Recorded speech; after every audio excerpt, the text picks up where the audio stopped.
Hello, everybody. Welcome back to the stream. I hope you're all doing super wonderful this Friday evening. How is everyone doing, Casey?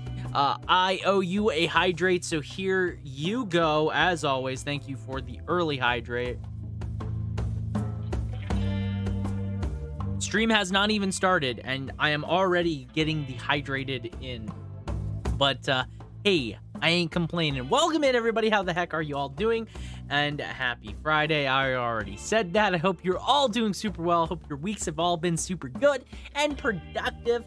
Or if you didn't have a lot going on, I hope it was just a good week regardless. I am glad to be back. Obviously, we were here on Wednesday playing some more Fire Emblem Three Houses, but we are, of course, back today with some more Dark Cloud 2. I'm very excited because I have no idea what I am doing. We're gonna go at it, and we're gonna be lost in systems. I'm so excited. I can't wait. And today we're also gonna try and be more patient with our Dark Cloud 2 experience because clearly I need to learn how to block. I should be patient and I should block. But that's something I gotta do. Spooter, welcome in. How the heck are you doing? And happy Friday to you. How is it going? Hope you are doing well. Hello. Yeah, how the heck is everyone doing? I am doing pretty good myself. I have been a busy bee today.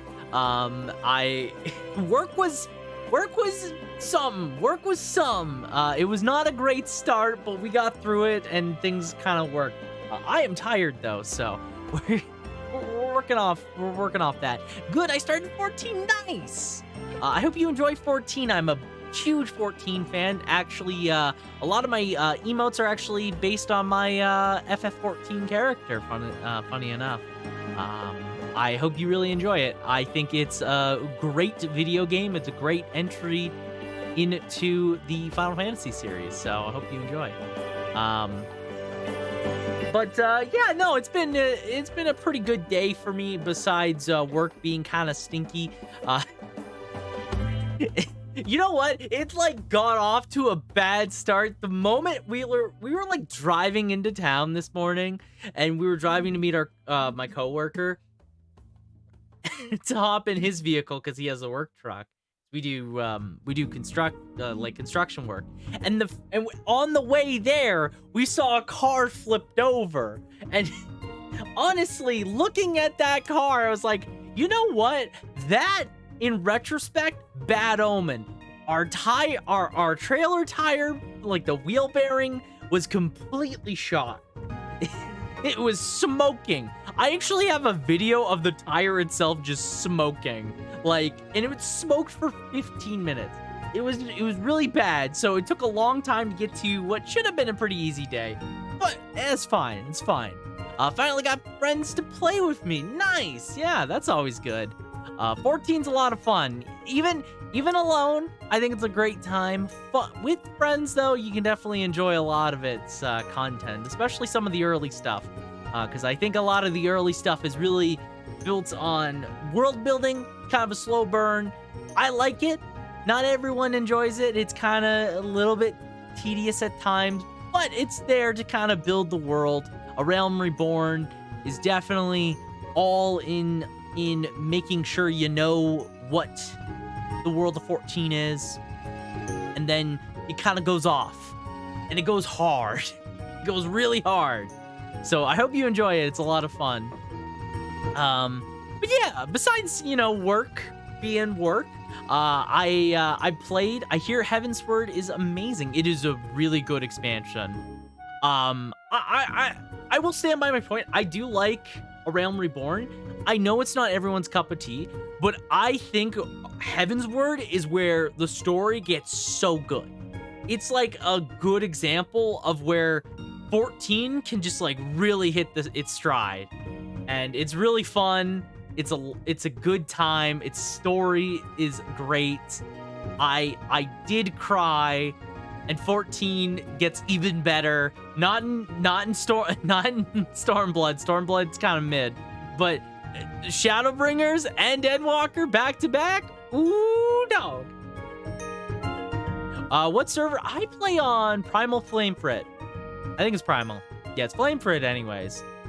I'm on Aether Gilgamesh. Nice. Big AAR fan, bigger Heavensward fan, biggest Shadowbringer fan. Shadowbringer is such a good expansion. It's quite literally one of my favorite, like, it's the reason why whenever I rank Final Fantasy games in general, I'm like, whoo! I've not completely finished Endwalker. Because I haven't finished Endwalker completely yet, I'm really bad for this. But Endwalker, I don't know what it is. I keep taking extended breaks from it, but it's good. It's good. I don't like the quests that much. I think they're kind of tedious. I'm not a huge fan of all the quests and stuff, but the story is really good. I just don't care for how the quests are laid out that much, and I think that's what part of my problem is. CAC Center hopping these days pretty easy. Nice. I've heard great things, but haven't started it yet. Yeah, I haven't finished it yet. I do like it a lot, but I wasn't like as immediately hooked. I think it's got cool revelations, and there's stuff that I really do think is awesome. I just could not be bothered with the plethora of quests that the game would keep throwing at me, and that's kind of my problem. That's like it almost, the best way to put it is the story is really good, but it reminds me of what Stormblood did, and Stormblood is kind of rough because the quest layout in Stormblood's really bad, on top of its story being kind of like whatever, you know. But the quest was a problem. It kind of reminds me of that. You end up doing a lot of run from point A to point B, to point A to point B, from point B to C, and then from C to A, and it's like you could have just had it all here, and then done something better with your time, with my time, but you didn't, and that's kind of annoying. And the maps are really big, but yeah, I like them. I love 14. I think it's great. Shadowbringer's definitely still one of my highlights. It's honestly so good, so good. I just love the characters and everything. Yeah, Casey, when are you starting Endwalker? I'm like 20 quests, like 10 to 20 quests away from finishing it. When are you starting it? And then you can give me your honest opinion, what you think. Soon, TM. That's like when you said whenever Stormblood was brought in conversation, and it took you like a year and a half. Stormblood was rough, though. I've actually played through A Realm Reborn 2 times because my old group of friends would stop playing the game. Okay. So you are pretty familiar then, sort of, with the game. I think Realm Reborn's pretty fun. I think Realm Reborn is pretty fun. The biggest things that kind of make a Realm Reborn not as good as I would like is it very much is built on, we gotta develop the world. We gotta develop the world and the characters. And then also the gameplay. And the gameplay, a lot of the things is when they balance stuff, they would remove certain things from old jobs. So there's like big ability gaps between leveling. And sometimes classes don't feel complete until later on when you have more levels. And that kind of makes the gameplay is a little bit not as exciting, I feel. That was like my main issue going through A Realm Reborn. And the ability thing, I don't think they ever fixed. I think they almost made it worse in some cases, but yeah. Yeah, I do hope, like he said, I hope this group sticks with you, and I hope you enjoy it. I think the game's a lot of fun, even solo, because I've been playing it for solo for the most part. Big rip on Burnout there, yeah. Burnout was definitely a thing. I think that's kind of how I am with Endwalker almost. I'm kind of in a Burnout phase where it's like I played so much 14. that I kind of just went cold turkey. Now I have like what, 70 days? I don't know how many days how many days do I have sub? Let me go to Mog Station real quick. I didn't mean to resub. I actually did not mean to do another resub, but it auto-renewed me and charged my credit card. This is why you gotta keep up to date with your services that you're subscribed to. Okay, so I have until October 9th. Okay, that's cool. That's fun. I have until October 9th. Woohoo! Awesome. Can't wait. Maybe I'll actually finish Endwalker. You know what though? I'm excited to see because they're gonna be previewing patch 7 soon. Because we're on 6, right? And they're gonna be starting off into 7, which with the next expansion. So I'm excited to see what they do for the next expansion. Because usually that means they're introducing new jobs. They might introduce like maybe less jobs. I believe they were doing the female version of the. I can't remember what they're called. What are the big tiger men called? What are the big tiger guys called? Lion people? Yeah, what are they called again? They're doing female versions. Kamari's people. That's basically. Hrothgar, that's it. Yeah, they're doing female Hrothgar, which is going to be cool. It's going to be really cool. I'm excited to see what that is. I'm pretty sure they said they're doing that in 7. Because they did male Vieira, and then they're like, oh, we're also doing female Hrothgar. I'm like, yes. Yes. That's what I want to see. And then they'll probably do like early speculations. Early speculations. What did we get in the last patch? We got Sage and Reaper, was it? It was Sage and Reaper, right? We're gonna get a tank and a magic DPS. That's what we're gonna get. That's my early speculations. What do you think about that? Yeah. That's what I'm going with. That's my final answer. Getting a mage and a magical DPS. Or just one of them. I don't know which. Because I think it's been a while since I think it was like the last magic. Because what's the magic DPSs in the game? There's black mage. There's red mage.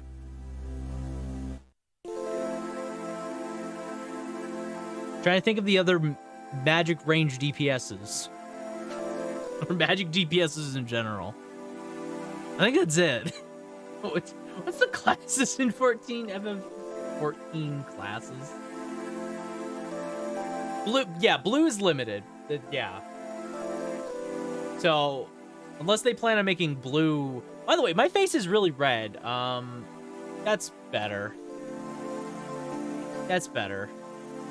I just noticed my lights went out, and so the power went out recently. And whenever the power goes out, all these lights in this room. So I have a light over there. We got the light above me, the lights on the shelf, and the one that's for right here. They all go out and then they reset to their default. So it's really annoying because I have to fix their lighting. Summoner. Forgot about Summoner. Yeah, Summoner counts. Or is that a healer? Summoner's the most popular DPS. Is it the most popular? I mean, they made it a lot simpler, so that makes sense. It used to be really complicated, so not a lot of people played it. So what do we got right now? We have... Because, yeah, what was the... Oh. Persona. Okay. That's what I thought. It's pretty much Crayon Eater levels. That's fun. Because, okay, so the last patch, we got Sage... and we got Reaper. And then before that, we got Gunbreaker and we got Dancer. So that's why I think we're going to skip healer. We're going to go a tank and we're going to get a magic DPS. Because we haven't got a magic DPS since Red Mage. So, and that was like that... When did we get Red Mage? That was very early. Red Mage was a very early job. So that's my guess. That's my early speculation of what we're getting in 7 on top of having female Hrothgar. And then we're also kicking off new story. New story, because the story arc has completed as of Endwalker. So that's fun. That's fun. I'm excited. I'm very excited. I have not played much 14 in a while, but I'm very excited to see the new information that they will be revealing at some point. Also, if you like Capcom games, my speculation still stands. There's a clip of me saying, I will give 5 gifted subs. I will give 5 gifted subs if we don't see Monster Hunter 6 at the end of the year. I'm pretty sure we're going to see Monster Hunter 6 at the end of the year. So, it's not going to come out this year probably, but it's going to be revealed at end of year. I am almost guaranteeing it. I am guaranteeing it. Where's my dual sword wielder? Not ninja. They don't count. What would be like a dual... I'm trying to think of other Final Fantasy, because like a lot of jobs that are in 14 have existed in some capacity in Final Fantasy. Like all the jobs have kind of existed in some capacity. What would a dual I'm trying to think of like what's a dual wielder that has existed. Mostly ninja. Well, mostly whenever there's a dual wielder in a Final Fantasy game, like I'm thinking like Tactics, for example, usually it's ninja. And ninja's not a dual wielder. Kind of are, but Aldred, welcome in. What the heck are you doing? And happy Friday to you. How the heck is it going? Did you accept my friend request on Steam? That's all I'm saying. But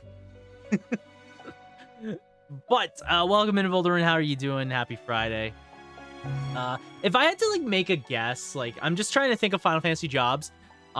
Early speculations is like a geomancer for like a magical DPS. DPS makes sense. Actually, you know what? There's another option for is magical physical, like magical like melee DPS, which we don't really have. It's kind of because Red Mage is kind of like a hybrid of the two, but we don't really have a strict melee version of magic. We could, and it would be, I would assume Geomancer. Time Mage is also a thing, because we don't really have a Time Mage kind of thing in 14 yet, so that's another guess. Oh, probably not. Sorry, I haven't been on. No problem. I'm just letting you know. I'm just getting back to you. I figured I'd see you again in a stream anyways, so. But how you doing, Volderin? How's it going? I'm trying to think of other ones. Like, you could be really funny and do like mathematician or whatever the one job in the Tactics is. They're not really a magic user. They're more of just a lunatic that does mathematics. That's their job. Welcome in, Torque Ginger. How are you doing? Friday to you. Hope you are doing well. How's it going? Yeah. I'm trying to. That's like, there's a couple options. There's a couple options that could fill in. As for another tank, I would have no idea. I have no idea. What tanks exist in like, what's like a bulky job in Final Fantasy history? Battle Mage? I guess Battle Mage works. It's like an option. Let me like look real quick. Final Fantasy job.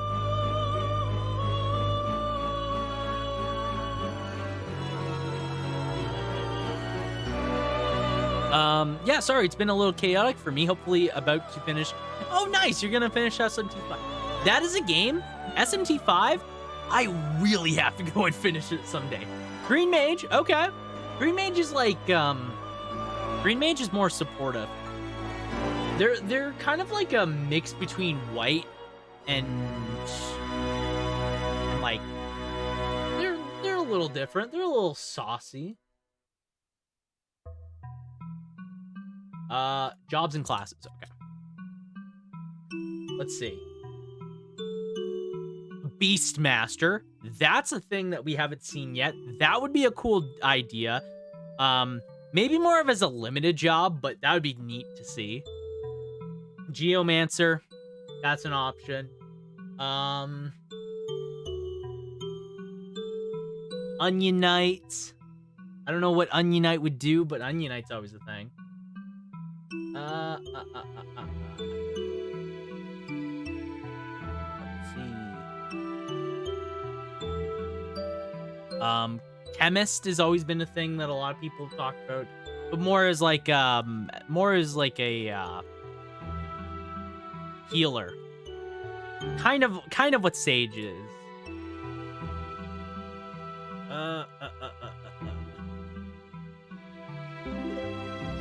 Yeah, there's a lot of options I think that are out there, especially within like the tactics games and stuff like that.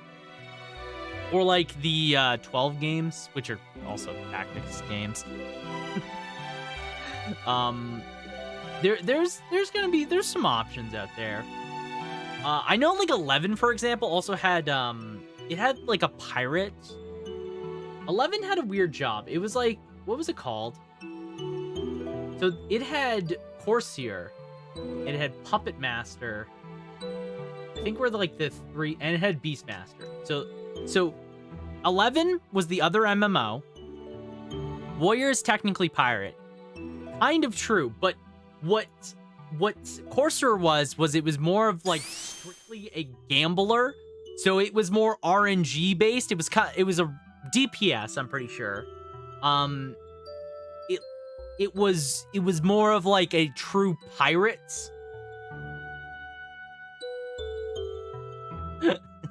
Yeah, it was like this. It's really just piratey. It was kind of like a version of what the hell's the job? Actually, the gambler class is something that isn't. Yeah, so this was more of like you would have like rolling a dice was a part of this class's gimmick, and you get random effects based on it. It's almost, imagine something more like Astro. That's kind of sort of in the realm of what this was. It was like a neat concept, and we don't really have something kind of like that. But yeah, it was a DPS. It was a DPS. What was the other thing? You had Puppet Master, which I guess is more similar to... Puppet Master kind of gives me vibes of, I'm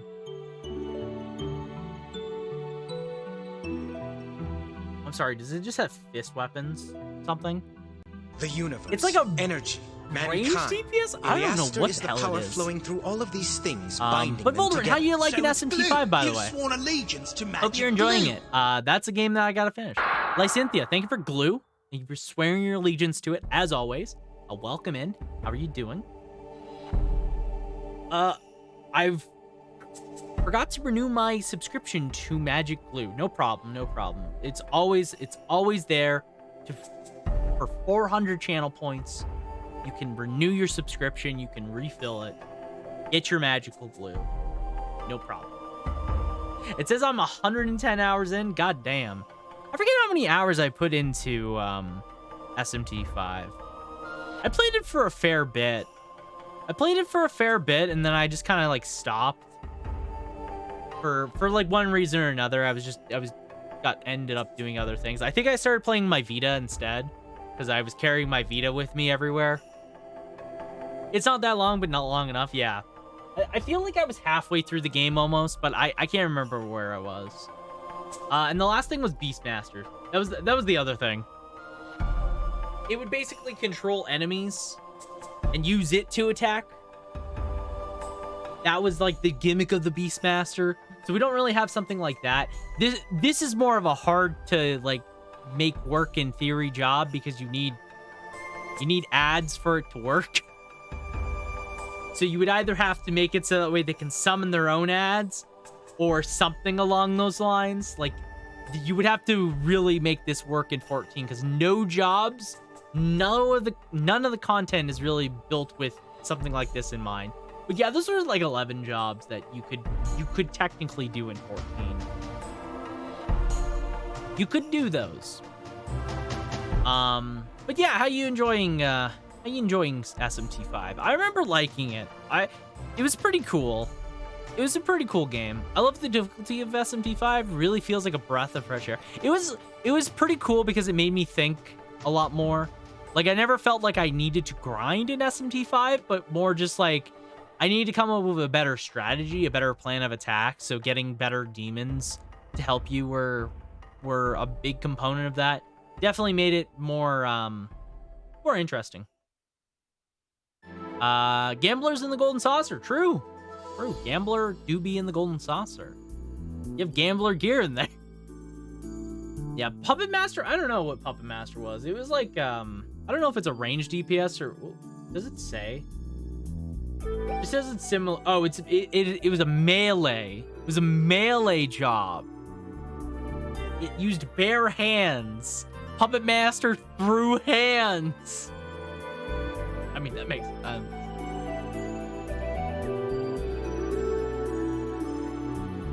But yeah, to kind of conclude my main point, I believe that the next two classes that they would do are a magic DPS, because we haven't had one in a while, and a tank, because usually they try and do one supporting, like one of the lesser popular jobs, because usually DPS is really popular in 14, so they always try and do like, here's a new tank, or here's a new healer. They try and balance that out.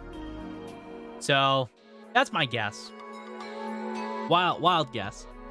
Yeah, a lot of my time has been spent making perfect demons and shit. Now, I feel like there's a lot of what you spend your time doing.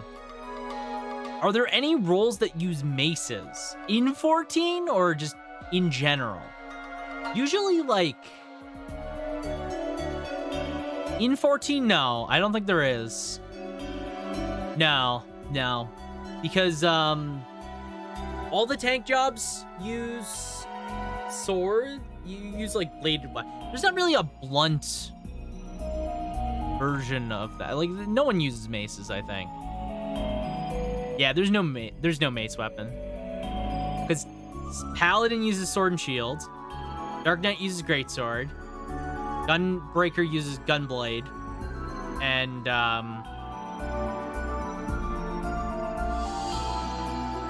Berserker uses axe. And then, like, the other melees are, like... Where are they? Lance, Dragoon, Lance. Ninja is shurikens. Or kunais, or whatever. Monk is these hands. Samurai is katana. And... I can't think of the other one. Is there no Mystic Knight? No, there's not a Mystic Knight. You can kind of say, like, Mystic Knight is kind of a weird classification. Because honestly, Paladin's kind of in the same realm. Paladin's sort of in the same realm. It's Spellblade? I don't think there is a Spellblade. I don't think there is a Spellblade, no. Not really. Not like what you would conventionally think as a Spellblade. Kind of Red Mage, but Red Mage is more of like a caster that also uses a sword at times, and that's kind of what they do. That's the Mystic Knight's main ability. Oh, okay. No, there isn't a Mystic Knight type thing. Paladin just has swords. They just have unlimited blade works. That's like their thing.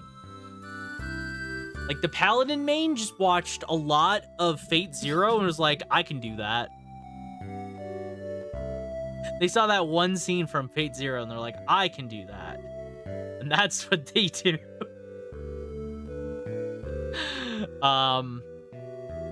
No. It'd be cool, DPS. I don't know much about 14. Yeah, that'd be a cool one.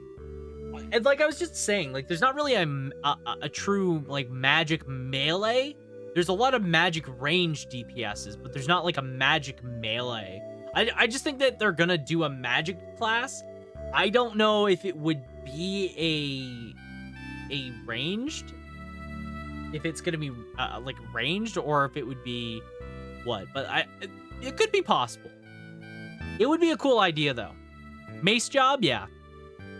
I think like in most games, maces are usually given to like green mages usually. I'm trying to think.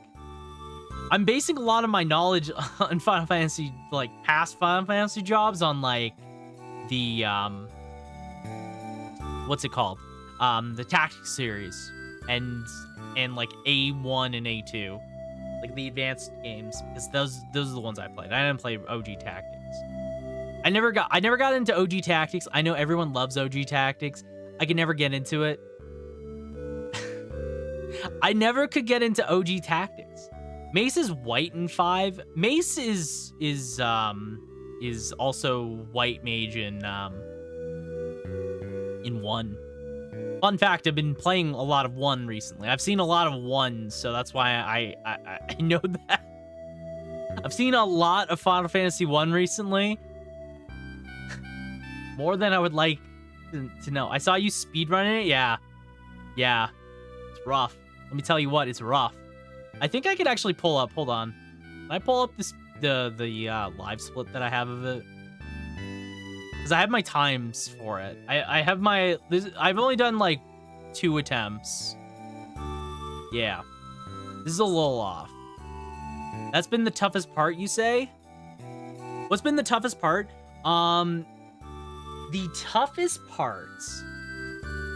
So go over here and I'll make this larger. Or I can edit my splits. So you can see my splits here. They're kind of hard to see. Let me do this. Let me do this. Because I can zoom in on my times.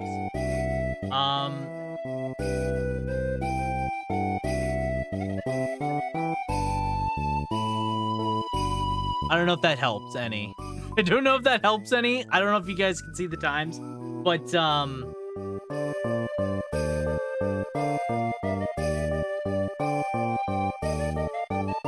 so far, out of all of these, the biggest time loss, I can't see crap, that's what I'm...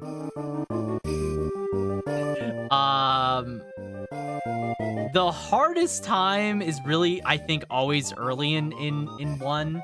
Because basically the way the game goes is you start with fighting Garland, then you go fight pirates to get the ship. Then you go into Hell Cave, aka Marsh Cave, which is the worst thing in the universe, to get the crown. Then you fight an evil elf king dude, and then you take the eye that he stole to get some monster energy, and then you wake up a prince. What comp do you run for speedrun? We're just running any percent.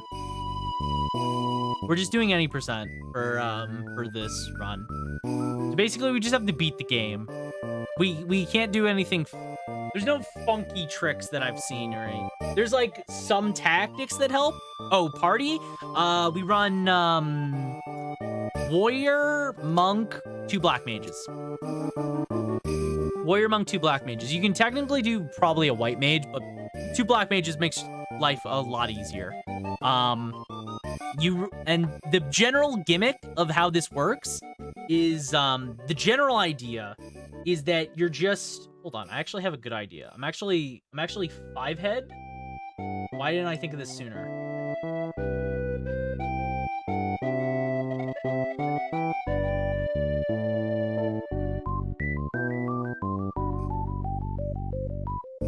Why didn't I think of this sooner? There we go. So the reason why is because you want to spend as little time in shops as possible. And you want to buy as little gear as possible because you need quite a bit of money. So warrior doesn't need gear because what you're doing typically with both warrior and monk is there's this gimmick in 1 where if you petrify the first 2 if you petrify party members, they can't die. No matter what, they can't die. And the way AI works in that game is they always target the top. They always try and target the top party members more so than the bottom ones. So you put a petrified warrior and a petrified monk, and then you just have your 2 black mages, and the 2 black mages are basically fine, and then the warrior is the ultimate tank. He needs no gear whatsoever. So you can basically, with the free gear you get until you can be first petrified, the warrior's the best tank in the game. And after like the end game, when you go to fight chaos, he's just the best tank still, because you unpetrify him and then you use him. And the monk doesn't need gear to be strong. The monk only needs his fists. He's got them hands, and they do the most damage out of all the weapons in the game. Like, he doesn't need a weapon to be good. So the only other thing that's like close is either the warrior sword or the ninja sword, but both of them you have to like go out of your way to get, so they're not really worth it. So both of them you can kind of just ignore. The monk is just generally the strongest DPS, because you can make him do a lot of damage very quick and easy. And the reason why you run 2 black mages is because you are just using the spam spells and clear all mobs in the game, and they can also do a decent amount of damage to all the bosses. Until about, I want to say, typically, I think you unthaw him around Tiamat. You unthaw him around the second fiend, because you have to do all this shit before you fight Tiamat. So you unpetrify monk, and then you just use him, and he's the strongest damage dealer. He can do like 2,000 per hit. And Chaos only has like 9,999 health, so you just basically, the whole gimmick after Tiamat is you use your 2 black mages, you buff the monk with as much attack increases as you can, because attack increases stack, and then your monk just attacks, and he should be able to, like, in a couple hits, kill Chaos. It's just really tricky because you're not very bulky, because you're low level, and you have to be careful. Like, Chaos is really is a bitch. Chaos is a cunt. I fucking hate Chaos. I hate Chaos so much. It took me 30 minutes to beat this piece of shit. I just kept dying to him. He's the worst. Like, he actually makes me so mad, because this run was fine. I kind of fucked it up, though. This run was okay until, I want to say, about Tiamat. About the chime and Tiamat, because I fucked up really badly. This is where I messed up. We aren't here to kill Chaos. We're here to run past Chaos, honestly. No, the most difficult part, though, in this entire run, I would say, is definitely Chaos. Because, like, Chaos is super strong. He's really easy to, like, one-shot. Like, there was multiple times where I would, like, be fighting Chaos, and then he would do a move, and he'd wipe out half of my party in one hit. Like, he knocks out both black mages, and then I like, most cases, I would just end up losing or something, because I couldn't end up keeping everyone alive. And I messed up because I didn't give, when I go to, because at the very end of the game, you're supposed to stock up on items at the very end when you have a chance, when you have the airship and you're about to go into Chaos Shrine. You just do, like, one last trip. I gotta figure out where I do that, and I gotta make sure that I stop at an armor shop so I can actually gear my stupid warrior so he has armor so he doesn't die immediately. And a good shield helps a lot. A good shield helps.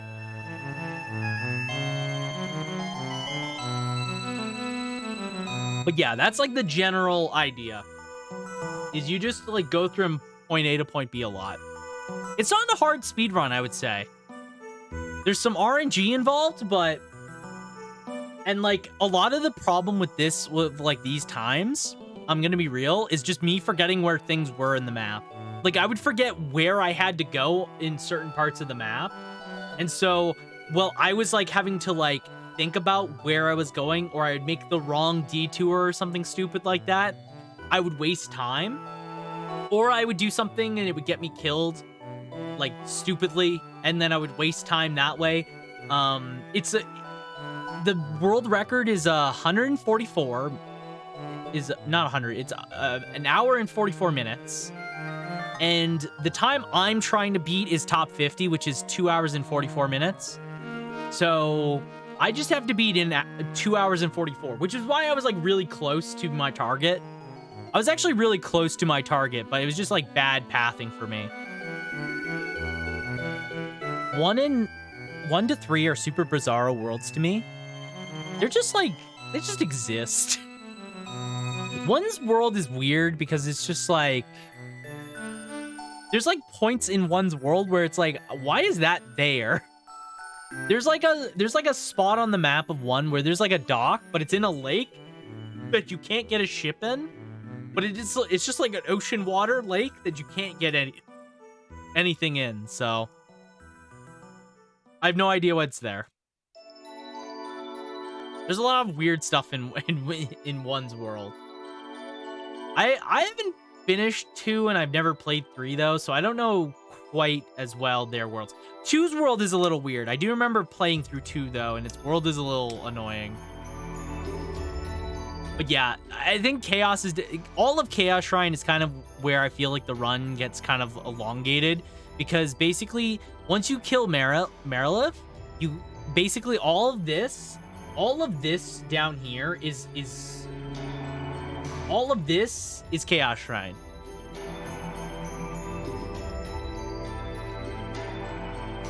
All of this is Chaos Shrine. So you have to do all of this is like the final dungeon. So you spend all of this time in doing this. So like, I got lost in the shrine, which is why this took 11 minutes to kill Lich. It did not take 11 minutes to kill Lich. It just took 11 minutes to find him. I would be mega lost in FF2 without a guide. It has a lot of back and forth. That's kind of what 1's world is. 1's world is pretty straightforward. I would say like 1's world is not too bad once you kind of know it. Like, can I pull up a map of 1?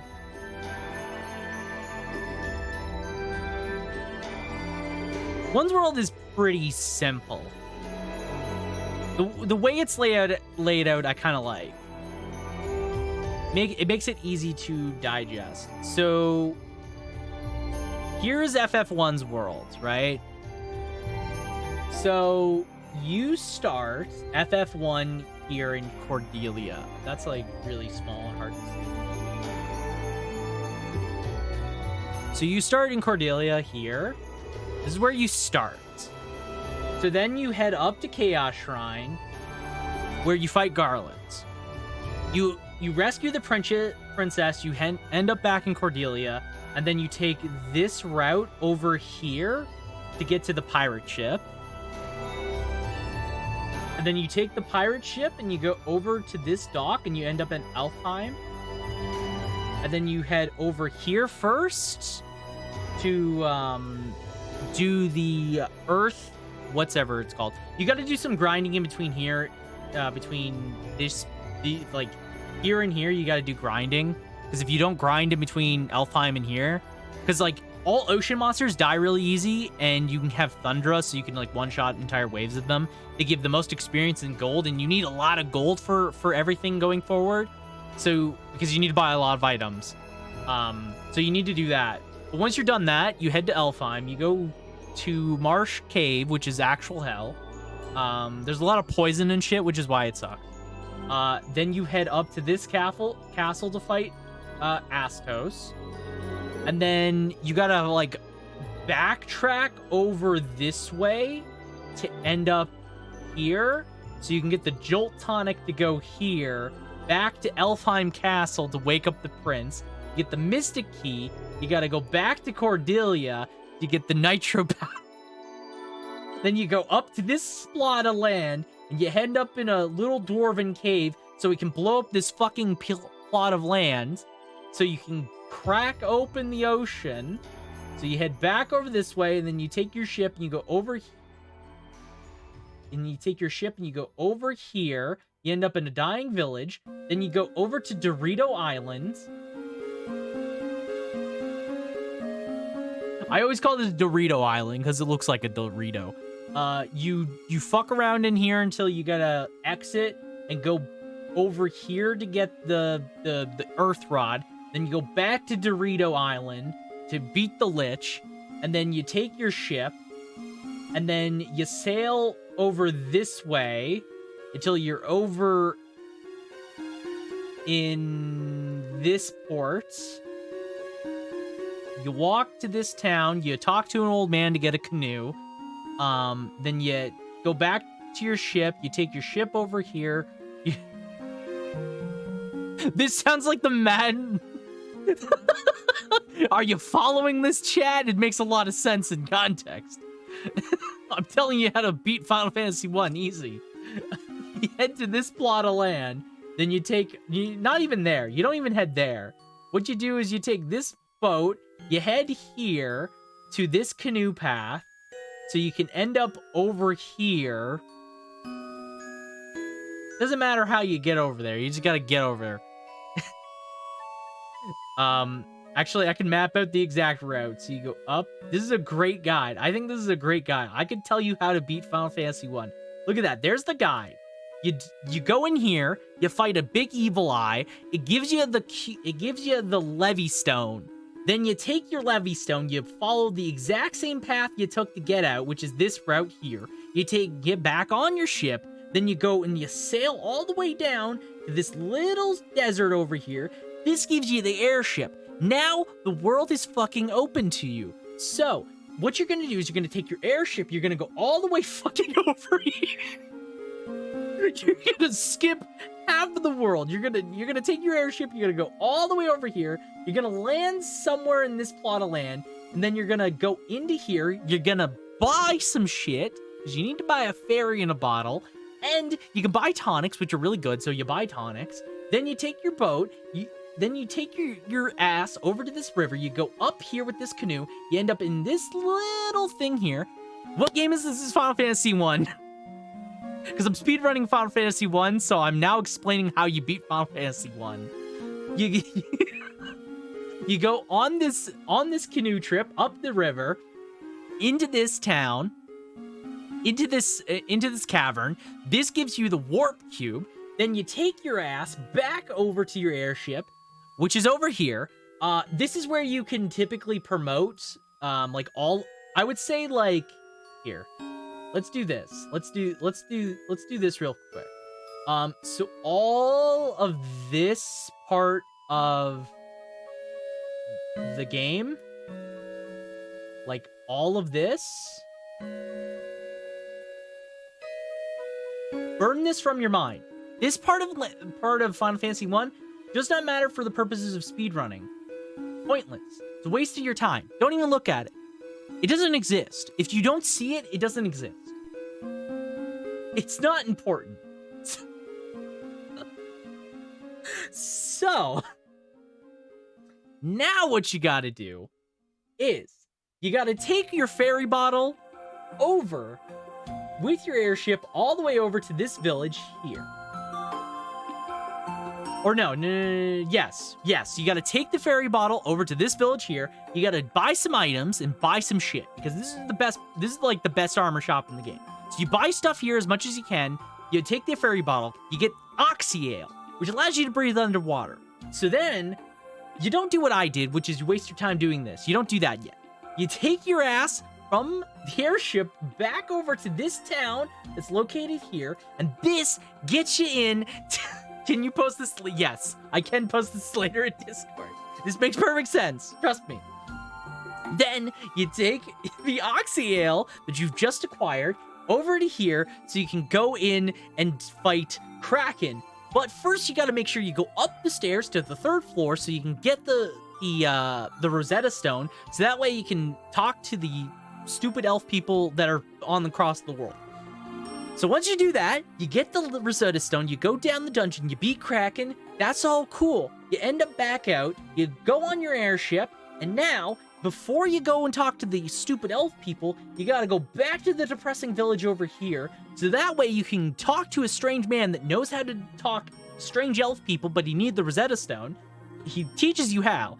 Then, you take your butt, you go all the way over here, you gotta park your airship on this specific part of the land, and then you take a long hike over to this ancient village, which then gives you the chime.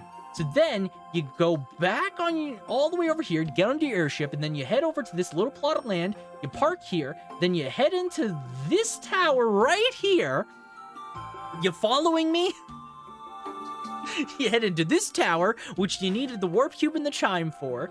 So you go in, you clear the first Mirage Tower is what it's called. You clear the 3 floors of Mirage Tower. It's very easy to do. There's like only like 1 enemy you have to fight, and random encounters. And then it warps you up to the Sky Fortress where you can fight Tiamat.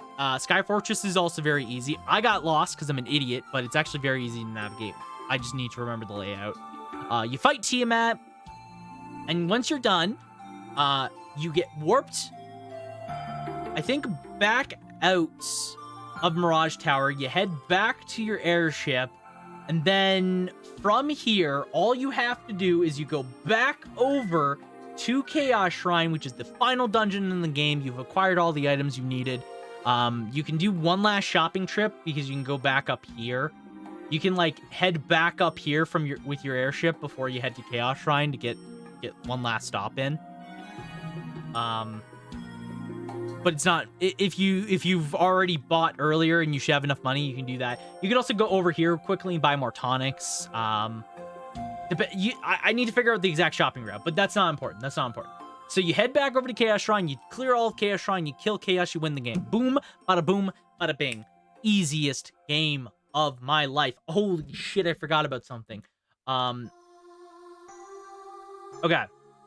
So we forgot something. There's actually a fiend we forgot to talk about. So actually, you head on your airship over here first, and then you gotta go over to clear Marilith's dungeon. I forgot all about her. She's the least important fiend. So I forgot about the 4th fiend. So, how did I forget about the 4th boss in the game? It's not important. Because usually the game wants you to do her second, but you can do her last because you have the airship. What a good Let's Play you've done here. Yeah. See, I would do that unironically. I would forget that I beat her, and then I'd be like, fuck, I wasted all this time, and I gotta go back over here. It's fine. So you go in here, you clear her dungeon, then you go over to Chaos Shrine, and you enter the final dungeon of the game. Bada boom, bada bing, you beat Chaos, you win the game. And that, ladies and gentlemen, is how you cross all of Final Fantasy 1 in approximately 3 hours. 3 hours, give or take.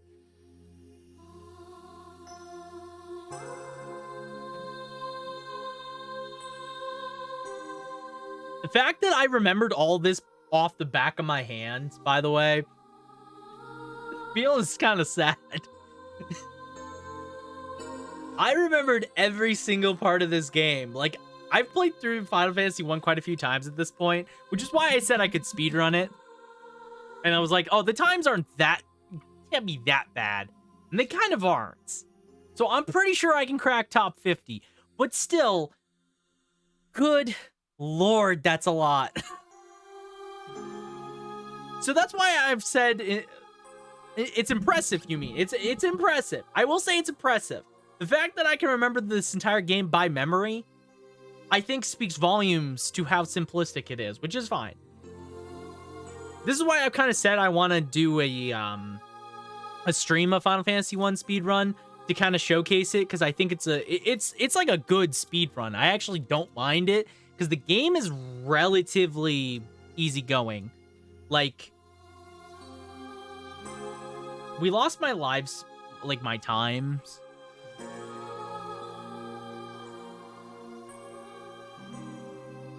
We lost my times, which is kind of annoying.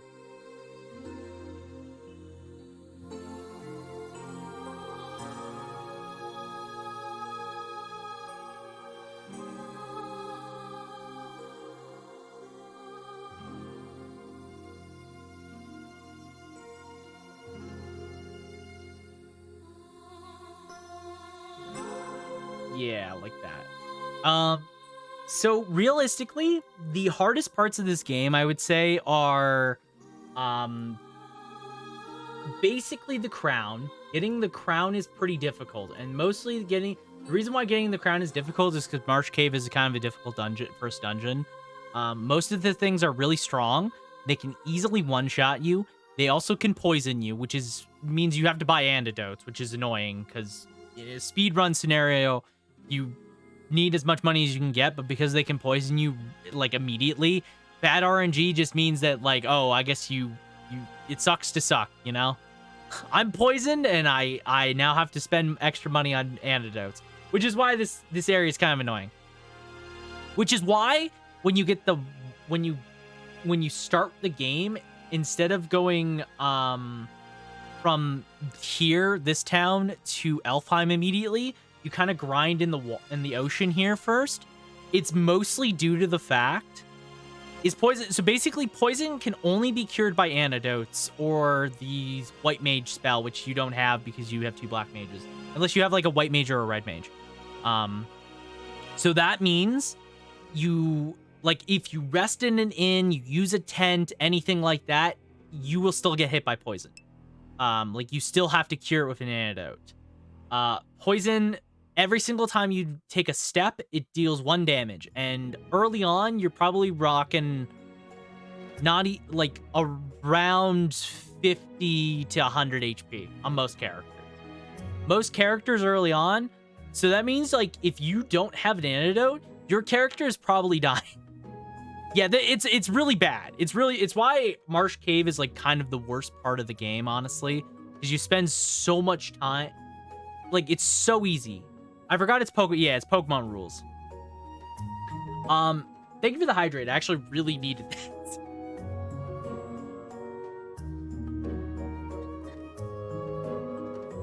Yeah, about an arsonist clown that is also a religious extremist of a certain rebellion group.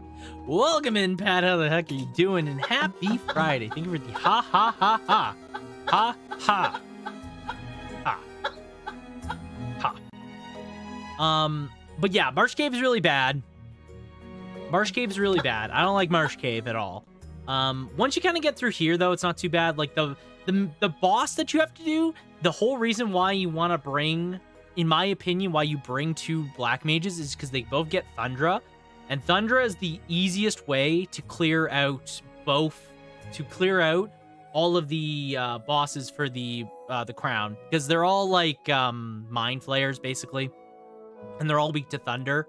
There's 4 of them, I think, and 1 Thundra can either halves them or gets them all close to death, and that's really good because they can one-shot you straight up easy.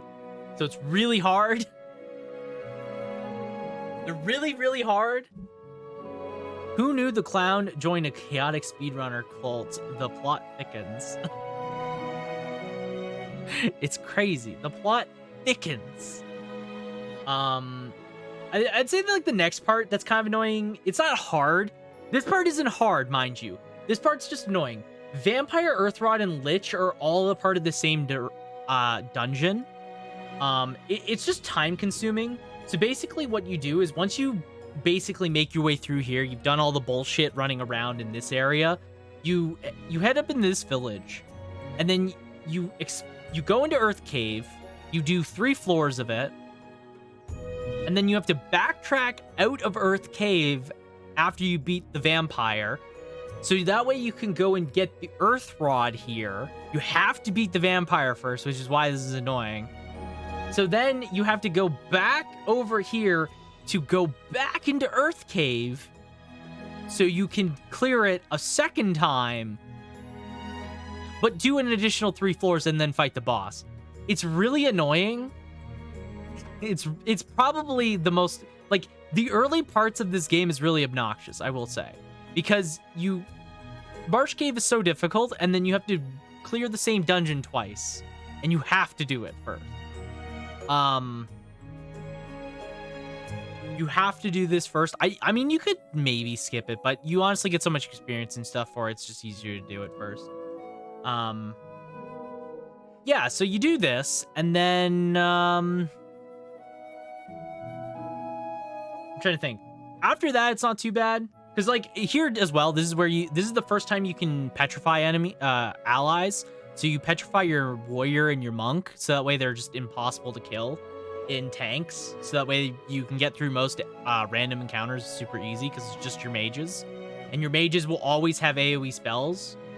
And all the AoE spells, as long as you're matching up type types properly, you can one-shot every wave, basically. So you get a lot of experience. And when an ally is petrified, they still gain HP as well, on top of the fact that they can't die. Or they gain XP. So basically, petrifying allies in Final Fantasy 1 is just a way to get the best tank in the game. It's really weird how that is, but it's actually the best way to speedrun the game. So yeah, you do all this crap, which is why it takes so long. And then probably the next hardest part is just Chaos Shrine. Tiamat's kind of annoying. I will say Tiamat's a strong boss. Tiamat can dish out a lot of damage, and if you're kind of unlucky like I was, Tiamat can kind of kill you. He's probably the longest amount of time you spend in any fiend fight at this point. Because Lich dies pretty quick to fire, relatively easy. Kraken's a total pushover, and Merilif's a joke, because you're supposed to do her second, and you do her as the last one, because she's it's the easiest one to do. So Tiamat's actually kind of difficult because you're fighting him kind of really out of order. He's supposed to be the last one, but yeah, this is like a difficult spot. And then just all of Chaos Shrine, most specifically Chaos itself. Chaos Shrine's a really big dungeon, and you have to rematch all the fiends, which is annoying. They aren't too bad though. Like you get through each fiend at this point, because at this point you have your monk. Your monk is probably super bulk, is super hard hitting. You dedicated both your mages to just buffing him. And so he just hits like a truck. So he clears all the fiends, no problem. And then it's just Chaos, and you have to get kind of lucky with RNG, because Chaos can one-shot everybody. Which is why Chaos kind of sucks. Chaos can be a run killer at the very end of the run. But yeah, it's not a bad, that's why, like, realistically speaking, it's not a bad speed run, and I did enjoy doing it, though it is a bit of a pain. It is a bit of a pain. Okay. But yeah, there you go.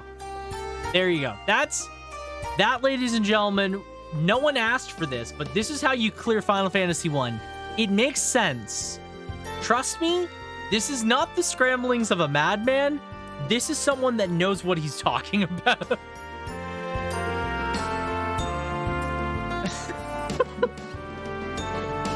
As soon as I clear top 50, I'm going to be a proud son of a bitch. I get nothing for it, by the way. I was just dared to do it, and there's no incentive other than my ego and my pride. The most fragile things I have. Please. Oh my god. Anyways, we spent about an hour talking about random stuff. So I'm gonna turn on the PS2 now, and we can boot up the Dark Clouds. The Dark Clouds. Gosh. The Dark Clouds. Gosh.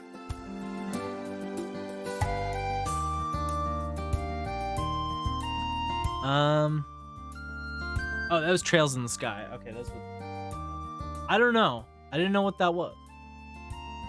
But yeah, everybody that's come in, by the way, I hope you've all been having a wonderful Friday so far. Everyone hanging out. Hope you're all doing super well. We're gonna jump into Dark Cloud now. It's been a hot second. Oh, I forgot to hold on.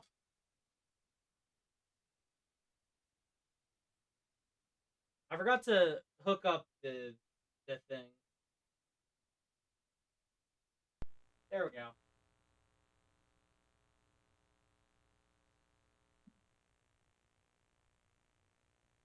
I'm actually gonna move my PS4 out of the way. I think I mentioned this in Discord, but I could be misremembering it now, but I did finish playing through Infamous Second Son, the evil route.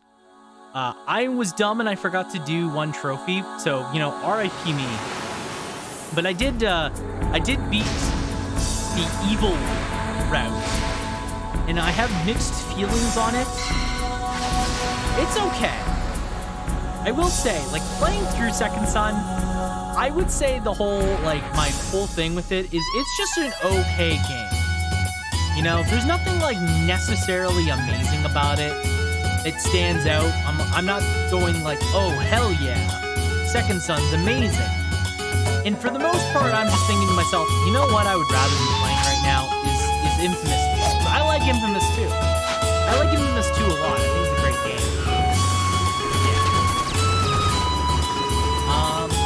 Okay. You think we'll ever get another one? I'm surprised we haven't. To put it into context, because I looked it up, Second Son in its first week sold 1 million units. It sold 1 million really quick, and up to this date, it's sold 6 million, I believe it was, which is really good. It's the fastest selling in the series. It reviewed relatively well, like it was positively received. I'm surprised we haven't done one. You know, it kind of, like, Infamous 1 and 2 are kind of defining games for early PS3 titles. Like, it's kind of the quintessential version of what PS3 games would eventually be like. So it's weird to think that it just kind of, and from what I've heard at Sucker Punch, we're probably not, like, there's just not one happening right now. Because I think it was like 2002, it was like a shareholder meeting or something like that. They said like, oh, there's no interest in doing one. Which makes sense, because like I think modern Sucker Punch is doing everything. Like I don't know what Sucker Punch Studio is.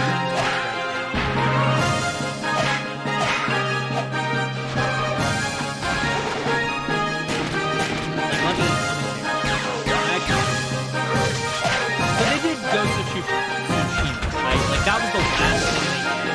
Ghost of Tsushima. Do that. So, you know, it's really hard to say what they will do next. Because, like, they did Sly Cooper. They did the Sly Cooper games. They did Infamous. And then they did Ghost.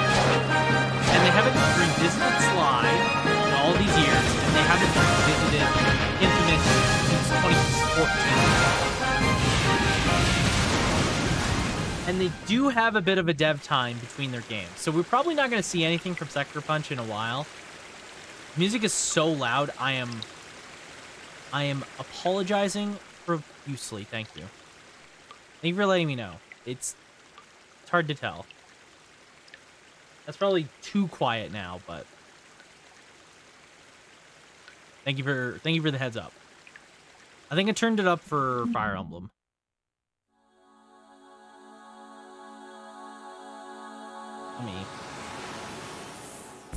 Am I gonna get music?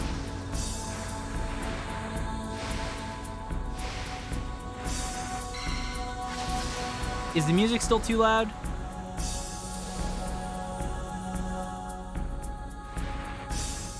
I think that intro was also just crazy loud. I think it's also just crazy loud. That's true. It should be a lot better. I should be talking louder than it, so it's fine.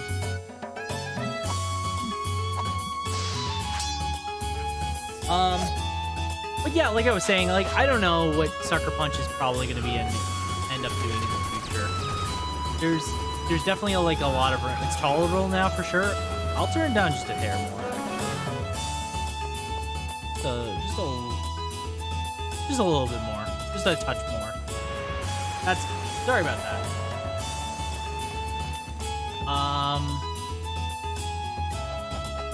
I'm also just like looking up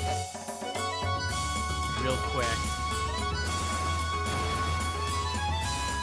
I'm just looking up the guides that we have, because we need guides for this game. This game is too big brain.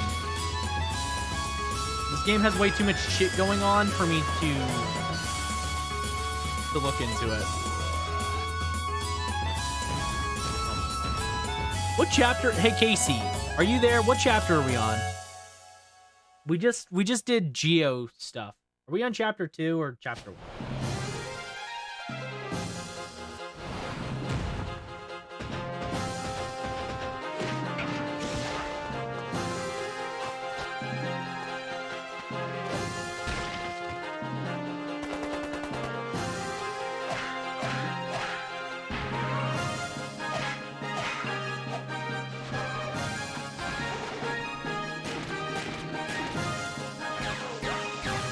Oh my god. The invention list.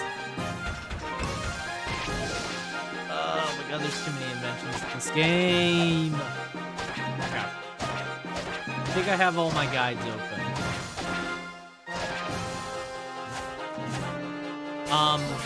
But yeah, like I was saying, like I would like to see another Infamous game. I'm hoping that someday we get one. Like Ghost of Tsushima was a really cool game. But I think Infamous is a cool series. I didn't like again. I didn't think much about Second Son. Second Son's just an okay like spin-off or like future perspective. It's weird because like without getting into spoilers, Second Son, as far as I understand, takes place somewhere in the future of Infamous 2's ending, and it's like a mixture between its good and bad ending, and it's somewhere like in the future. I don't know when it takes place. The game, it says like 7 years is like the time gap they give, but who knows how far off from Infamous that is.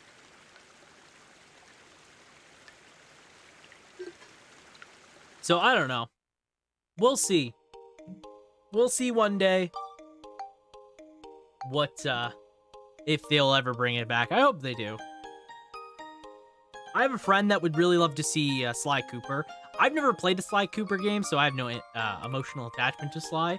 But I have a friend that would love to see Sly Cooper come back.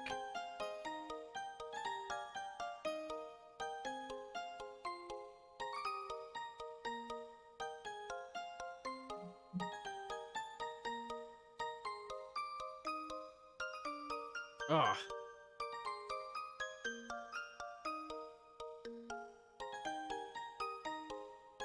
Oh my god.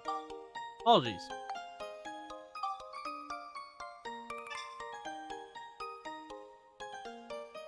Alright.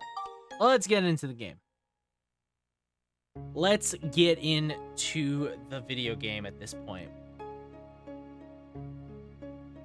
Oh, right. We were exploring the dungeon last. I think didn't we die? I have a feeling we died last time. Or did we clear a floor after dying? I think that's what we did. Okay. What is my end goal for tonight? I would like to finish Butterfly Forest. I'd like to finish Butterfly Forest at the very least. Butterfly Woods.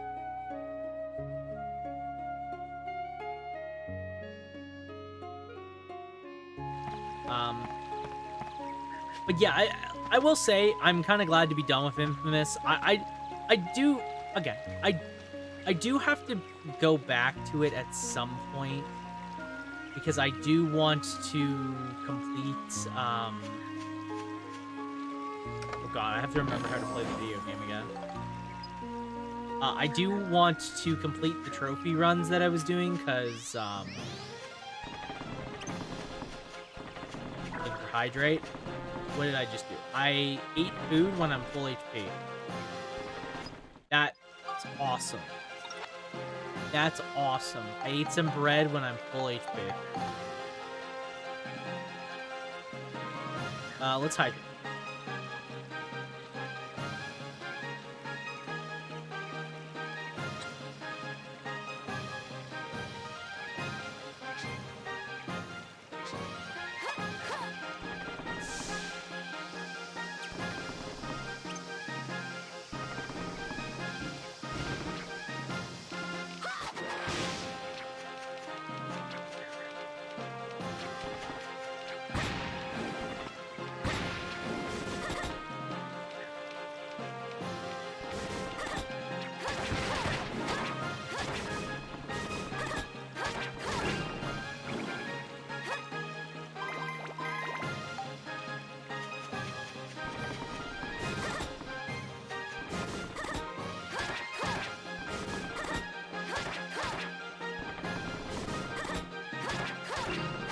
Okay. Woo.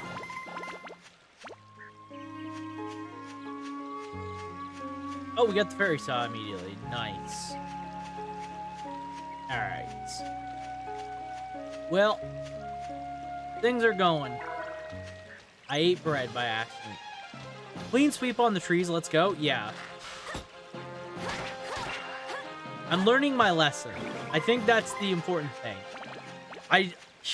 Here's the lesson I walked away from, because I watched a review that I watched a while ago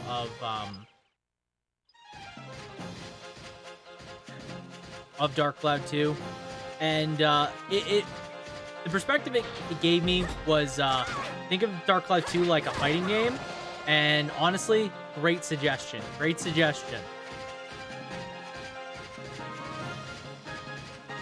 Oh god. How do I swap between? Or can I? Is that a floor problem?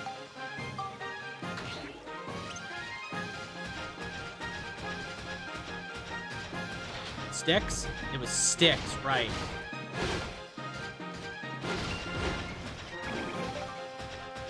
Okay. Thank you. Thank you, thank you. I forgot the ride pod could block, by the way.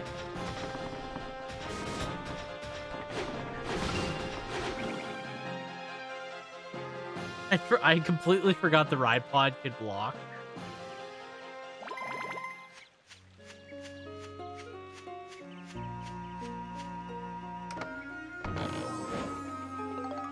I think you lose one block with barrel arms, but it's 100% worth. Oh, you lose. Oh, well, I mean, then you can kite, right? It's definitely worth it. I've seen barrel arms. It's definitely worth it. I've also seen, and I don't know how the hell you get it, Casey. You feel free to see how realistically it is for me to get. I saw that you can get the ride pod to have like cannon artillery, and that just sounds like the funniest thing I've ever heard in my life. How on earth do you get cannon level artillery?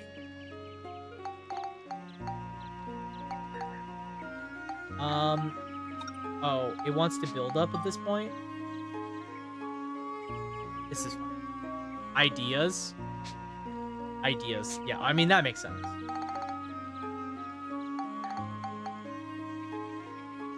Am I cursed? I was cursed. What does curses do? As a rule of thumb, you should always need a time-specific one for the final form of ride pod weapons. That makes sense. That makes sense. Well, all I care about is that I get the absolute banger idea that is rocket artillery, because it's funny.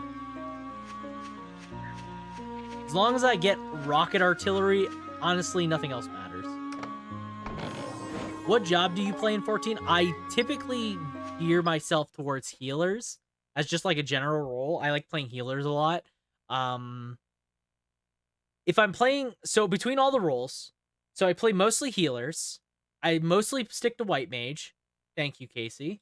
I really like white mage. It's the simplest job to kind of jump into immediately, which is nice. But I do like to play like Scholar and stuff every once in a while.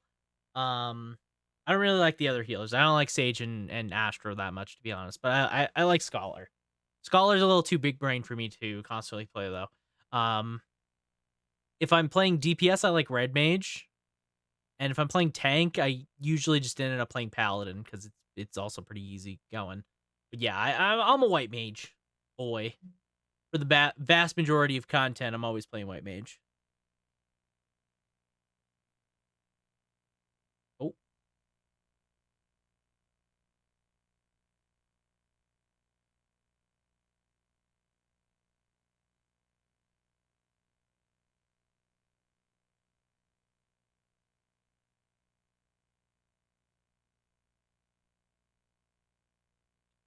Hold on. Just gotta answer this text.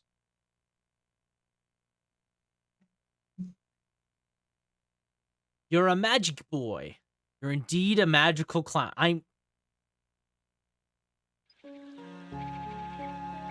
look up to you are a magical clown. God damn. Sucks to suck.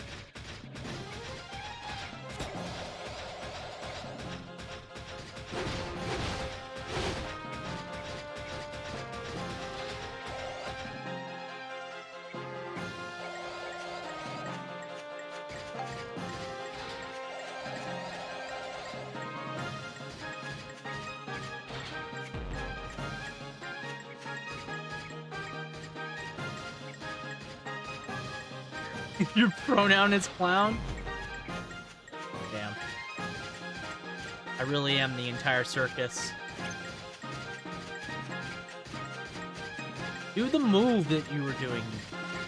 Absolutely. Okay. Square to take a picture. Sonic Boomer. Okay.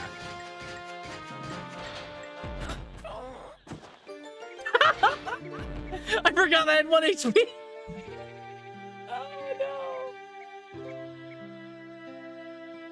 What was I doing? I was just trying to take... I know you get... oh, what the fuck? It spawned me in front of him.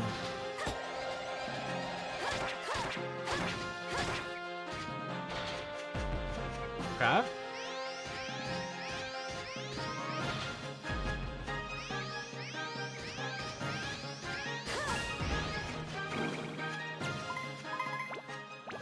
I feel absolutely robbed, by the way. I feel absolutely robbed of Max because of that.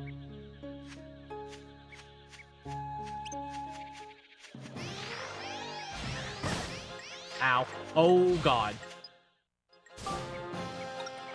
Oh, no.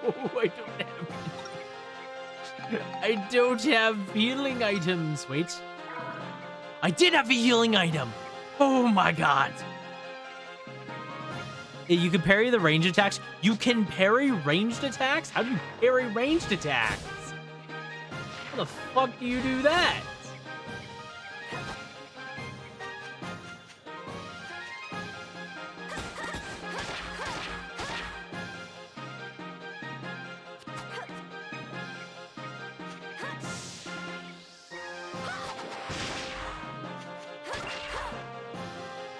It's either perfect timing or parry animation. If there's a parry animation and I didn't know it, god damn.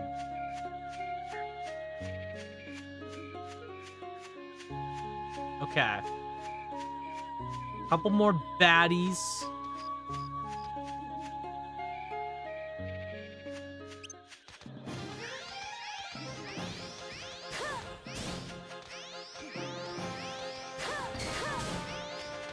Oh god.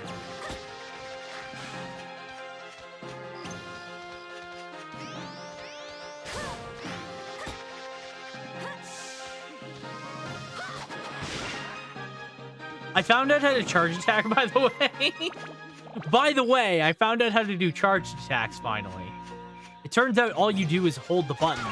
Who would have guessed? Who would have guessed that something so novel and simple as holding a button would charge the attack button? I found paint. Uh-huh.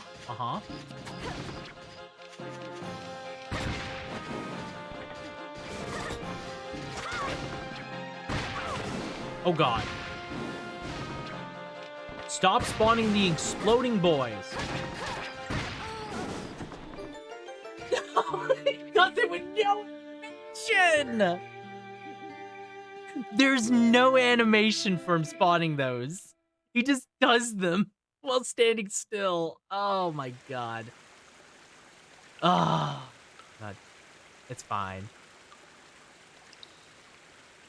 L1 while blocking. And yeah, trees are real unfair. Yeah, they're dicks. There was like no animation for that tree doing that. It just did it. So that's fun.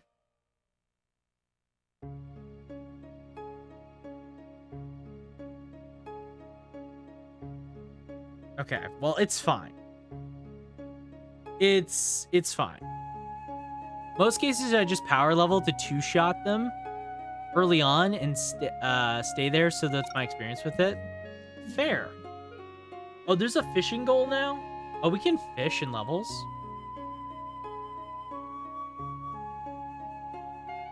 Oh, there's a time limit to beat all monsters. Yeah, most monsters clear you can fish. Oh, okay, right. Good, we can fish.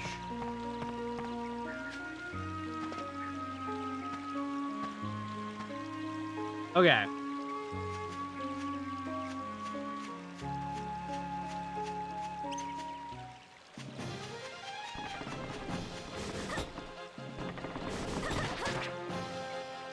Oh.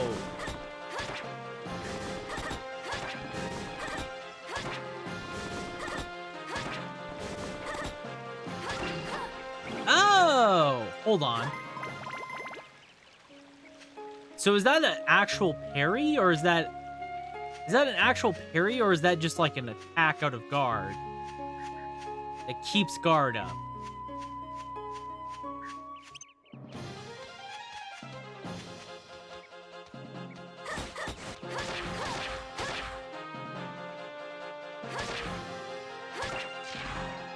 Your guess is as good as mine.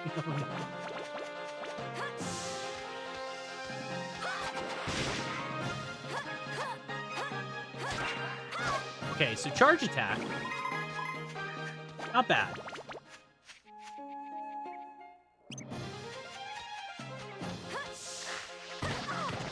Ow. Okay. It is not... I am here to inform you that your guess is still as good as mine. I don't know if it blocks or not. It is useful, though. I will say that. It is very useful.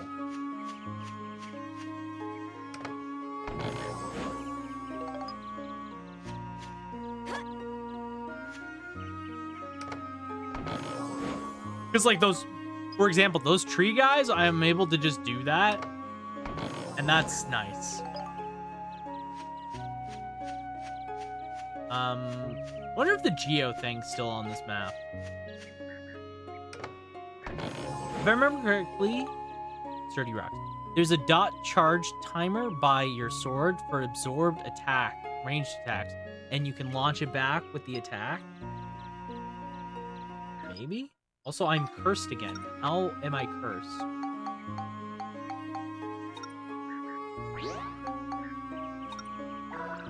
What's curses?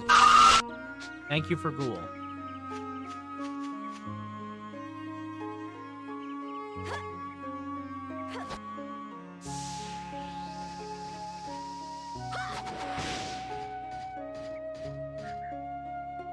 Okay, let's swap to Max here real quick. Let's eat some bread. Because let's not forget that Max actually has food.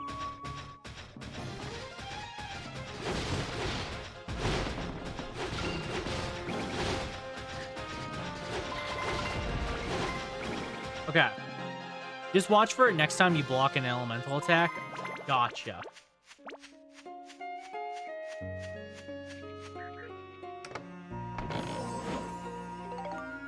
Super hot chili pepper.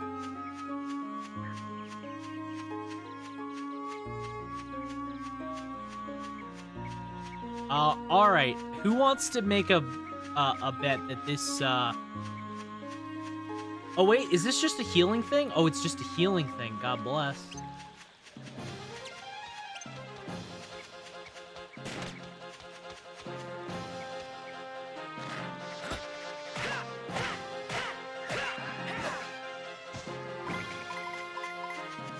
Okay.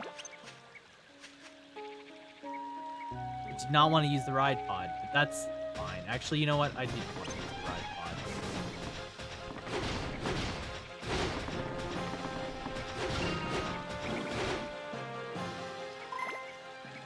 Yeah.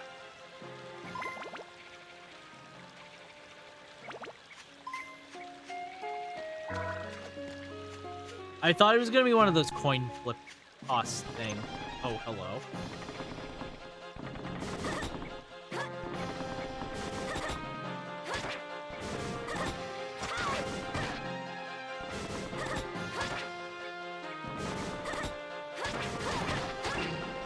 God damn. There's no startup on those. They just do them instantly. They're so unfair. They're straight up the most unfair enemies in this game.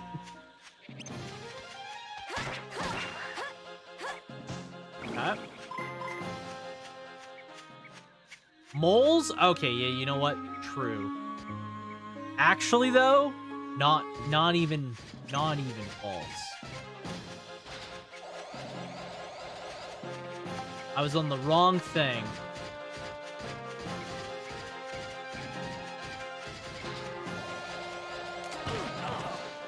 I don't know if I got the photo. I don't know if I got the photo. If that is a photo.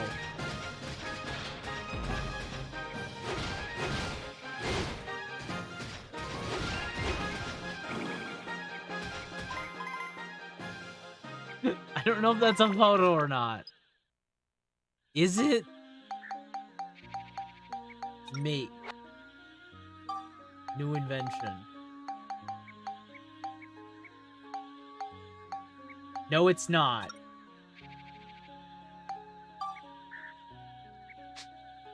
Or maybe it's just a bad photo, because I know photos in this game are kind of finicky. Is that a photo? Hold on. Kloqdq 2. Let's go Sonic. Not one. Okay. Because I'm assuming it's telling me how to get it as well. Was that just... So this is the inventions. Okay.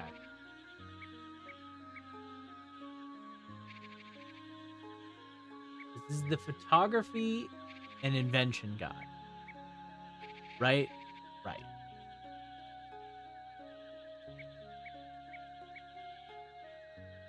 Okay. So the only problem that I have currently is I don't know which inventions are worth my time. I'm assuming that there's some good ones here.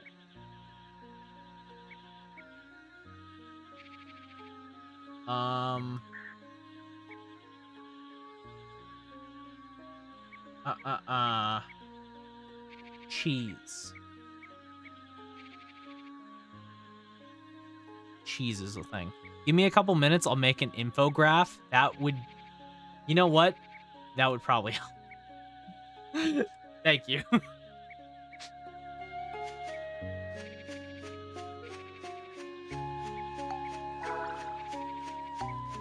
Because I know for a fact there's definitely going to be some...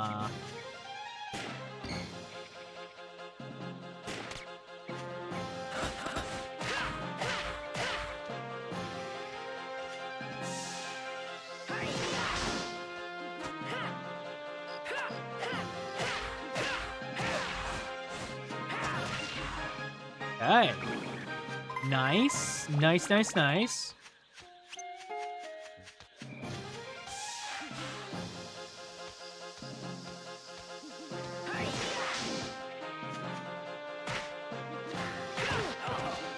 I'm sorry. Does Max have a kick animation when an enemy's on the ground? Hello? That's not what I want to do, though, because that feels like less damage. Why is that there?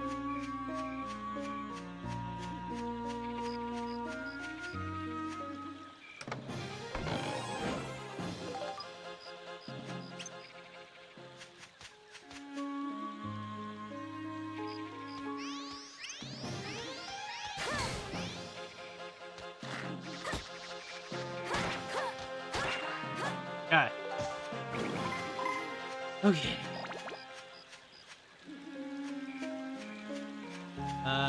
Treasure.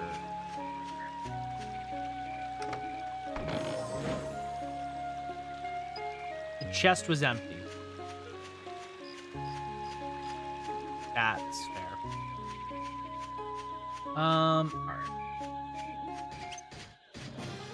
Oh no. Ride pod time.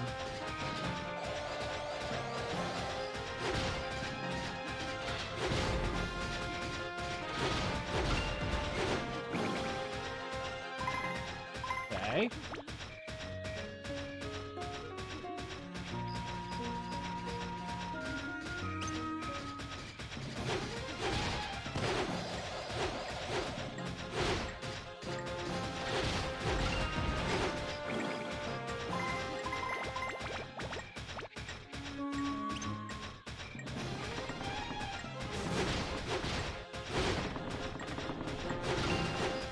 Okay.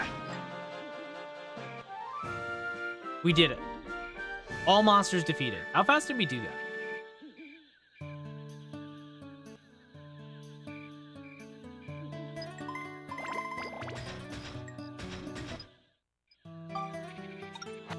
Okay. Hair powder. We use it on our arm.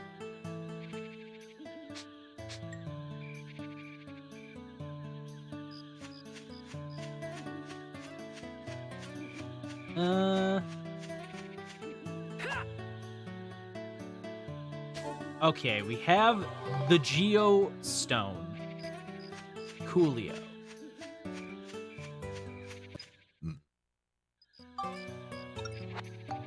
Where's our fishing rod?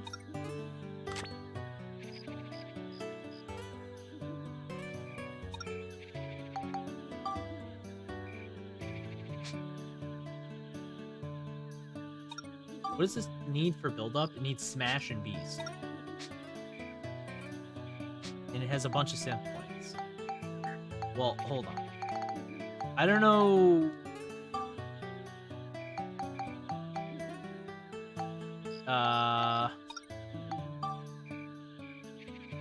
Smash? I'm assuming it's Destruction. Do we have Beasts? Yeah, we have Beasts.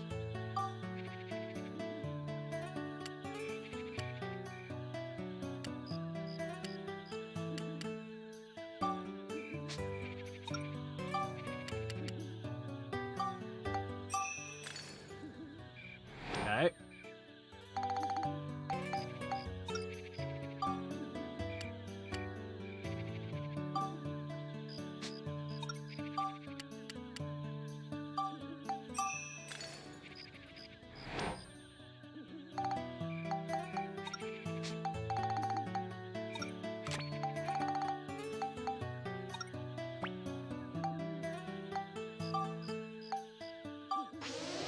Okay, let's boost this.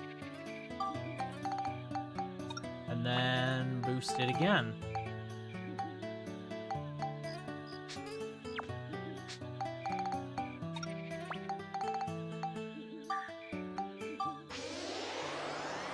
All right. True Battle Wrench. So now this can be built up into the Drill Wrench.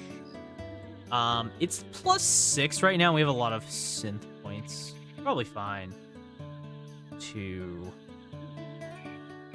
do this now. Because what does the Drill Wrench need? Drill Wrench needs 1595. M? What is M and E? M is Smash. B is Beast. Okay. Oh, okay. So this is to get into Drill Wrench. And then get into the next thing, which is the Smash Wrench. It needs the M and B, which we have, which is fine. Welcome in, Night Tides. How's it going, streamer and chat? Welcome in, Night Tides. How are you doing? Happy Friday to you. Hope you are doing well. And I am doing pretty good. We're playing some Dark Cloud 2. We are kicking things into gear as I figure out how the hell this game works. And we're just hanging out, having a good time. How are you doing? Hope you are doing well. Okay, so as for context of what I'm talking about, I am looking at a guide. I'm looking at a guide for things. I'll probably just try leveling this up a bit more before we increase its level. Probably fine. It's probably fine. I'm eating, then gonna play some games and then building a Magic the Gathering deck. Nice.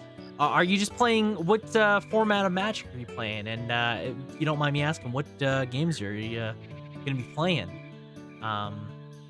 I have not played Magic the Gathering in a bit. Commander, okay, nice.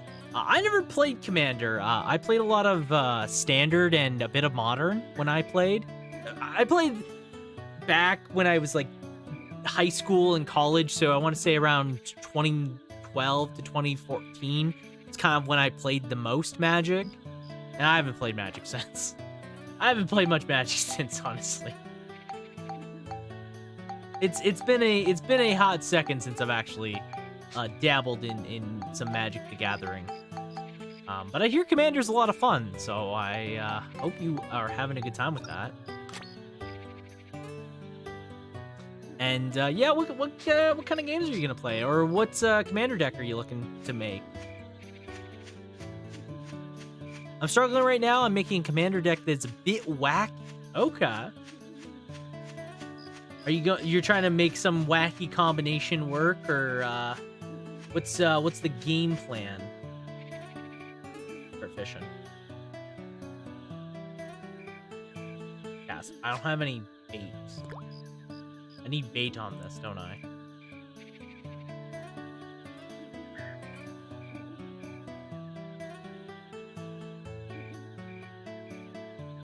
I don't think this will work without bait, but who knows? Maybe it will.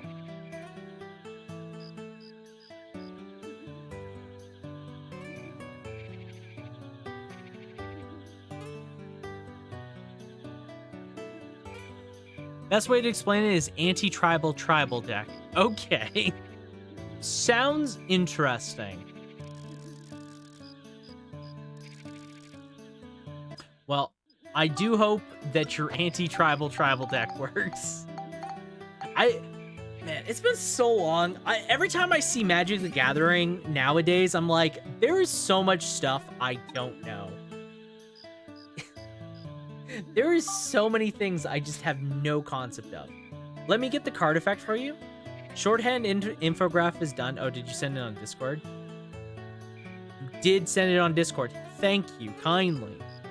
Barrel arm, Nova cannon, missing missile pod. They're okay at best. Buggy. Okay. An aquarium. Oh yes, because you can get an aquarium. I forgot about that. Okay. Well, thank you for the the shorthand list. Appreciate it, Casey. You are the GOAT, as always. Let me open this in browser. Okay. I figured that cheese. I heard cheese was really good in this game. When you cast a creature spell that doesn't share a creature type with a creature you control or a creature card in your graveyard, copy that spell. A copy of a creature spell becomes a token. The card is called Volo, the Guild Ito Monsters. Okay. Sounds interesting. So whenever you catch a creature spell... Oh, so you're just trying to, like, do a bunch of creature types. So that way you can copy spells. That's neat. I like that. I'm assuming that's either the commander or is that the... I'm assuming that's the commander. That's a cool effect, though. I like that. Definitely very interesting. Having additional healing items means having additional stacks of healing items specifically. That definitely is something that I feel like is necessary for sure. It's basically creature types matter. Yes, it's the commander. Okay, nice. Sounds like an interesting deck. So you want basically good... You basically want like a combination of ways to put guys in the graveyard and spells. Or yeah, you just want ways to put... You just want to be able to summon guys that are different creature types. That's interesting. Spell word got me mixed up for a second there. I've been playing... my lack of playing Magic it's catching up with me. It sounds cool though. I like the concept. So you want just really good creature effects that's playoff summons. But also playing different ones. Decks like that are definitely prone to creating infinites. You can definitely do some wacky stuff with stuff like that. You can do a lot of wacky things. You want to play like stuff that's really good on like summon. Though I could not tell you half the good things on summon are anymore.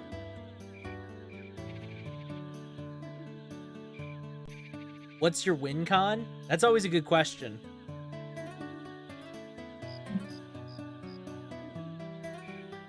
Yeah, is it like going to be a fast kind of pace deck, or are you trying to go for big summon effects that value that extra ability? I'm sure there's like... What's the colors of the commander? I'm actually just curious. I'm gonna Google him. I'm gonna Google the colors. Is he blue white? No, he's green. What's his colors? Why is he hard to find? He's green blue. Okay, so he's like Simic colors. Fair enough. Just to smack people to death. Fair. So tell me something, Joey. Since you are quite the collector, how much does a cartridge of Pokemon Heart Gold sell for?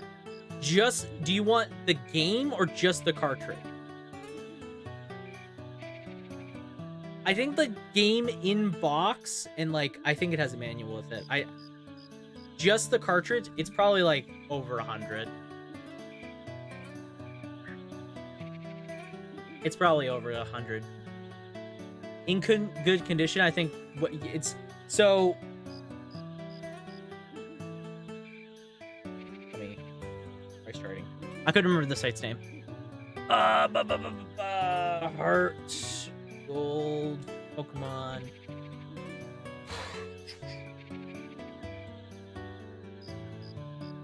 Heart Gold. So complete. It's complete is 156. Loose, which I think is just card only, is about 120. I would say for complete, you're more often looking at something closer to being like... What about Soul Silver? I think Soul Silver is a bit more.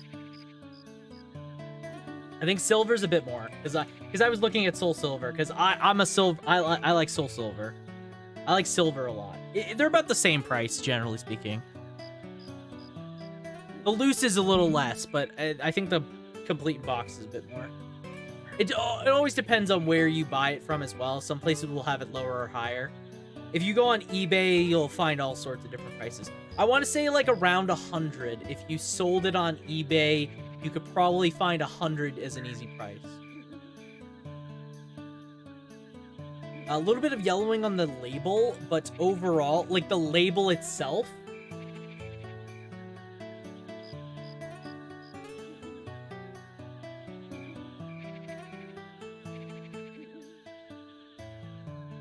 like that zoom in did not help at all. Like on just like this, like it's a little discolored. That's probably still, I want to say 90. 80 to 90 if you tried selling it yourself. And even then, you could still probably get 100. On the DS part, yeah, you could probably get 100, I want to say. If you're selling it. If you took it to a store, they would probably try and scam you and get it for way less than it's worth. 100 is what it's probably worth on its own. Easy. Like, just put it on eBay, put 100, you'd probably get that. There's some prices that are like 120 loose.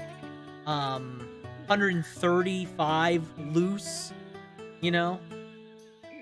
I think realistically 100 is like the easiest price you could do. You could do 120 probably, but 100 because it's slightly discolored, most people will probably be picky about it. That's like fair value. Was wondering if I could make some money with this. It's possible. It's one of the more expensive games for sure. I got the entire box of manuals and stuff with the tracking thing. Oh, do you really? Nice. Yeah, I think like they're very expensive. They're expensive games for sure. Look at the price increase, by the way.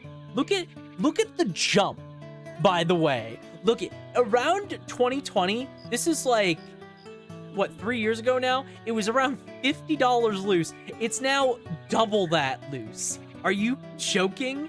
For a bit there, it was triple that loose. Are you kidding me?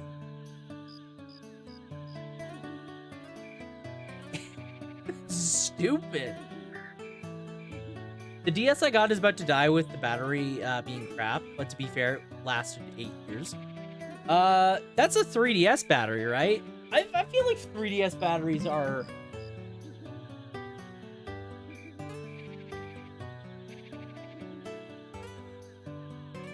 Actually, I have no fucking clue how you change a 3DS battery, so, I think you take off the screws on the back here? I don't know.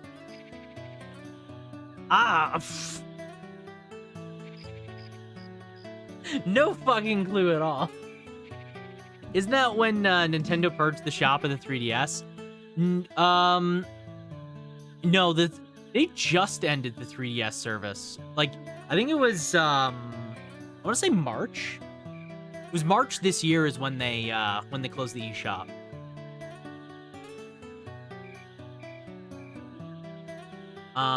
Or around April. So you can actually see this spike right here where it's about 135. This is about where eShop closed, and then it kind of fell back down to price to where it was kind of resting. It's still going back trending upward, but I could see it going back down further because at this point, most people have bought all the 3DS games they want, unless you're a new collector getting into it or you are, new collectors aren't, I want to say, as prevalent right now. Most people are starting to be like done with collecting. I want to say like around, because this is around pandemic, right? Like this point, this is when a lot of games pricing go up. You'll see around, if you look at price trends, around 2020 to now, this peak is like COVID era. So you see a lot of games trending upwards and then kind of finding their new like lows compared to what they used to be because of COVID. Almost every game kind of has this trend, I want to say, over the course of like 5 years.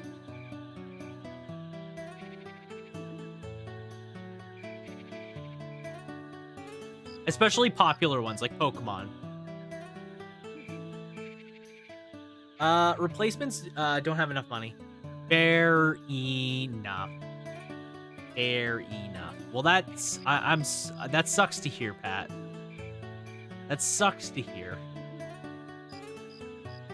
Hopefully you can maybe get it changed someday. But yeah, to kind of like go back to the price, I want to say 100 is a very easy price to sell it at. Note, you would have to sell it yourself, though. I want to say if you took it to a store and they gave you a quote on the price, they're probably going to be, if they're generous, loose with this color, I want to say 60 to 70 is what they would give you, which is a joke. That's being generous, I feel. Some stores would probably maybe even try and take less. That's nothing. Yeah, oh yeah, no, that's nothing. And that's like And that's like being generous. I could imagine some stores would be I can imagine some stores would be even less. It's virtually not. Yeah, it's like virtually nothing. $100 is like decent. Like you can do stuff with $100, right? Like 60 though, 60 to 70, and that's like again being generous. Like I think they're more likely to try and give like 50 or less. 50 is where I feel like some stores would be like what they want to do. Dollar on this place is dropping, but the prices remain the same. It's quite harmful to me. It's definitely really bad. The economy is really fucked wherever you are right now. It's really annoying because no matter where you are, the economy is just messed up.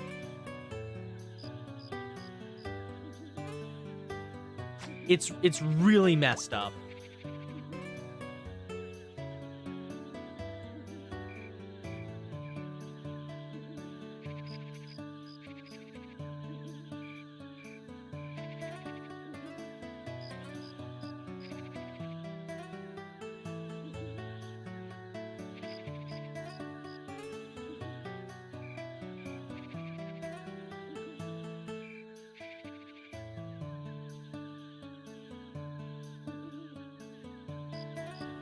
Yeah.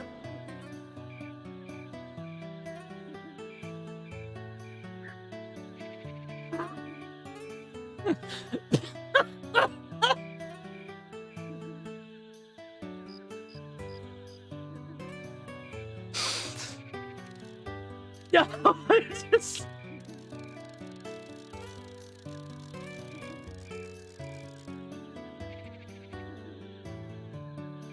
Oh my god. That made me lose it real quick there. Oh, thank you for the random noises. Logical thing is drop the prices as well, but no, the prices remain the same. That's the biggest issue right now as well. Fuck, what? Like, what? No matter where you go right now, like, buying food, just trying to find rent is ridiculous. Milk? I think milk right now, it's different here, because we buy bagged milk. It cost 25 pesos. Now it's 6,000. How many? What's the conversion on that? What's the conversion on that? Pesos to Canadian.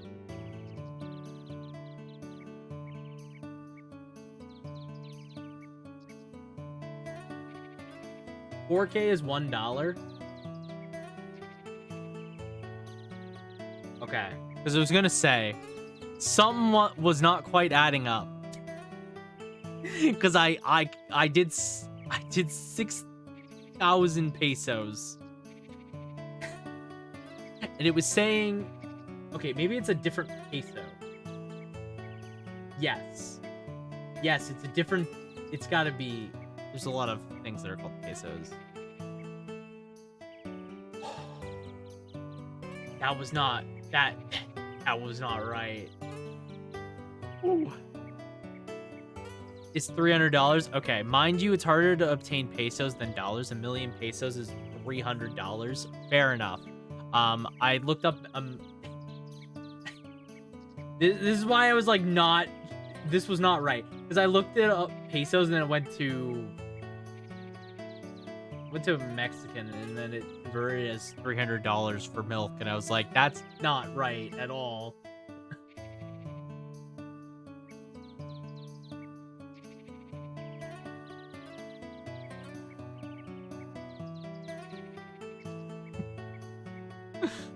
Oh my god. But yeah, it's rough. It's rough. I mean, for right now, if I bought a bag of milk, like a bag of milk which has 3, so yeah, damn the milk, to 6,000. If I bought milk right now at my local convenience store, and that's 4 liters of milk, roughly. It's roughly 4 liters of milk I get. I think it costs anywhere from $5 to $7, roughly, about for a bag of milk. for 4 liters, which is not terrible. It's not, milk has not changed in price in a while, so it's about $5 to $7. It's gone up a little bit, I think, but yeah, that's about how much it is for milk, which is here it increased immensely. Yeah, I don't think that's one of the things that increased. I will say most places, like if you go out to eat right now, I would say going out to eat is completely a waste of money. Genuinely speaking, there's very few places I like to go and eat at because it is genuinely a waste of money. It is genuinely a waste of money. I went out for a meal one day and it cost between me and Sarah, and it was not that much food, I would say. It cost us $80. I was like, are you fucking with me? It cost $80 for the two of us to eat out one day. I was like, that's fucking foul. Because we did not get that much. If it, like, in most other places, like, I want to say it's like, I don't know, $50. If we're lucky, it's like $30. It's so stupid. For me, it's about $2.68 for 4 liters. That hurts. That hurts me on an emotional level.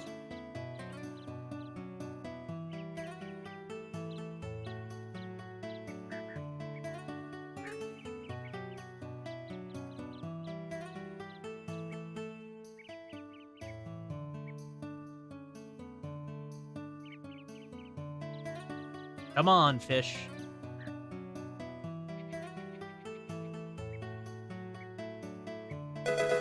Thank you. I'm focused really hard on this fish. I don't want it to escape. Come on. How do you...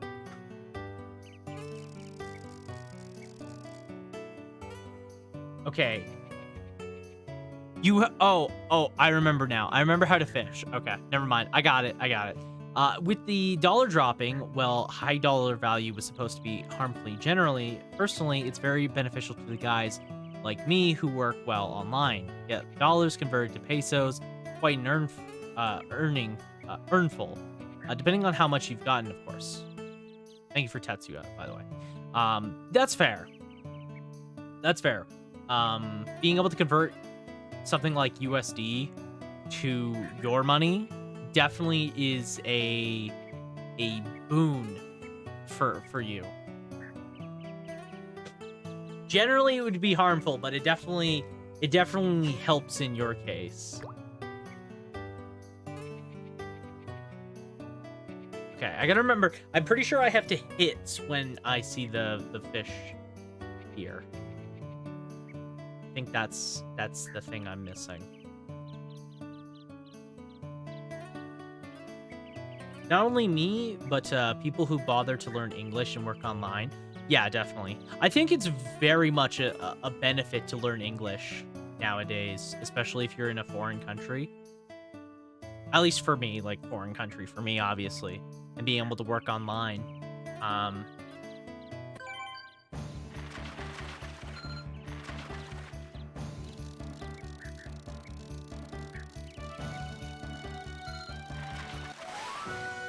Oh, we did it. We caught a gummy. The fish points acquired.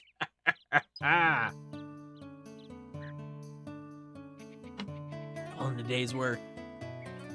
But no, it's definitely, like, even for me, right? Because obviously I have Canadian dollar. The conversion between Canadian dollar and US dollar, it's pretty, like, for me, it's painful. Obviously, it's much worse for others. But, like, I think for USD to Canadian, there's a severe drop as well. USD, every time I see USD price and then I see Canadian, it's like, oh my god.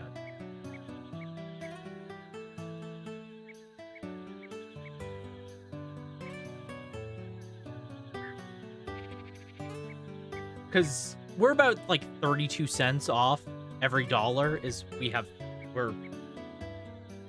we're like, every 78 cents is equal to $1 US.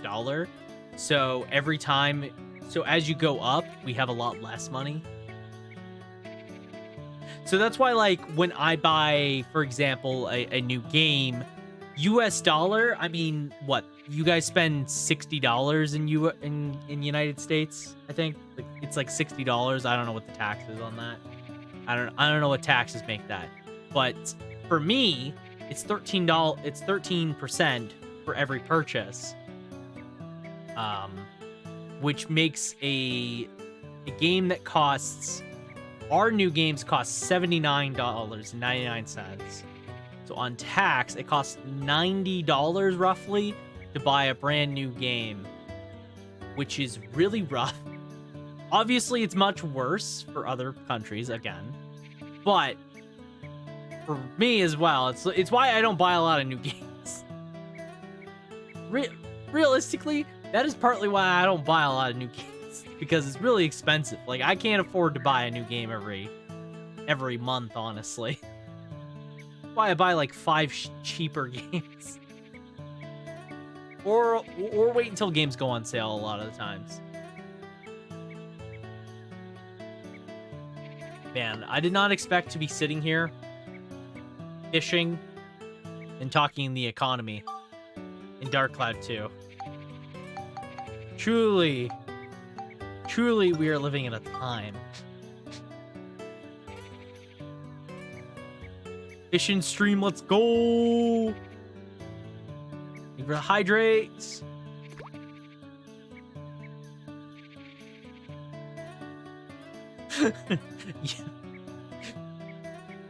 When you and the boys want to talk economy, so you go fishing.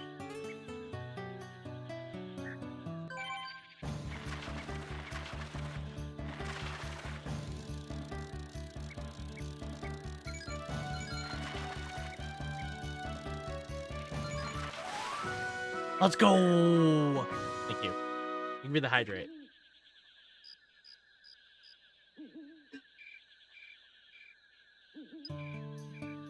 Can I upgrade the fishing rod? Is that a thing I can do, by the way?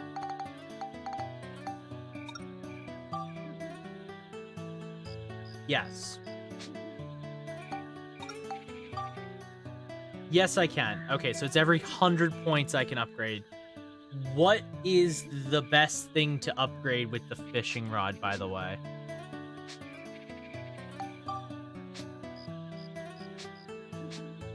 What is the beneficiary route for fishing?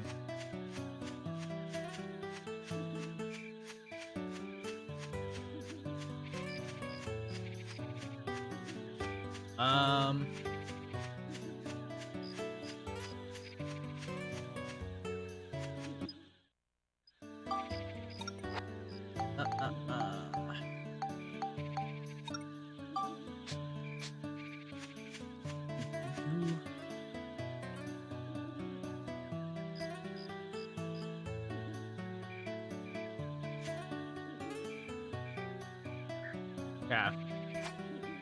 Reel it in. All right. But yeah, I do think it's very interesting to see the differences between the dollars. Definitely, the economy in general right now is just really messed up. A lot of it's this general thing where a lot of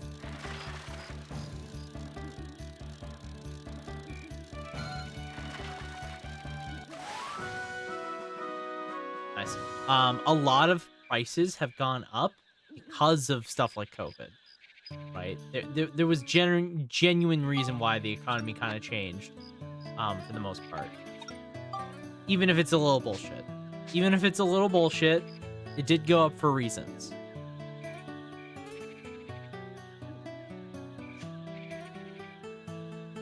Right?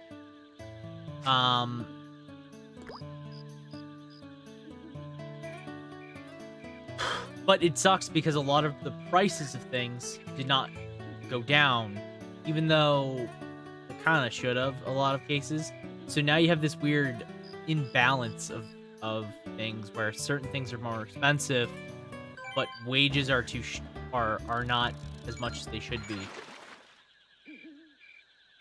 Okay, well, I got absolutely cooked by that fish. I don't know what happened.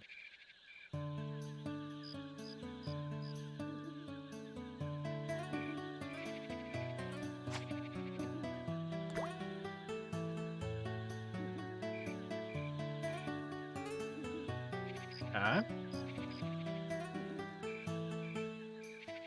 At least the music's nice and calming. Nice and chill. Like, what was the... I saw, like, a TikTok a couple days ago. I saw a TikTok a couple days ago. It was somebody that was in Vancouver, so across the country from me. And they were talking about... They were showing off this apartment. And the apartment was... in the video, they were like, why isn't more countries doing this? Or why isn't more places in Vancouver doing this? And they showed up this little dinky apartment. And it was just like a little tiny apartment. It's like, whatever, you know? It's not that big. It's not that great. And they were saying like, oh, more places should do this. It's a tiny little, X amount of square feet. It's perfect for like a single person living there. And it's like, yeah, it's whatever. It's fine. You know, it's probably no bigger than, I want to say, this room. And my room's like decent. You know, it's not like the biggest room, but it's a decent size. It's probably the apartment was probably no bigger than this room, which sounds awful to me. Sounds absolutely horrendous. I no thanks. You know, I don't want to live like that. But they said the price of it, and I was just like, are you kidding me? They said it was like $1,500 a month. And it's a little tiny little thing. And I was like, are you kidding me? We're charging $1,500 a month for like a square foot. Like, you put a coat on the floor, you're gonna trip and you're gonna fall into the kitchen from your bed kind of deal. Like, that sounds awful. What do you mean? For that price, no thanks, you know? So I was just really surprised. And like, just in general, like apartments and because my girlfriend's looking for her place for herself to stay. She's been looking for like a couple months now. And just the prices are just ridiculous. Like, what, you want to spend $2,000?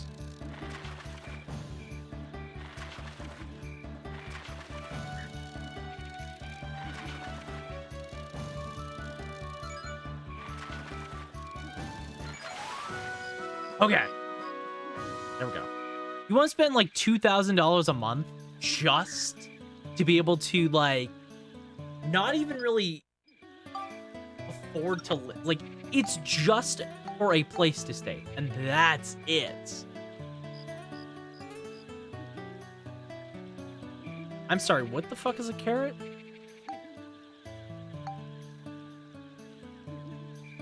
I'm sorry, what does a carrot do now?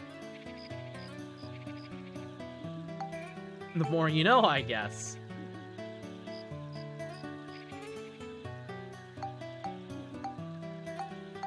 All right.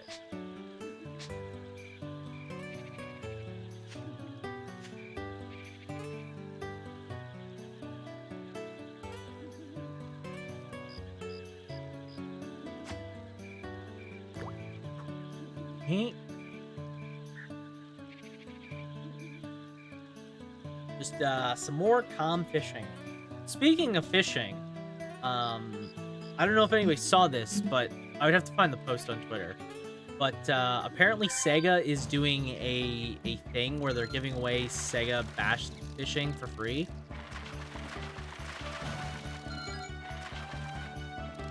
So if you guys want a free fishing game, look no further. The Sega's literally giving it away. It's like a promotion or something. Maybe I can find the Twitter post. Hold on. Thank you for the hydrate. Let me find the Twitter post real quick. I think I retweeted.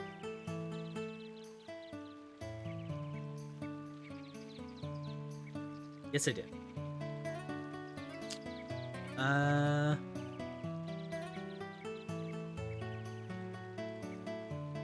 Here you go. So if you guys go on to games.sega.com/bassfishing, I think you fill out a survey or something, and you get a free copy of Sega Bass Fishing.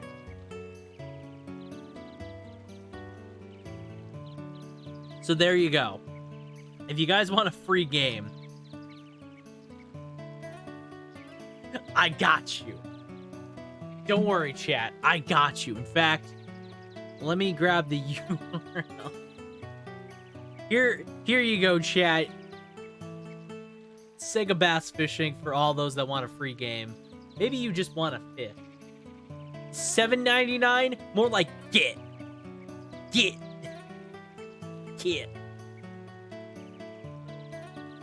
Oh my god.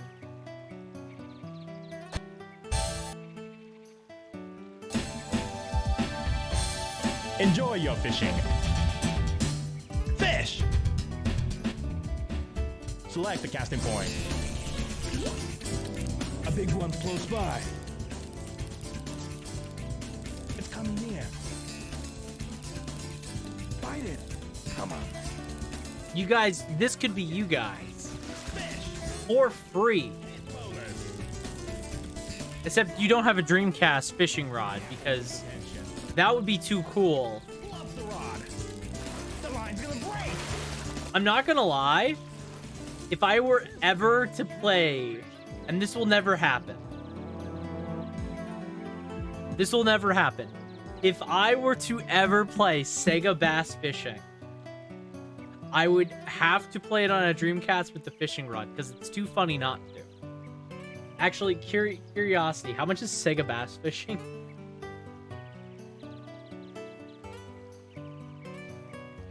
How much is Sega Bass Fishing for the Sega Saturn? Oh. Sega Dreamcast. $8. Okay, we can buy that. That's easy.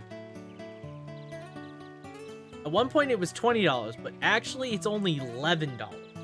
Don't worry, chat. If you ever see me, I will be playing Sega Bass Fishing on a Dreamcast with the fishing.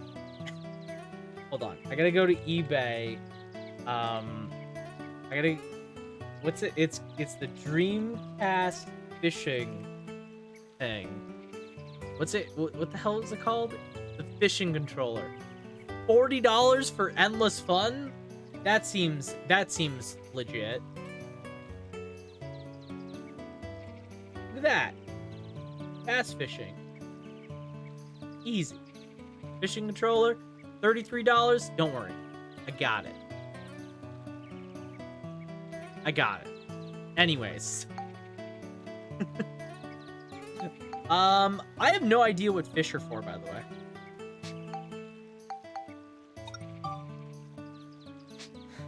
Are fish just for... I'm assuming they must be for crafting of some kind. Right? Fish gotta be for crafting, I'm assuming.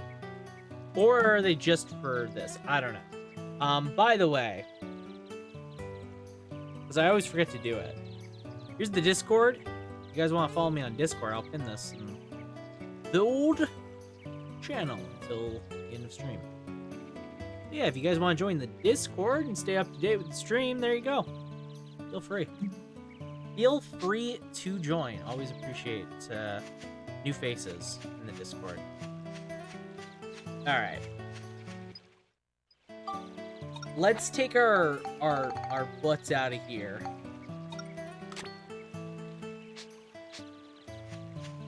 Let's take Max's old derriere out of here. I don't know where to find a fish that is big enough. That's not a me problem.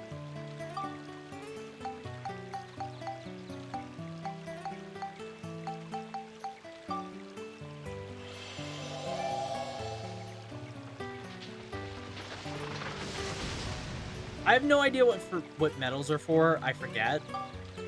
Are medals for costumes, I think? Yeah, they're for, like, costumes, right? I don't remember. Okay, save progress. This is a hard lesson I learned. Always save your progress. We are in chapter 2, by the way.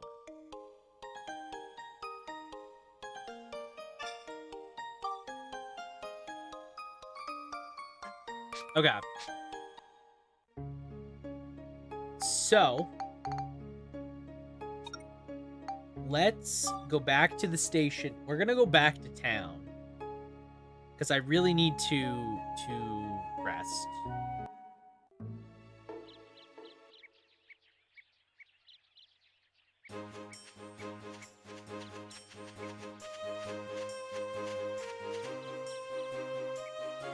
Hello? Oh, it's the old man. Huh?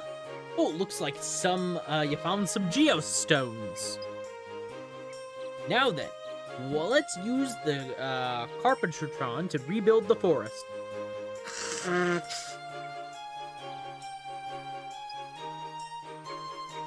Come along with me. All right.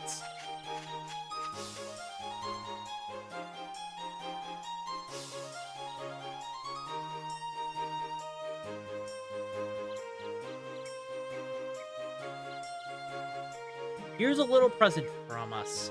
We gathered some things you'll need to rebuild the forest. Even if you have the Carpentertron and geostones, you can't get anything done without materials. But, you know, your item bag looks mighty small to me. No room for anything. Tell you what, I'm gonna do you a big favor. Let's make that bag bigger. Just so you know, I'm not always this generous. I just happen to be in a giving mood today. Rolling logs, cloth, glass material, sugar cane, scrap of metal, fire elements, 20 water elements. Now you've got what we've got to call the Carpentertron to you. To stand on the georama, press and georama map, press the select button. Go ahead and try it. You gotta press the select button. You gotta press the select button. You gotta press the select button. I think he's telling me something. I don't know. You gotta press the select thing to the select. I can't even say it anymore. Let's press the select button. It's a tongue twister that you didn't know. Just try saying you gotta press the select button 5 times fast. It's really hard, trust me. This is a geostone. Filled with the wisdom of the ancients. When you put these in the reactor, you can build more types of things with the Carpentertron. Boom! Alright, downloading the geostone. Now you can make wooden house. Iron chimney. Thorn tree. Wooden stand. Wooden stairs. River. Eye tree 2, nose tree, forest lake restored, has been made clear. The condition, glowing mushroom restored, has been made clear. The condition, withered tree restored, has been made clear. Oh yeah, I almost forgot. Geostones not only have info on how to build things, but data on how to develop a better future. As you build the new world, you can see how it's going with the Analyze command on the Georama menu. Now, in the upper right of the Georama menu, you'll see this thing that says Holian remaining. For things to exist that requires a certain type of energy. We call that energy Holian. There's a limit to the amount of Holian you can have on the Georama field, and the Carpentertron can't let you go over that limit. You remember that? This is a lot. If you ever want to know anything else, you can just ask me with the help receiver. I'll fill you in. Now then, I think I'll leave the rest up to you young folks and get myself onto that train thingamajiggy. I'll be in the last car, so be sure to show your face once in a while. Okie dokie. If you ever need Georama materials, I should be able to help you. Okay, let's get started. Are you all set? You know it. Let's go.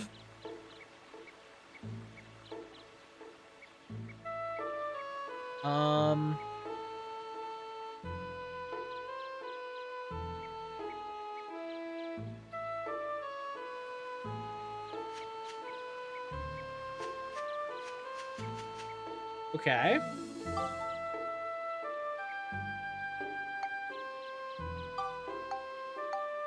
Okay. Forest Lake restored. What am I supposed to do? Items placed. Building information.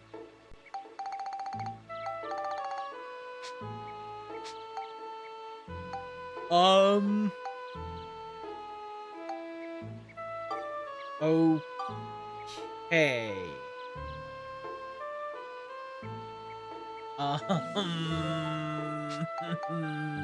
I am not terribly sure what I am supposed to do here. The game just kind of has stuff here.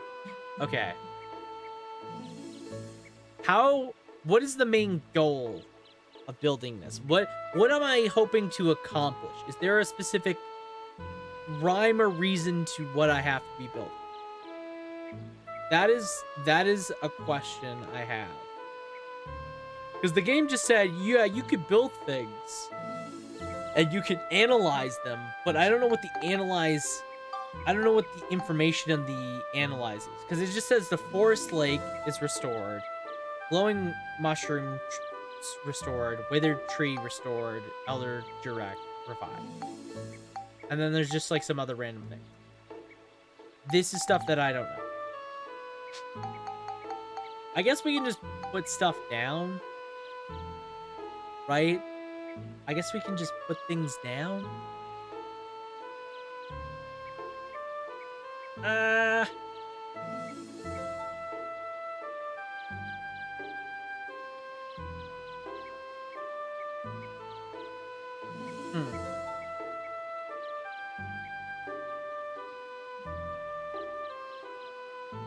Because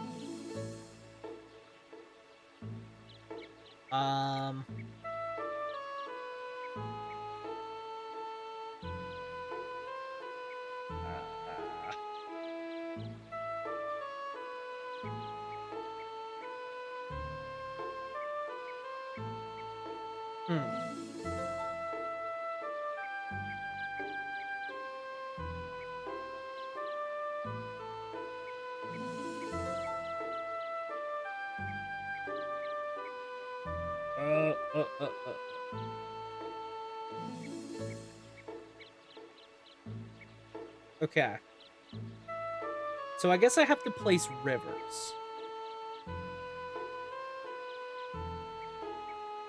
Right? I have to place rivers. I have to put some houses down.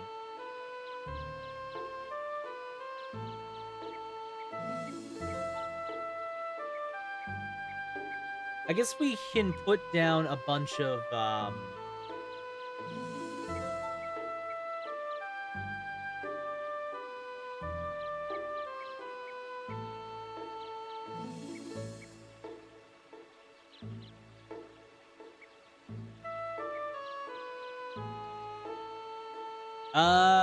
let's put, okay. Because, let me just check the analyze. So it says forest lake restored. So I'm assuming we need rivers.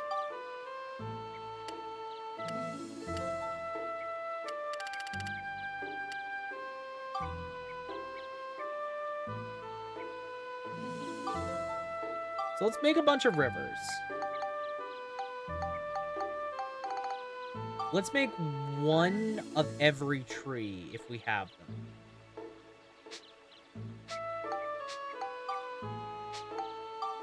We're missing light element. Okay.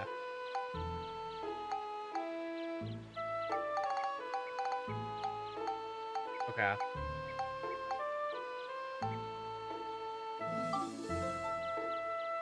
Let's make one house. We can only make one house. And let's make, like, 5 trees. Make, like, 5 thorn trees.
Okay.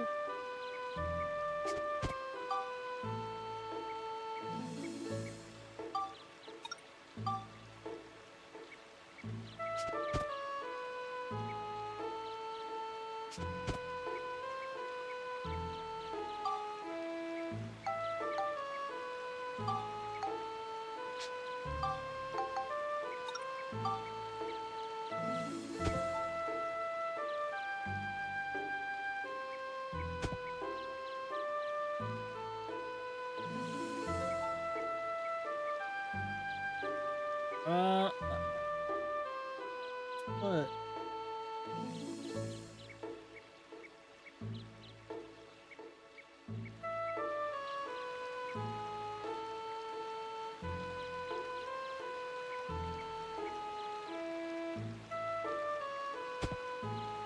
Okay.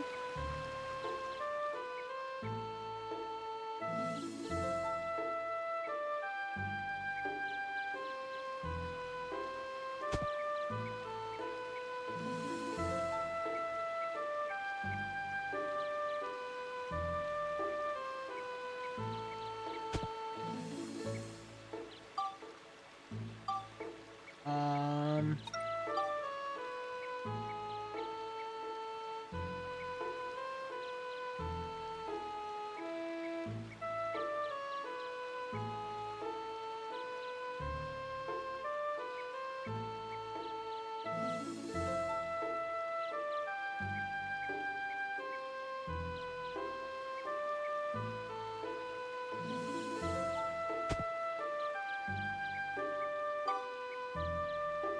Okay.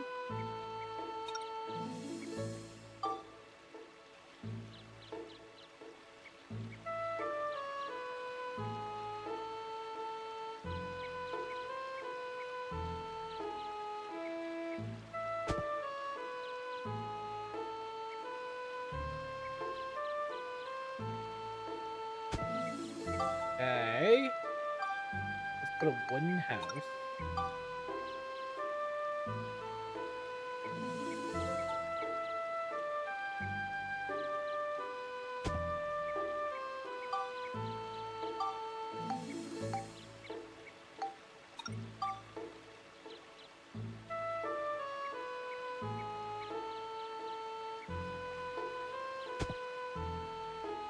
Okay.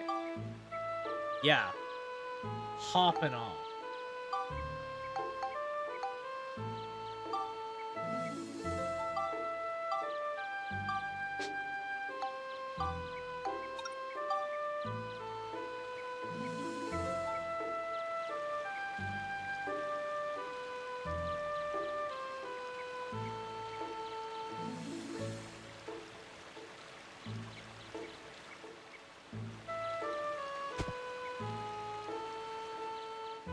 Beautiful. Absolutely beautiful.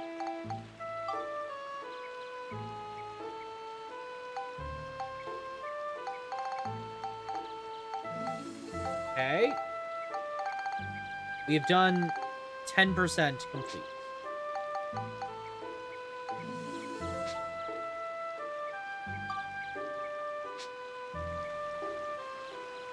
There's been a change in the future.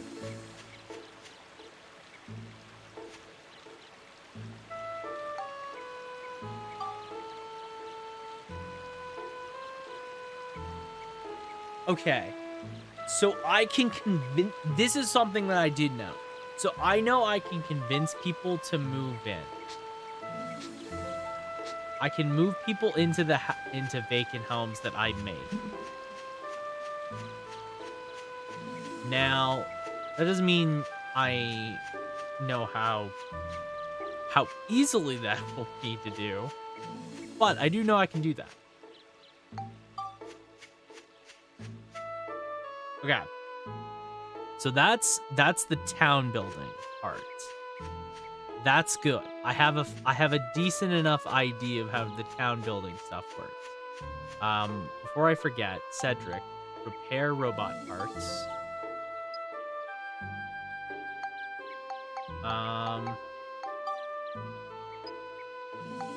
Upgrade ride pod. I still don't have enough experience. I just know first things first, barrel cannon. Barrel cannon, that's important. We're actually very close to barrel cannon.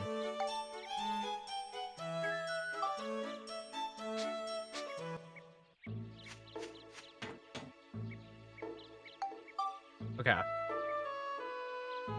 So, I have to go to Palm Brinks, and I have to buy stuff. I have to buy things, because I am poor. Or, I should say, I'm poor.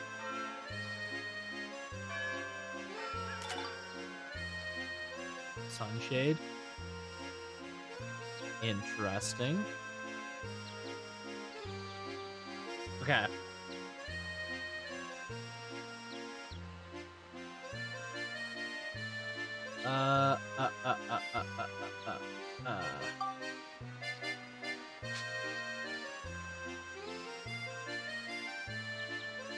Milk tanks.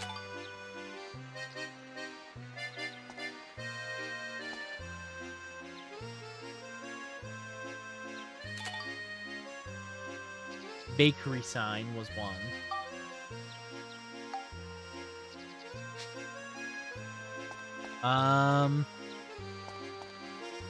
I should buy more bread, actually. How much money? I'm trying to think, how much money do I have?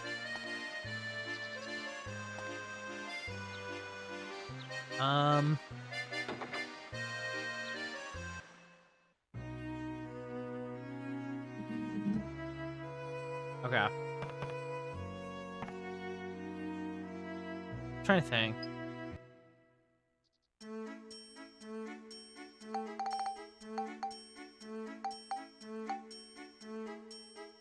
I guess I should get repair powder, actually, because I'm actually really low on repair powder.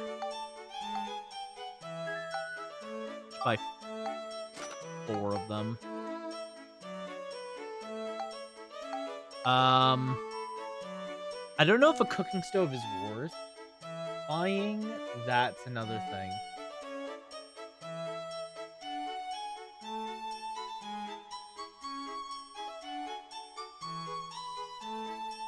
Okay.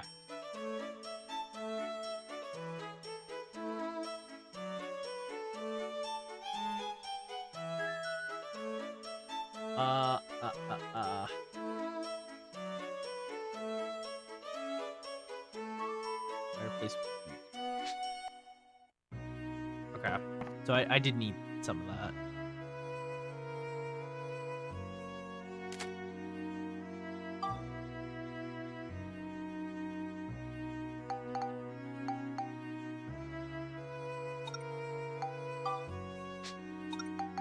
Delete all useless photos.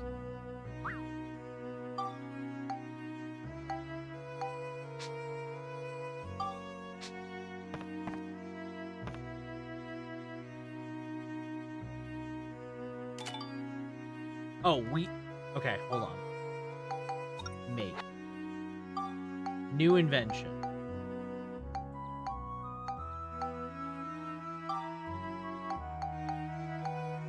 Okay, so wheat. So, hold on. I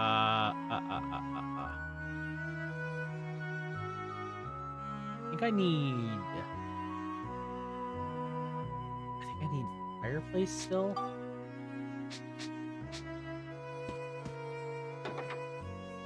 Okay. Where is... Let's go back over to the bakery. They probably have one.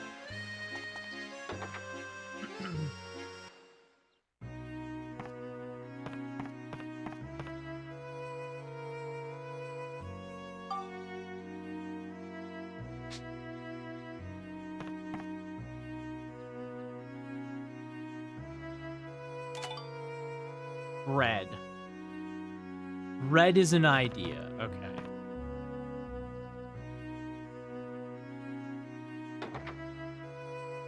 Where's a fireplace? Maybe in the workshop. Or, yeah, maybe here. I'm trying to think. Fireplace. Where have I seen one? I feel like I've seen a fireplace somewhere.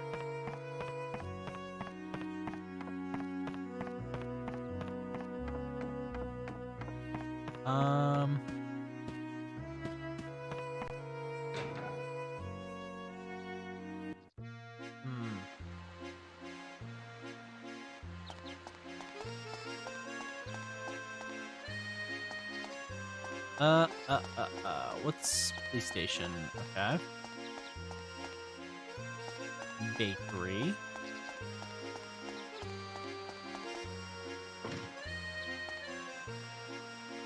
Yeah, that makes sense.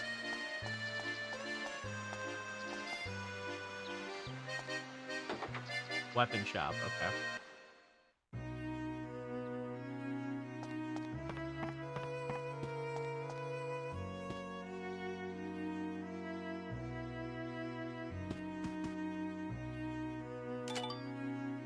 Gold store.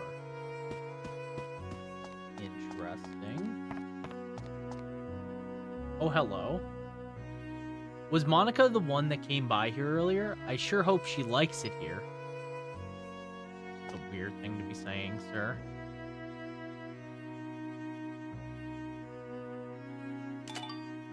Iron Maiden. Interesting.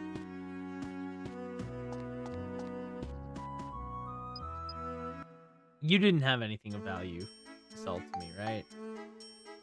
Yeah, you just basically have the extra weapons and the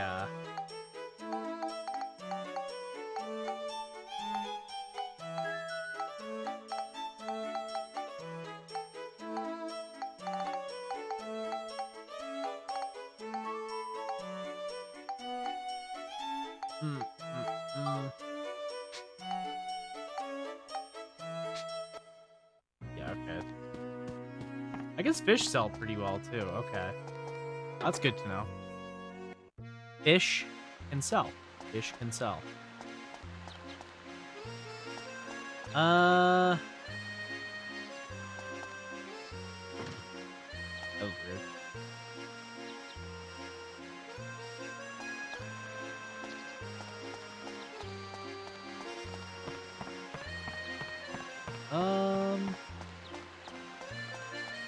Yeah, I don't know where there's a fireplace. There's gotta be one somewhere. What is this place?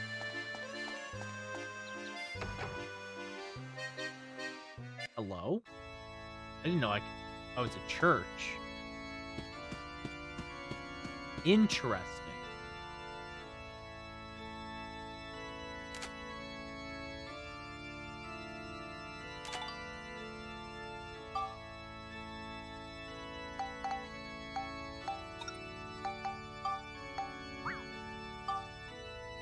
Okay.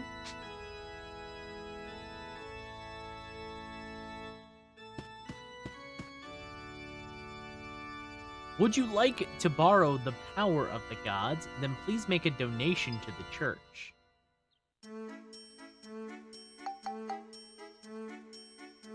Oh. Oh, so this is where you can buy healing stuff. Okay.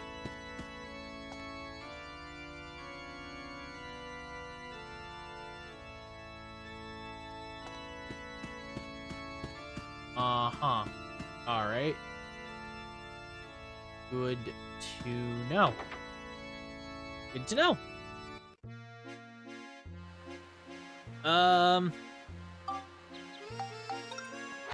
What am I missing? What am I missing?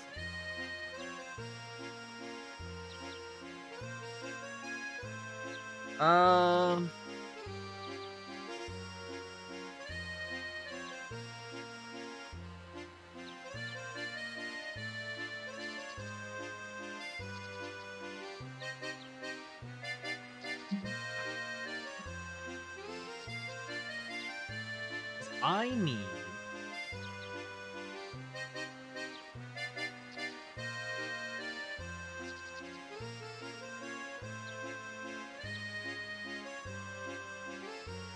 I need stuff. I need stuff.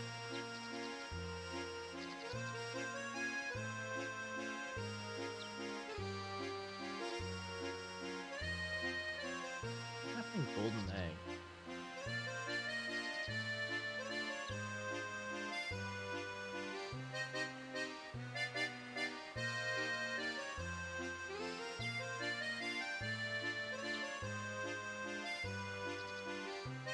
Okay, that's not important right now.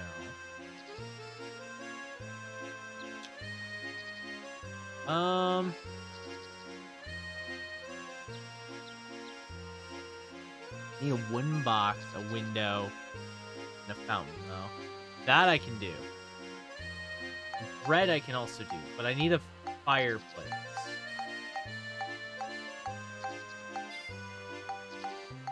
What do I have right now? I have multiple milk cans. Good to know.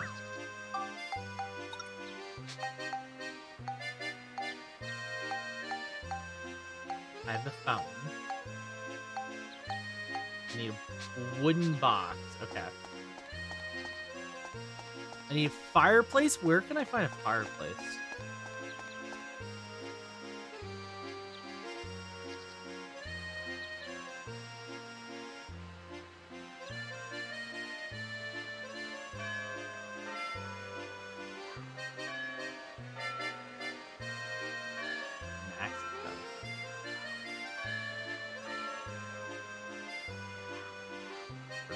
Gerald.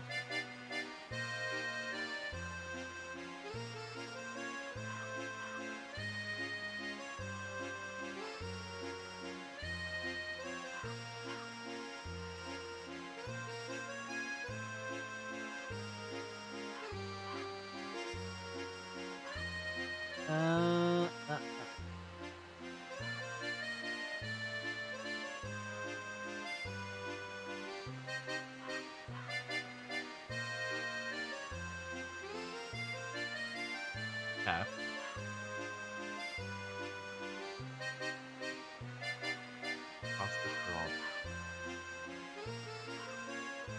Okay.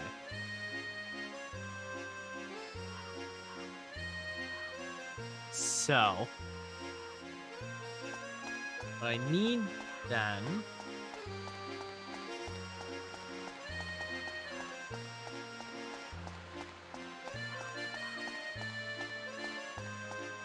that's the church. Okay, so there's more stuff over this way then, I guess.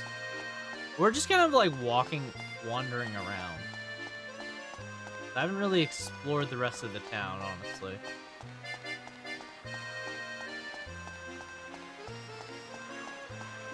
We have not explored the rest of the town very much.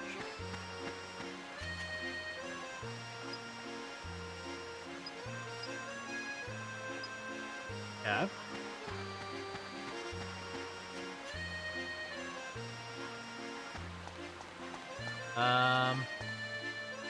Is this Max's house? Where are we?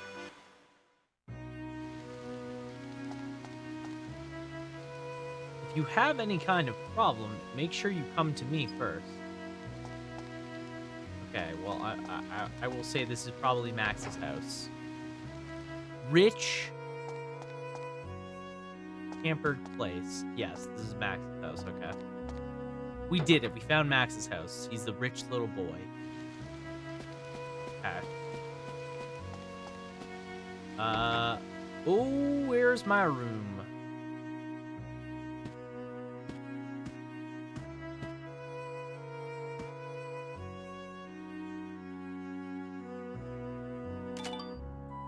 I found a robot, but that is not a fireplace. But I did find a robot.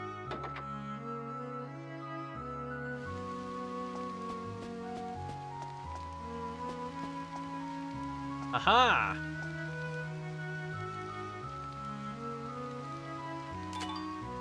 Fireplace. Okay.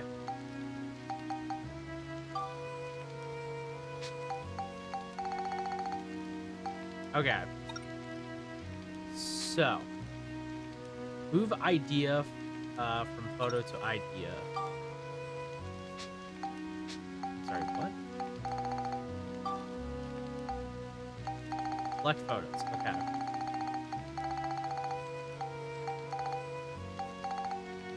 So, milk can.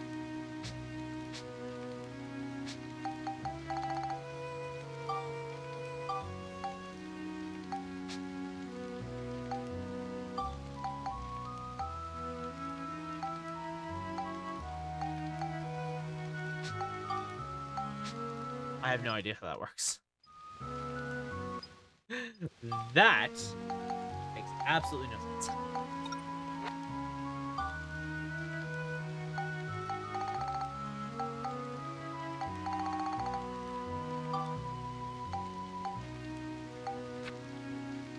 Bread. Milk can.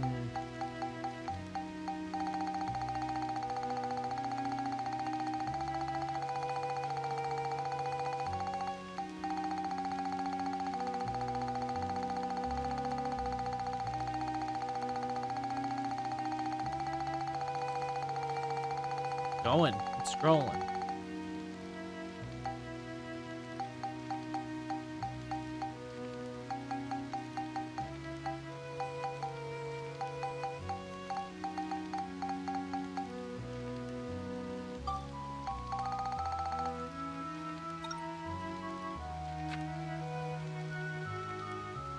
Invent with the button. Think of invention based on the selected items. Nothing. Oh, no good, huh? Okay. What was it? It was fireplace. Oh, was it the bake? Oh, I know what it was. It was the bakery sign.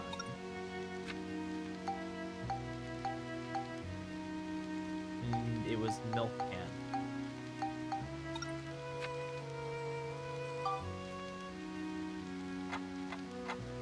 Right? It wasn't bread. Oh, no You're so good, close. huh? You'll think of something soon. Idea. Oh. Oh, it was, it wasn't the milk can, it was the bag of wheats, right? Where's the wheat?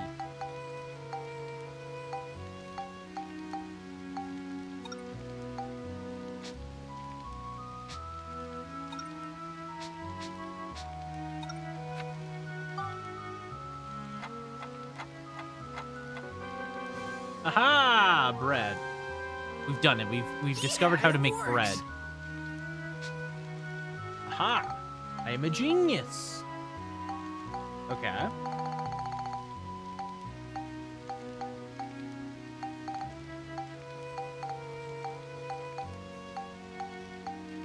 Yes. Okay. So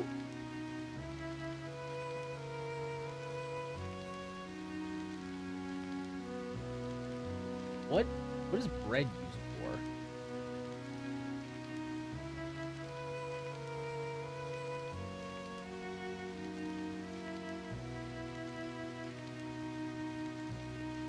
Or is bread the invention? The bread is the invention. Okay.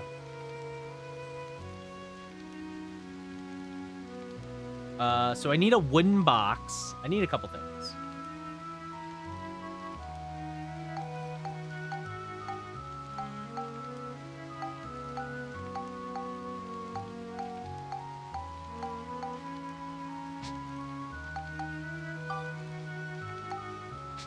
We don't have flour, but that's fine.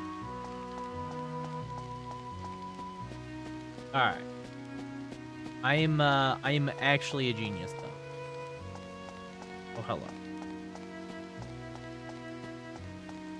God, the invention system is way too much. Oh my god, it's a lot. It's a lot. How much is flour? Comparatively to,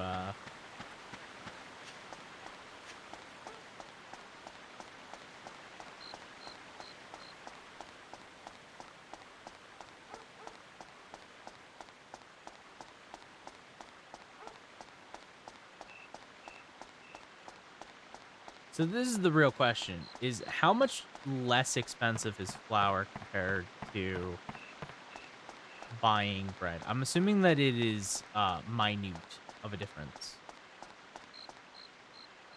I will say, I do need to buy bread for Monica, though. For Monica's sake, she needs bread.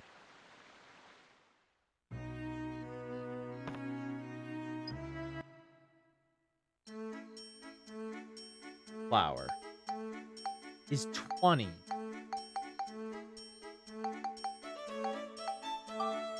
Good God.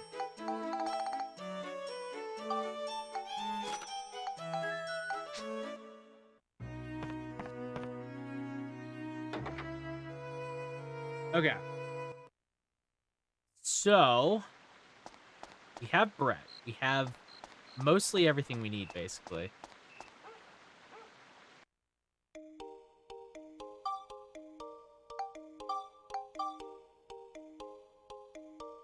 Can I find a wooden box, actually, real fast?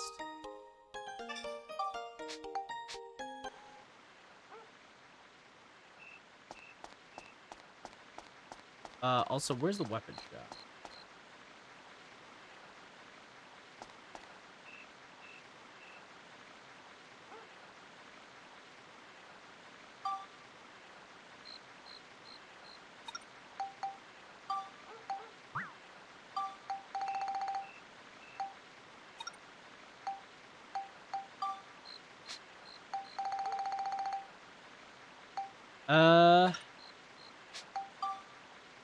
Save photos in ID.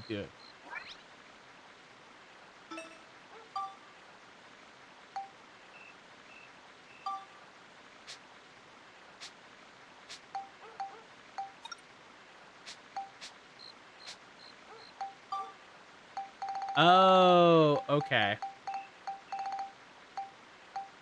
Okay, okay.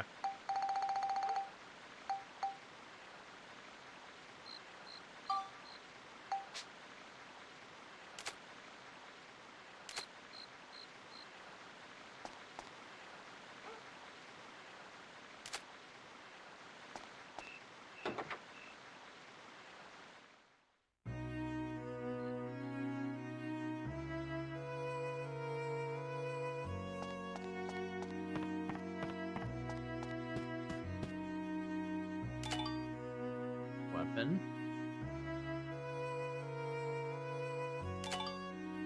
Shield.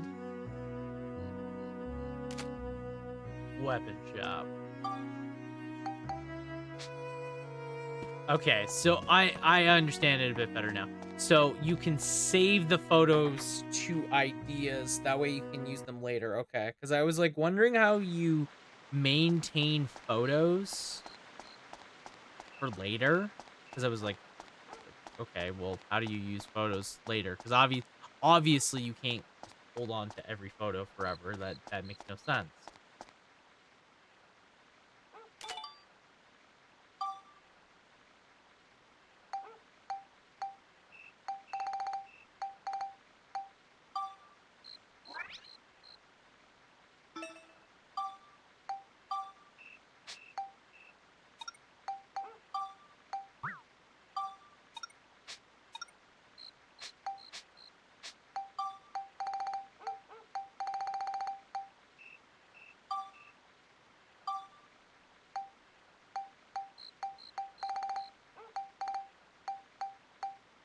Um.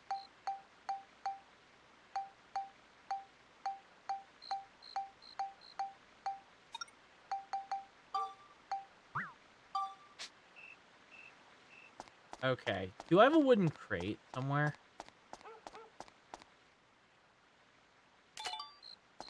Barrels. Trash cans. There'll be a wooden crate somewhere. Maybe in here. I don't know. I'm just like grasping at straws, honestly.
Sorry about that. I just had to back there.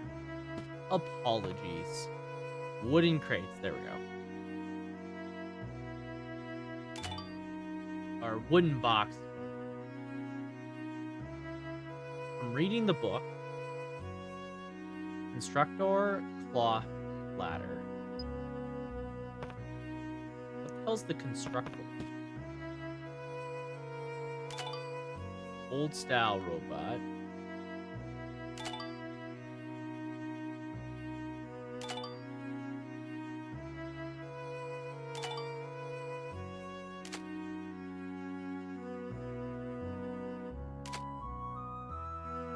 Take all the photos we can. Binoculars.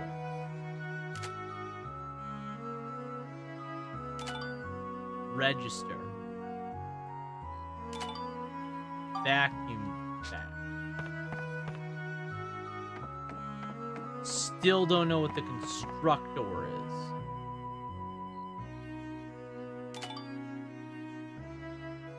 That would be it. That's...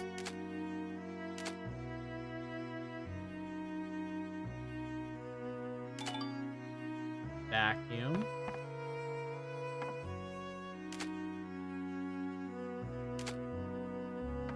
Okay.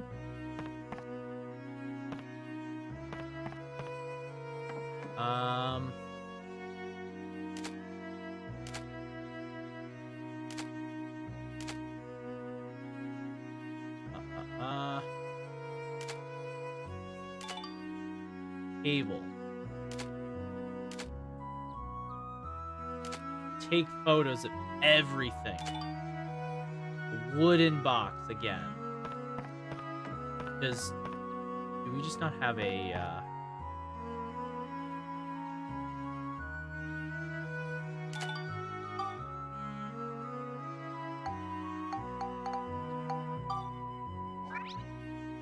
bunch of ideas. A bunch of old ideas. Delete all.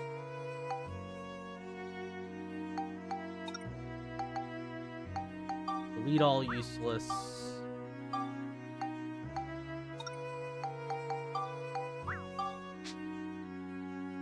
Okay. I need a ladder and a blanket, it said, right? That was the one idea.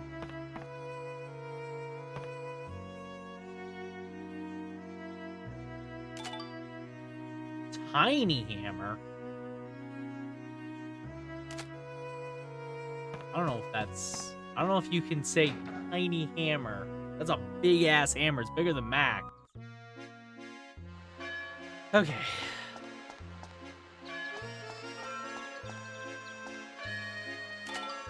Window. Okay.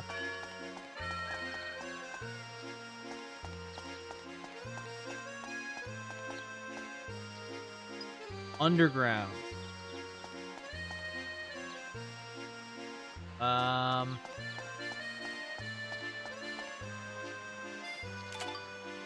Sunshade. Still not 100% sure. Let's go into the pawn shop real quick. They might have. It's supposed to be just a blank sheet, right?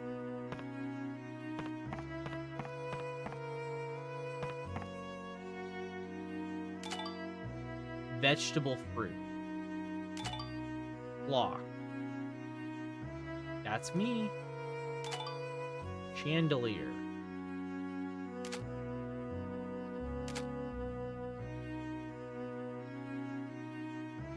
Weird painting on wall.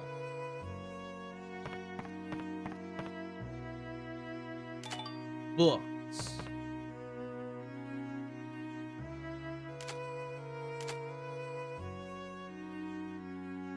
We already got vending machine.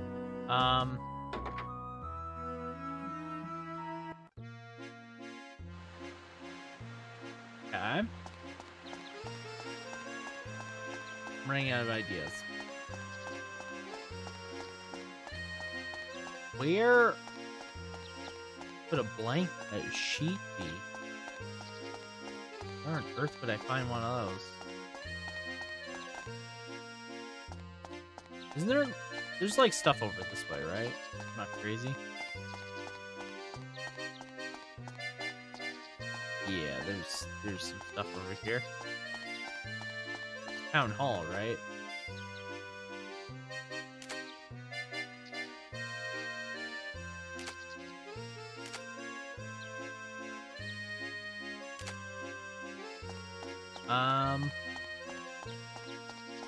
Can I go into town hall? Yes, I can. Okay. Might be some stuff in here. We just are running around. Oh. Shrubbery.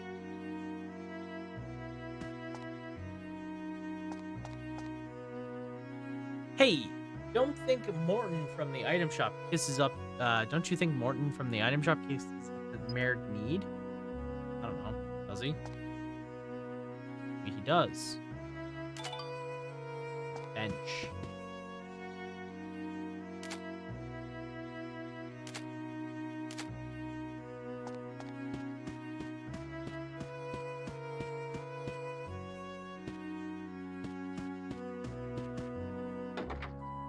Is this the mayor's office? Am I just allowed to walk into the mayor's office? That doesn't feel right. I am. Why? Grumble, grumble. No. I'm sure it was 22, or maybe it was 1010. Grumble, grumble. If he doesn't even notice you trying to say hello, he must have some pretty serious problems. Why don't you try back later? Maybe you can lend a hand or an ear or something.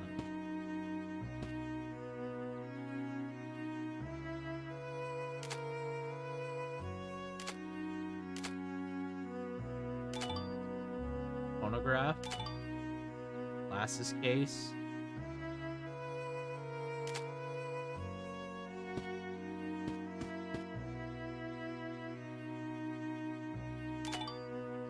Books. That was not what I was looking for. Move everything there.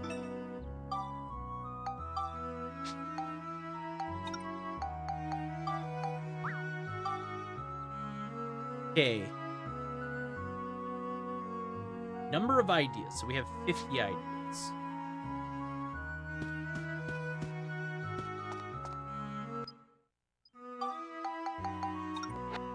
Okay. Well, I think we've accomplished everything. So let's go back to the forest.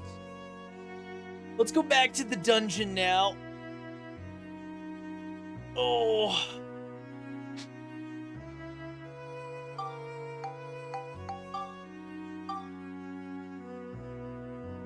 Go back to the dungeon. It's a time. It's a time. And we'll see how things fare out for us. Where was the safe? I just want to make sure that we save.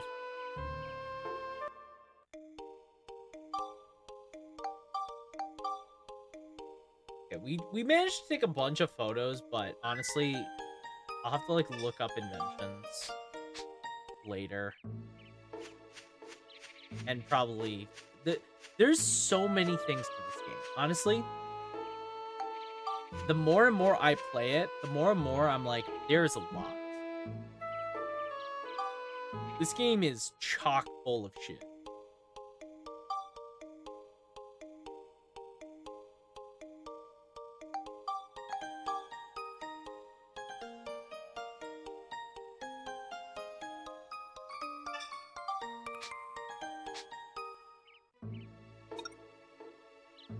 Alright, it's a seal. What's the seal? I guess we don't know what the seal is until we're in here. Well, good luck to me, I guess.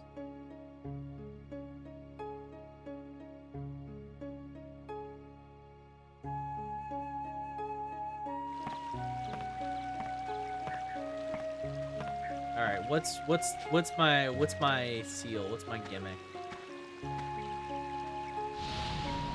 Blue seal. Appears to have a blue seal. Monica has been chosen by the blue. You can't switch to her. Okay, so I have to use Max.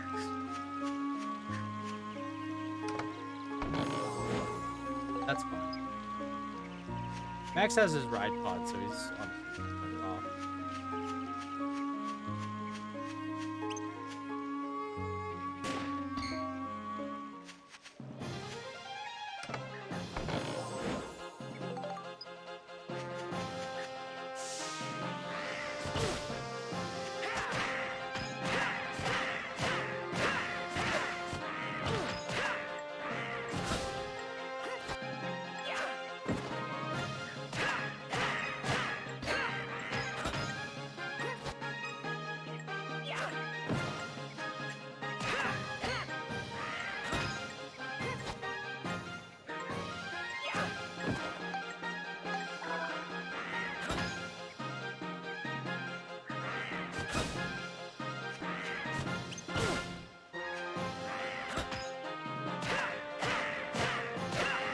Okay. Hey, light element. Nice. Okay, so those things are tough. So I definitely have to upgrade my thing, I think.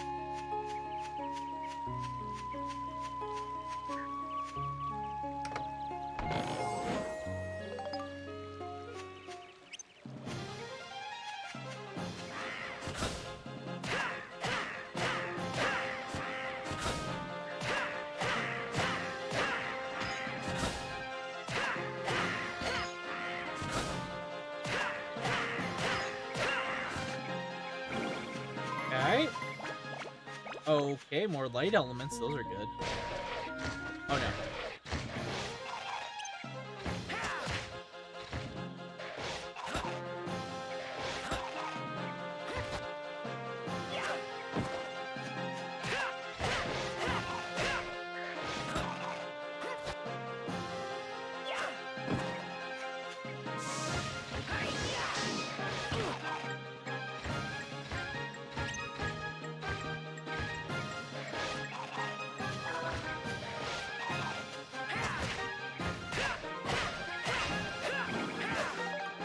Okay.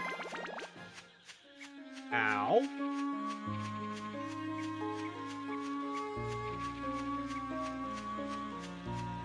Okay, we're doing okay. We're doing, like, decent.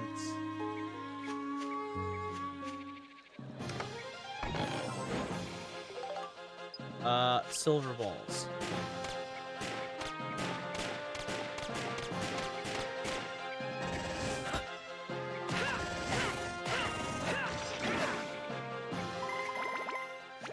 Okay. Antidote amulets. Nice.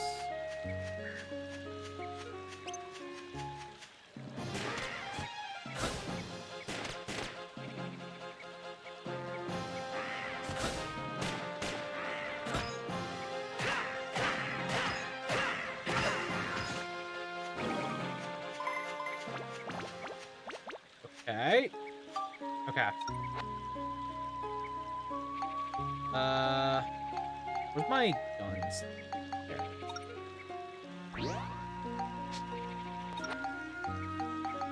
How close is the gun to leveling up, by the way? Okay, it's only +2, but it hasn't, it needs attack. So it needs to level up. Is this +7 yet? No, it is not. How do I know if it's ready? How do I know what plus is? I guess I won't.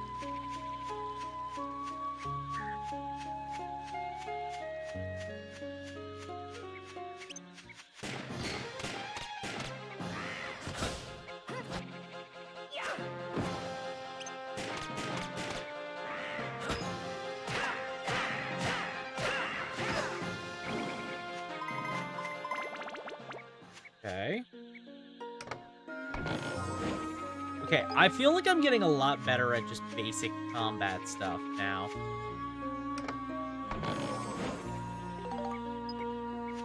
You know, like I'm starting to get kind of the groove of it, like how it kind of just all works. I think a good way to like look at it is look at it like almost like a fighting game. You know, you have to kind of like study what your opponent's doing, figure out what their patterns are, how they attack. You know.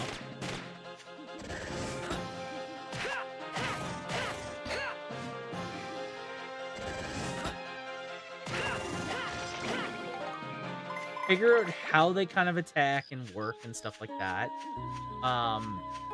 Adjust to it by blocking and respecting, and then you can kind of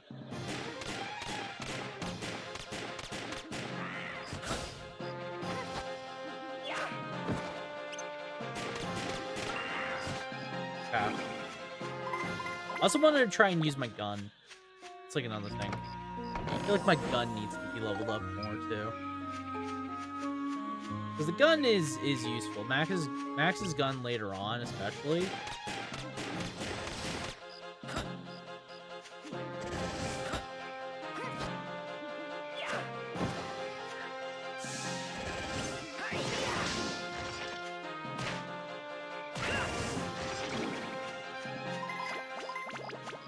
Okay.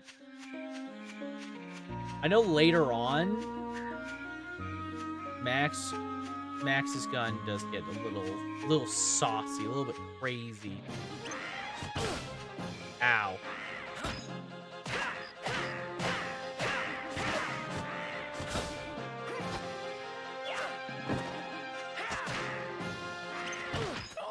No! Oh, no! Come on! Not like that, dude. Oh my.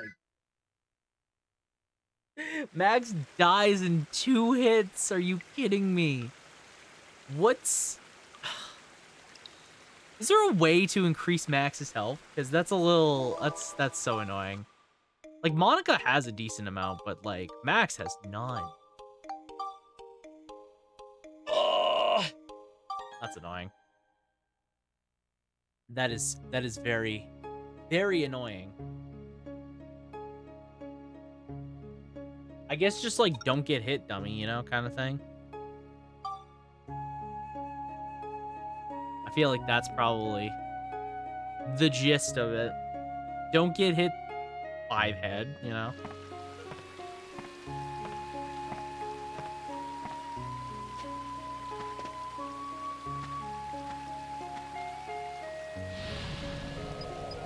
Yeah, so I can't use Monica, that's fine.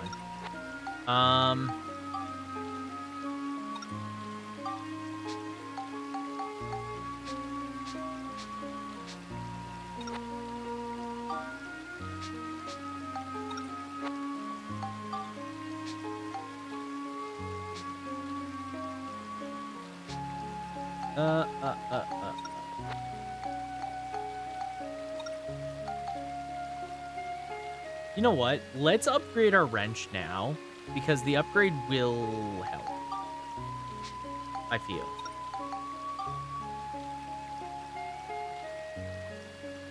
Yeah. There's no real benefit to keeping it stuck.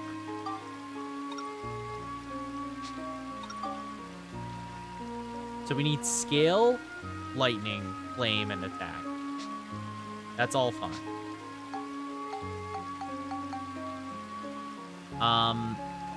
I'm not too sure how much flame we need. I think it is, flame is 18, scale is 5, M is 18. A lot. M is 18, so we need 18, 9, 18, 5, and then 32. We need 32 attack, good God. Okay, 18, 9,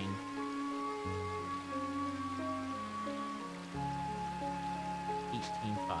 I think we already have enough smash, right? Or, yeah, we have enough smash, so we need scale, the lightning, and the flame.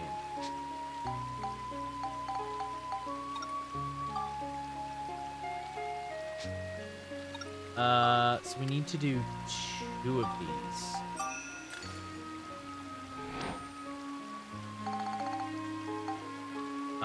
We need to do 3 lightning. 3 lightning.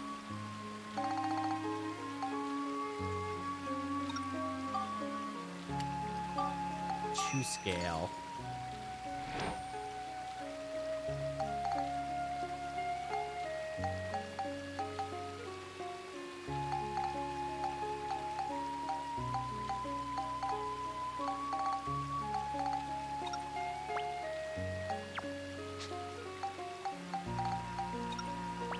Okay.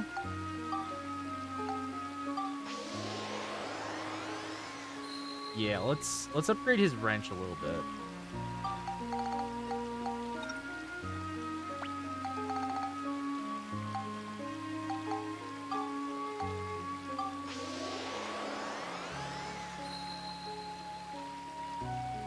Because we do have the points for it, so we may as well upgrade it. Make it as strong as possible. Okay.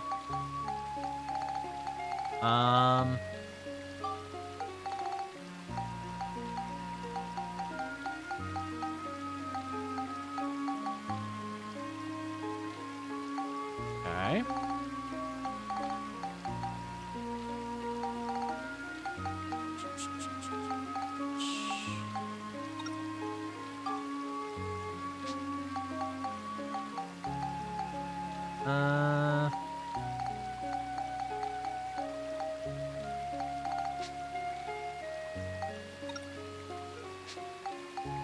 What boosts power?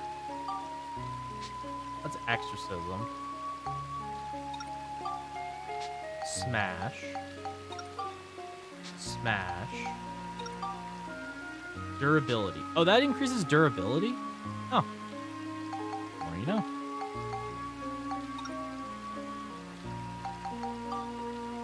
Flames is bread. Interesting.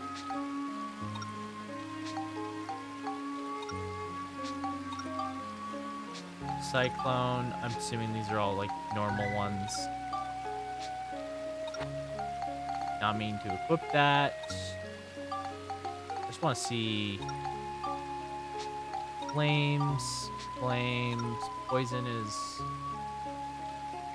Oh, poison apples become Sith points? I'm sorry.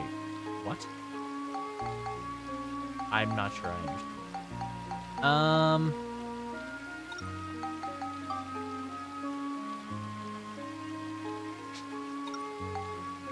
Okay. I have no idea. Thank you for the hydrate. What's an unstable synth spear? Does anybody know? What's up? Because you become an unstable synth spear. Also, synthesizing or whatever, spectralizing poison apples says they will become synth spears, but they give no stats. So I have no idea what that means. Is a randomized. Oh, and what is meaning it just gives a random stat. Okay. Because I need to increase the attack of the drill wren. I need to increase the attack of the drill wren, which is fine. It'll go up naturally, so I'm not too worried. I also have to increase the... I have to increase his gun somehow. I have to increase the power of Max's gun somehow. Attack will or attack crystals exclusively with level. Okay, that makes sense. I see sticky clay can be increased durability. That's neat. That's nifty.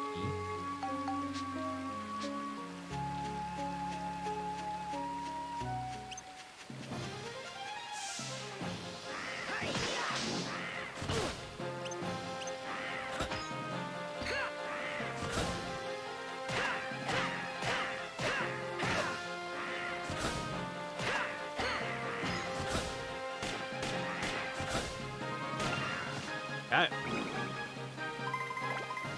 Yeah, these guys are weak to guns.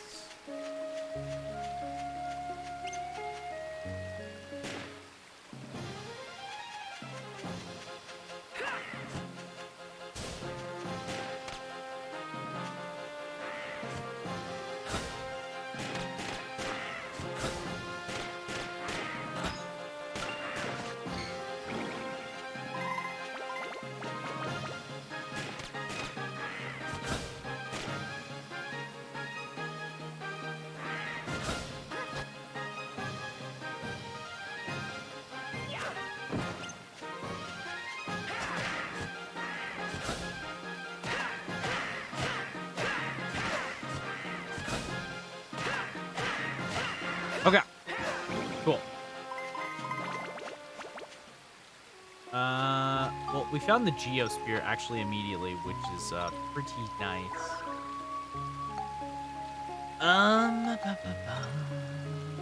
Left hand. All right. I'm actually surprised we found it so quickly. Geostone. I keep calling it Geospheres, but they're not Geospheres.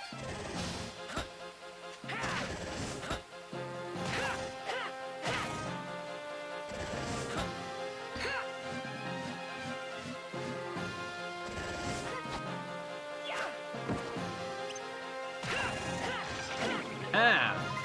Let's go, Max. Okay.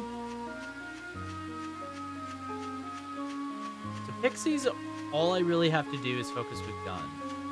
And they seem to die pretty quickly.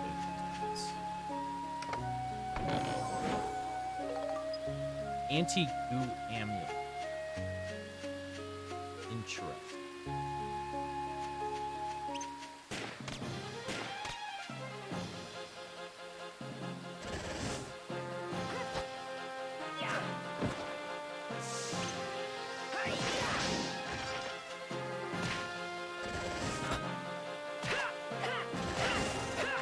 Okay.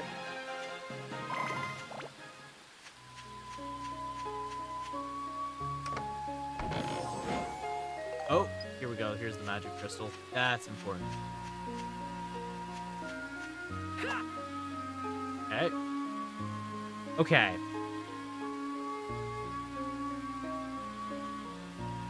Seems to be a booby trap. It's an exploding trap. It was a poison trap.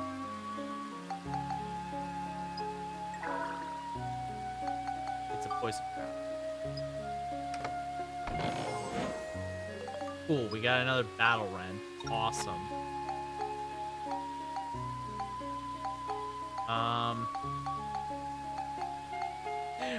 Great, we have 2 battle wrenches now. Awesome. I don't know what to do with that. Oh, do I not have any notes? Oh. Oh, that's... might be bad.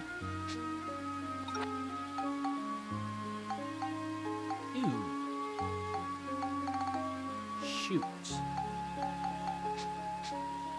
Okay, well, I have no way of curing poison.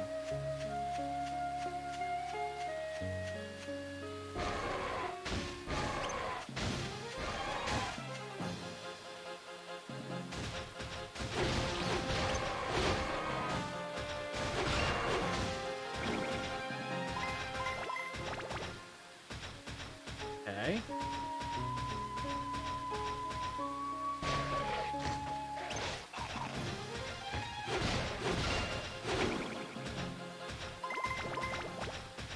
All right. Well, ride pod, carry me home.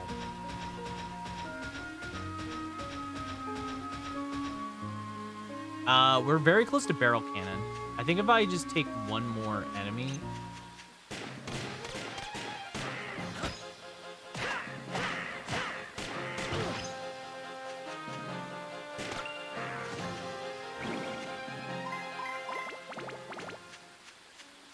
Okay.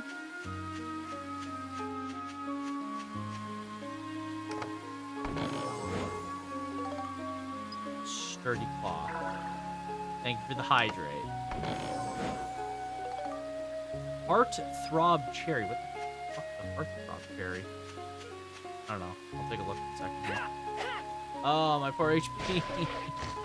No, not another mimic.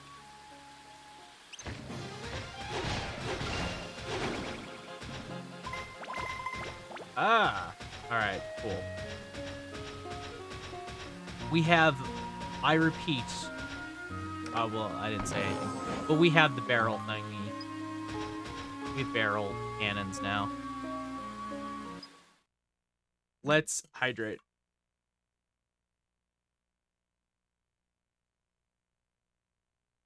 Thank you, thank you. Okay.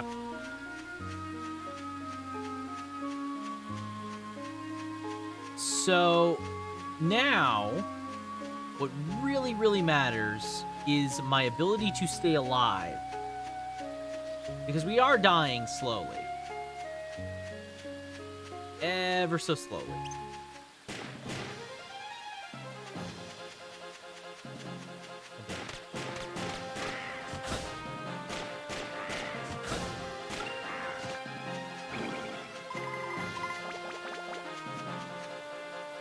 Yeah, we'll ride pod here.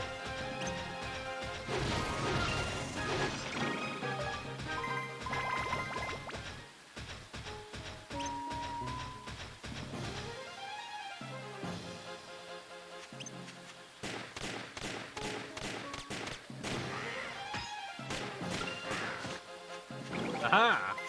Nice. We did it. All monsters defeated. All right. That takes care of you guys. Yeah, nice. Am I still poisoned? I'm still poisoned.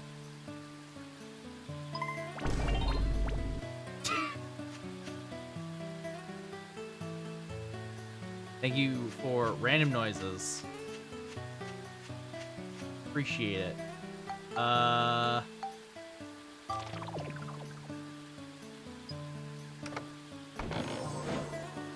What is that? Healing coin? Both my weapons are broke. Wow. A kid saves the world. No, no, no, no. 2 kids save the world. It's very important we mention that there's 2 of them.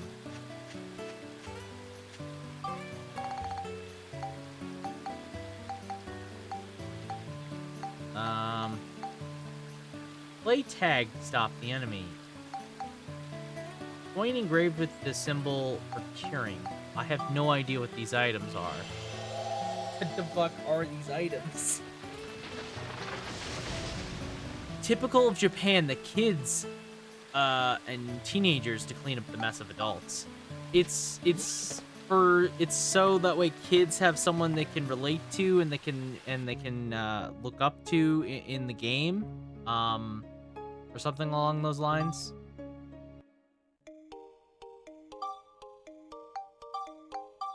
Something along those lines.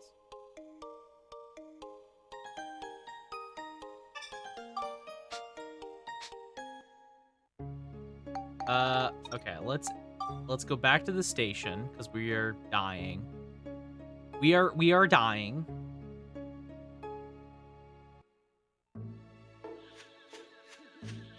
Okay.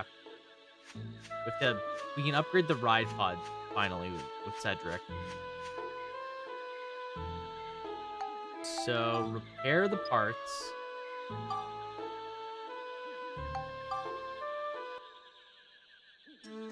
Yeah, though I will say, like, again, I'm pretty sure the reason why you'll see a lot of RPGs and action games and stuff like that have younger kids from like Japan and stuff is mostly just because it's something for audience to relate to.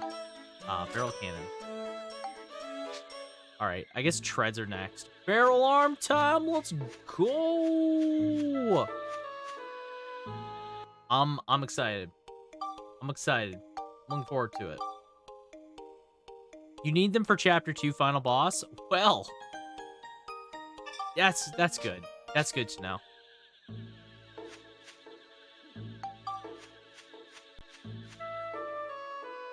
I did remember you mentioning that I should definitely have ranged ride part. Is a game changer. I feel like ranged weapons in general, once you get them going, are just a game changer. Downloading the Geostone. What have I... You can make a straw house. You can make a shed, fence, bench, tailor shop restored.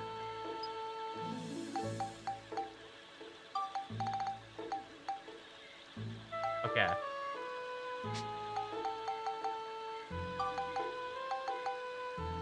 Okay, so I need to make the trees first. We may as well make the trees while I'm thinking of them. We're missing an earth element. Shit. And we're missing all these materials. Okay. We need to make fences, though. How many fences can we make? Can we make 3? I don't know how many fences we need, but we need a lot more.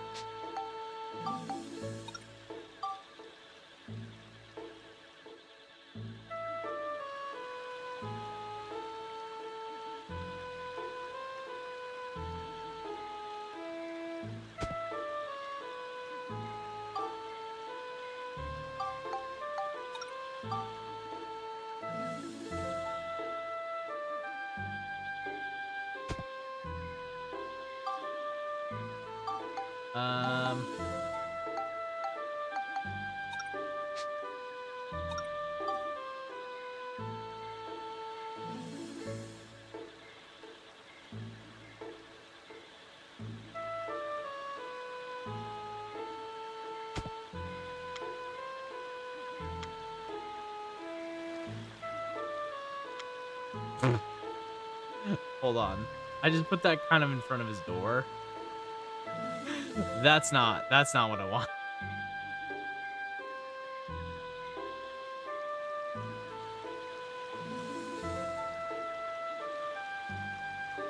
Just would have imagine just going to a new house. Someone just convinced you to move to this house in the middle of the woods. And you just happen to look at your new house. And this fucking guy, your new house in the middle of the woods, just has a fence right in front of your door. Somebody once told me the world was gonna roll me. I ain't the sharpest tool in the shed.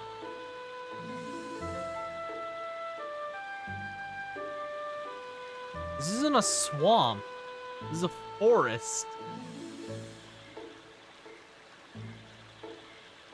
We're building Shrek's... We're not building Shrek's house. This is not Shrek's house.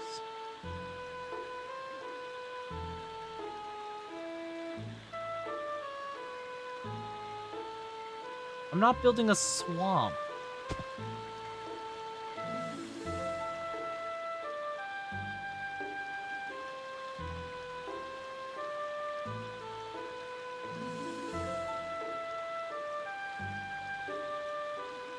God, I wish I could zoom in or it was brighter.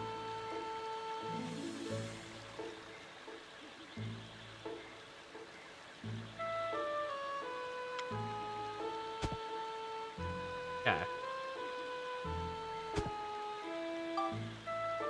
Okay. What's my analysis up? It's still bad. It's still bad. Beautiful.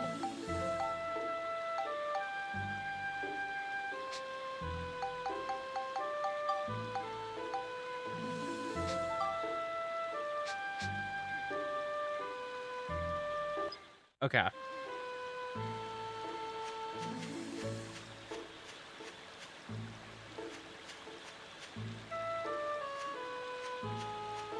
All right.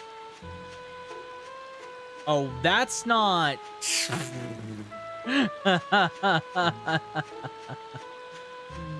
Oh my god, that's terrifying. What do you mean I put a tree with an eye that follows you in the forest? Okay, master.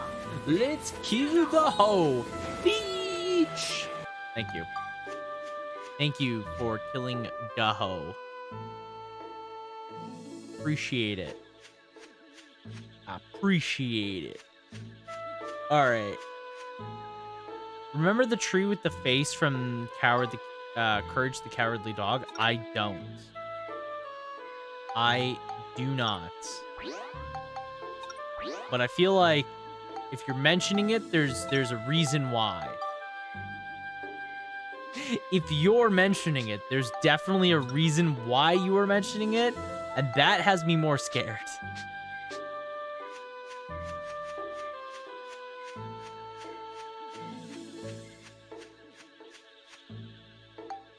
Okay. Oh! Okay. Well, I guess we will continue running through the forest.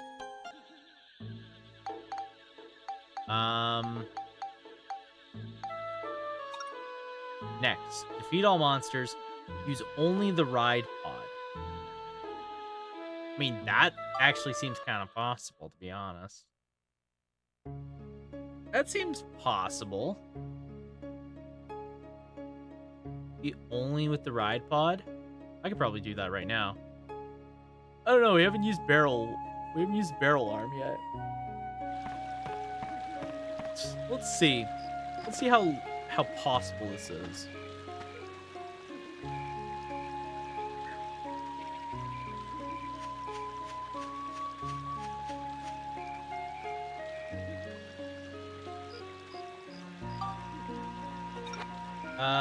We gotta equip the barrel.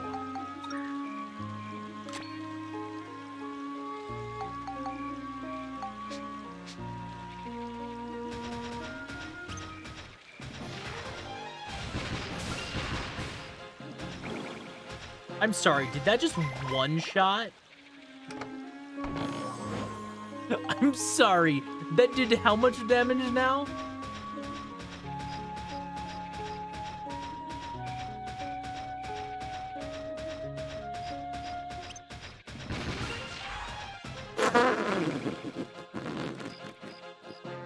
Oh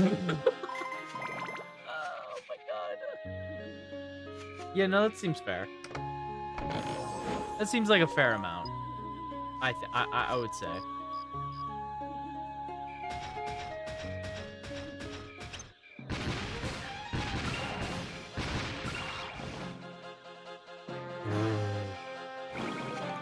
A nice one.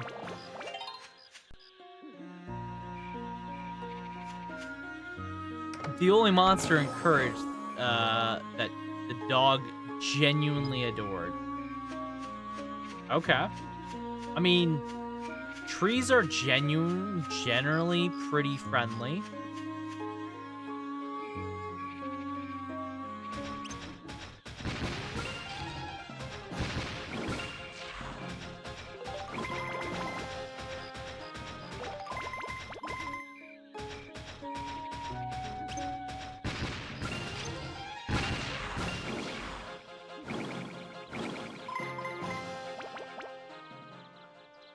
Oh my god. You didn't watch Courage? No, I did not. I did not watch Courage the Cowardly Dog. It was not a show. See, I just never watched, like, it just wasn't something that was on when I was a kid, you know? You missed a lot? Okay, well, I watched a lot of other Cartoon Network and shows, okay? And to be fair, I had different programming.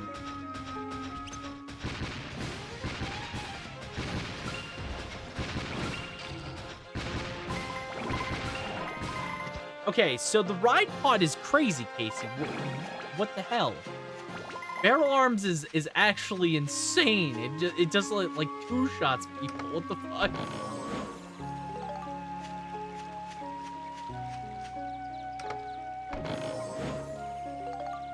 This shit's bonkers.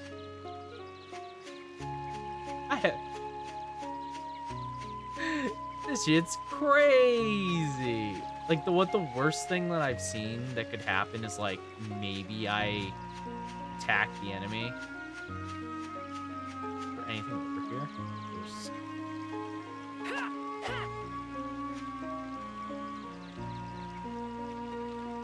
Looks like you can't go any further yet. Okay, so there's two paths then.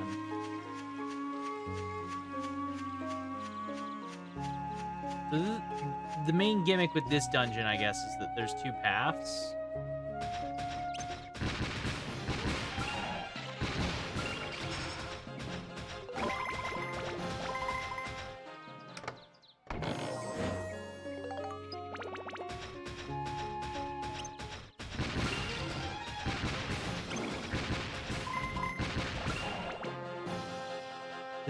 This is bananas.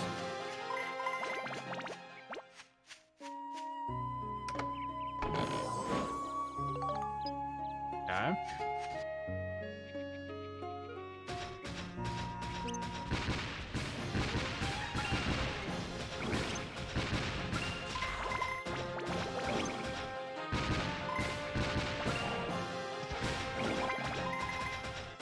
Okay.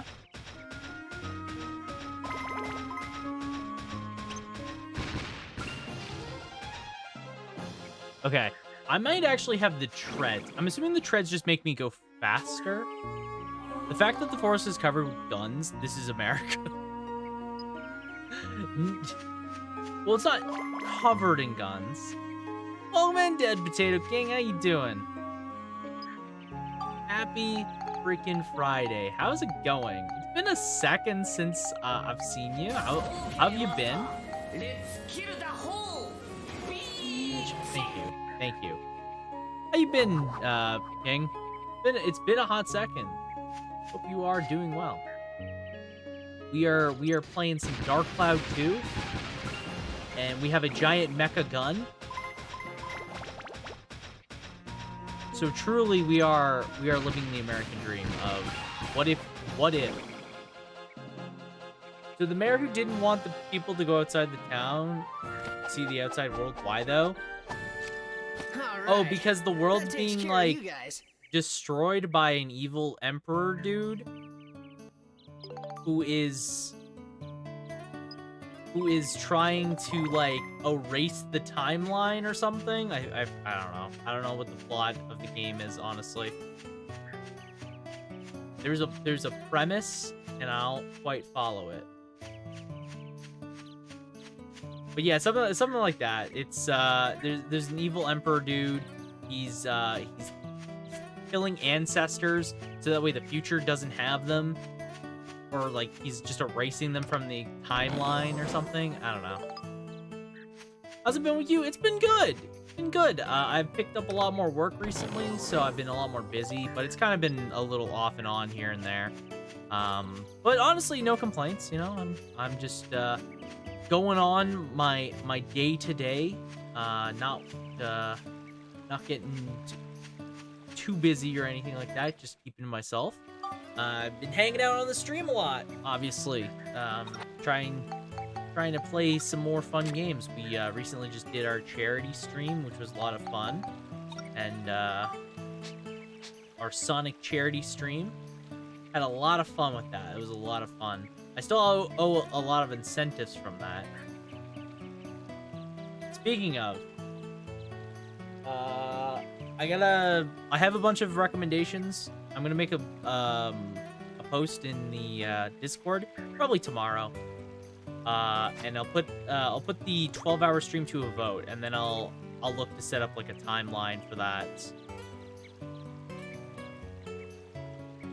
Yeah, no, it's been good. Thank you for dropping nails. No, it's been good. I've been trying to keep it nice and easy. The beauty stream block, I gotta set that up too.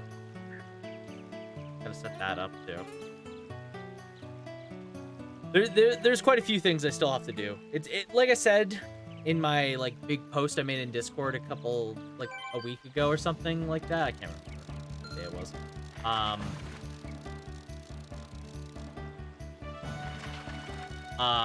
A lot of things are probably gonna take me a bit because I am kind of busy still.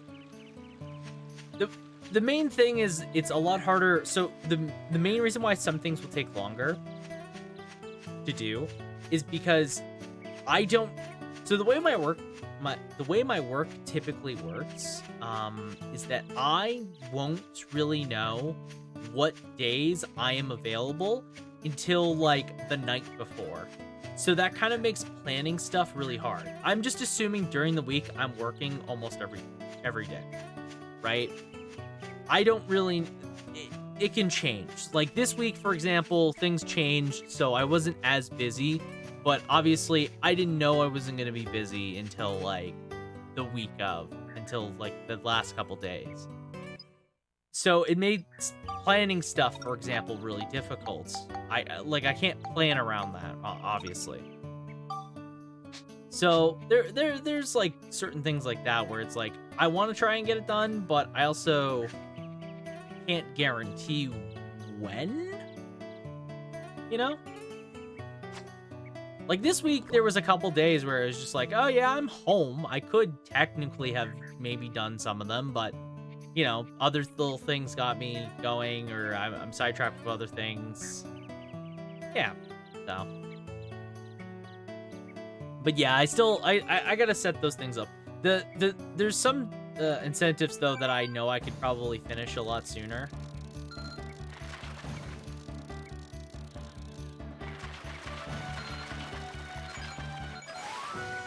There's definitely some incentives that I'm pretty sure I could be doing.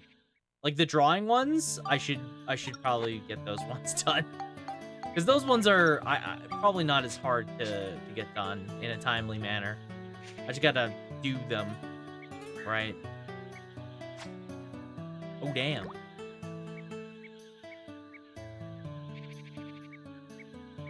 Honestly, I don't remember getting as many channel points here. Well, you did lurk a lot, especially during Fire Emblem. I have like 50k. Oh, damn. You do have a lot.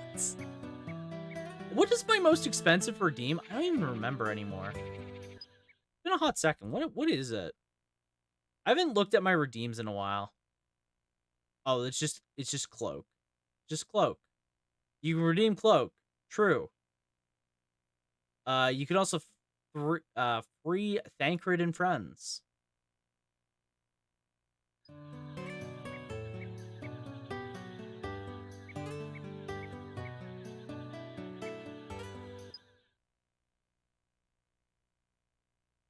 Wait, how many is that? No, you can do it with 50k. Yeah. Yeah. I mean, it's not really worth it to do for 50k. It's not really worth it. There's one redeem that I do want to set up, and I just don't know the point value, but I want to set up a cosplay redeem. That's one that I would like to set up. I could also not spend any of my points like an Iliad stream. True. Though, to be fair to Justin doesn't have as many redeems as I do, so. He has a lot less routines. I actually haven't stopped in to say hi to Justin in a while. I see him streaming every once in a while, but I'm just too busy to stop. Honestly, this is the same thing with a lot of people. Like, there's other streamers that I would like to stop in and see and say hi to. I just am usually too busy and not able to interact with everybody, which sucks because I've definitely recently too. I've been meeting a lot of really cool streamers. Hi, monster. You don't belong in this world. Thank you for that. I've been meeting a lot of cool streamers, and I just haven't had the chance to really like interact with them. Yeah, I feel you there. Yeah, like it sucks because again, there's a lot of people that I've just been meeting as of recently. Okay, well, I lost that fish immediately. Because especially with like, for example, with the when I did the charity stream, I met a lot of streamers by just doing that as well. I was actually trying to pop in during my day and say hi to all the streamers that were available, as many as I could. And so, you know, I said hi to them and chatted for a bit, but now it's like, oh, well, shit, I haven't had a chance to go in and say hi, even though a couple of them have come in here as well. Kind of sucks because, you know, I like chatting with everybody. I like saying hi to people. It's just it's a lot more difficult when you're so busy all the time. Or you just don't have the motivation, or like the not the motivation, but the energy to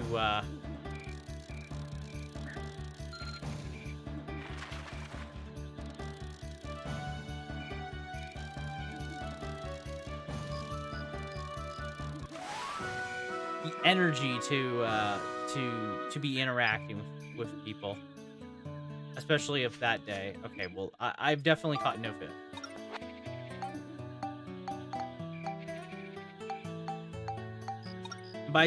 By me saying I haven't caught any fish, I mean I've caught fish. I just haven't caught that many fish. Or the one that I was looking for. That's, I think, more what I was trying to say. But yeah, it sucks. It sucks because again, like there's a lot of people that I want to chat with and talk to, but yeah.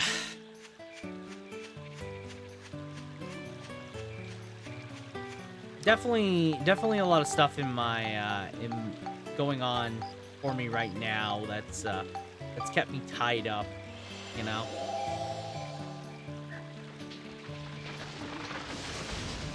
All right. That was a relatively painless floor. I think mainly using the ride pod. The ride pod is crazy. That barrel ride pod is it actually in like arm cannon is crazy. It like 1 or 2 shots every enemy I've seen thus far. It's insane damage. Crazy. Actually getting using the right part for a bit. Clear without healing. I mean, that's easy. I have 136 points in Justin stream. That's fair. I forget how many points I have in Justin stream as well. Actually, it makes me curious. How many points do I have in Justin stream?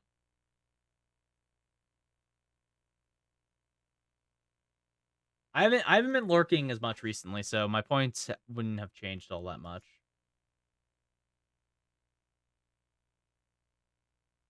My points would not have changed in the slightest, really.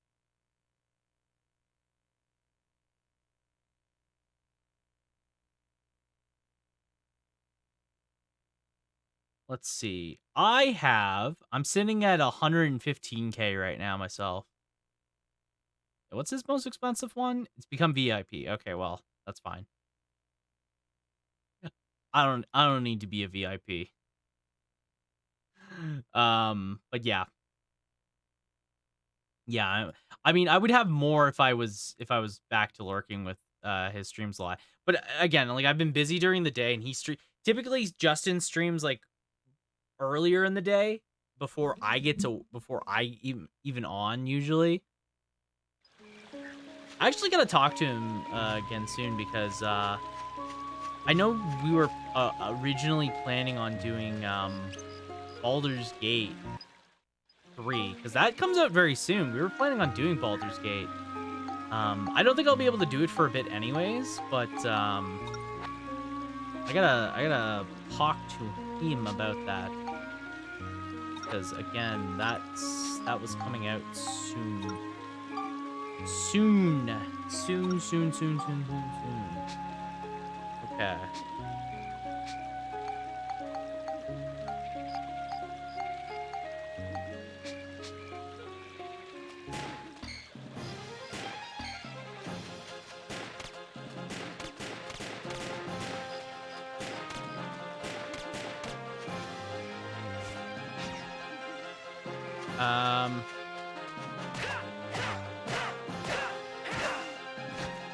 All right. Spider Lady heals herself. Good to know.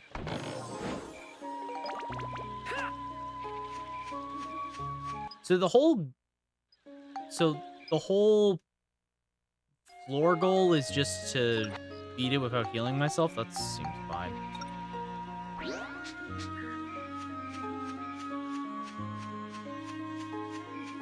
Hey Casey, if you're there, I have a question for you that you might be able to answer. I don't know, you might not be able to, but this could just be anybody that played the game. I just know that Casey's played it.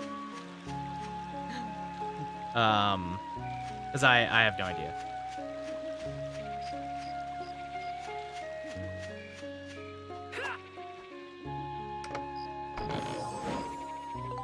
What is this? Wind element? Alright. Easy enough.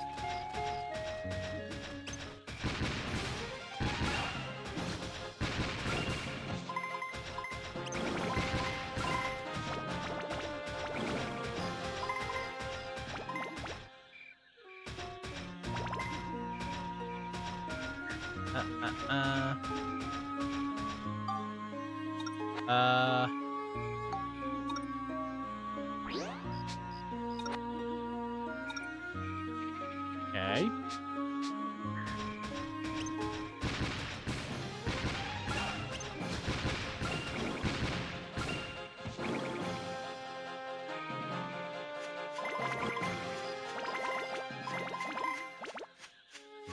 Okay.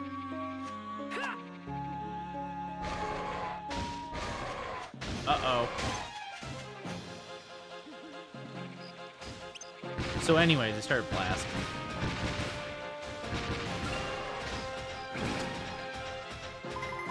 Uh-oh on the King Mimic until I pull up the ride pod with the fucking guns. It's not very uh-oh at that point. But yeah, like I was saying, like we were planning on doing a Baldur's Gate 1 run. Oh my god, what the fuck is that? Or Baldur's Gate 3, not 1. What am I talking about? We're planning on doing Baldur's Gate 1 at some point, or 3. Why am I keep saying 1? Why am I illiterate? Why am I not even? That's not even the. What am I saying? I'm actually just confused. I'm actually just a confused.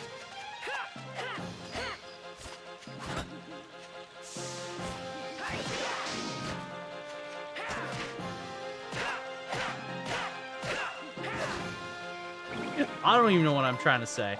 No, I know we were planning on doing Baldur's Gate 3. Nailed it. Easy. At some point, but I don't know. I haven't spoken to him or the other two lads and lasses that were a part of our Divinity run. Just transported back in time to the release of Baldur's Gate 1. Yeah, we just took a small detour back in time. It's fine. There's too much time travel in my games recently. It's really messing with me. We've been playing Fire Emblem Three Houses again, and this game also has time travel. So we have a game that has time manipulation, a game with time travel. My brain just hurts. There's so much poison here. It was, oops, it's all poison, you know? It's like one of those. Like that meme. Like, oops, all poison. Coin toss. Angel Devil. Fuck me. Came up Devil. R.A.P. Max Health.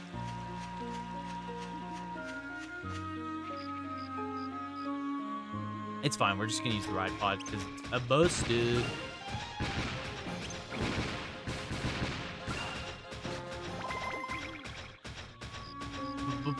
Busted.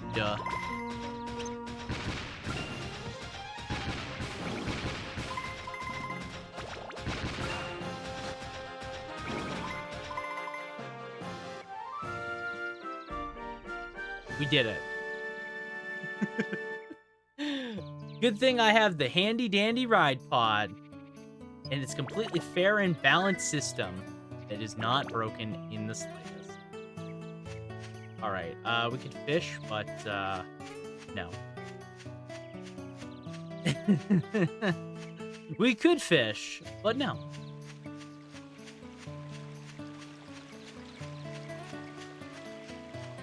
Also, did I not get a medal because I restored my weapons? That's dumb. Because I most definitely did not heal max. Or the ride pod, so. Where's the saw? Also, we found cheese. We found cheese in the forest. I don't know what to think about that. Okay.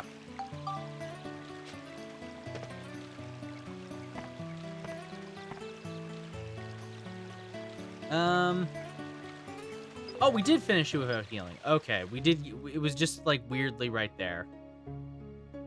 Okay, let's save our progress. And then let's go exit the dungeon, heal the ride pod, do what we need to do.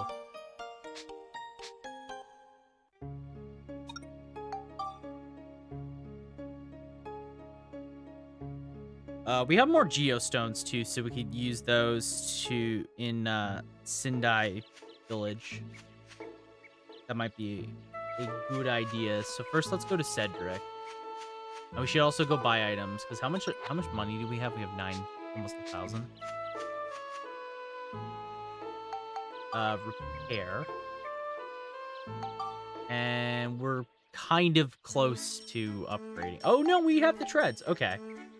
Travel smoothly over the bumpiest of roads, but slow.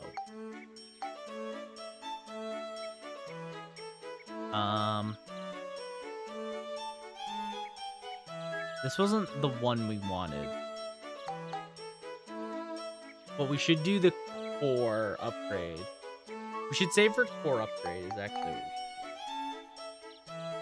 I don't think the other ones really matter.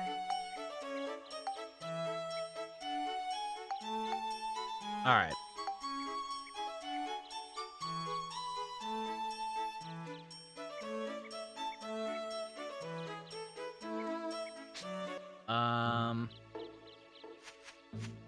Okay. So, let's go to Sindane. Go into Sindane. Let's get these geo stones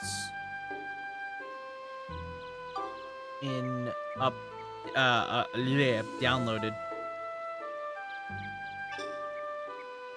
All right, what do we got?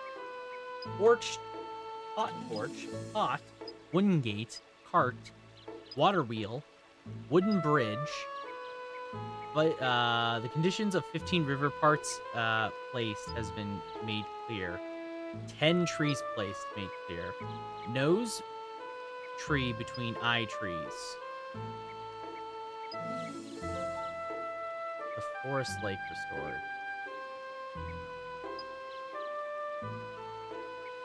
Warden resides. Able. Eatery restored. Holly resides in Sindale. Weapon shop restored. Okay, so this is just asking for the people to be put in. Okay.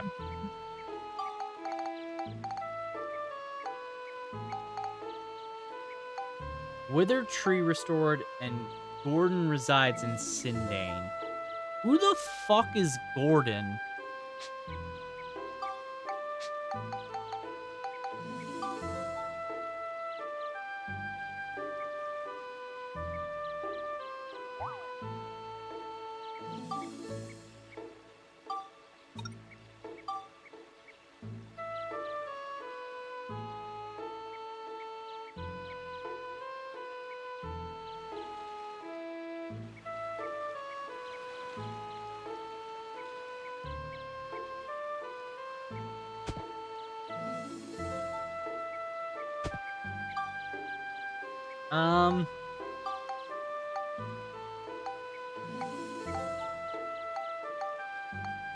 Do we have the ability? Well, sorry, nose tree. Okay, we still can't make the nose tree.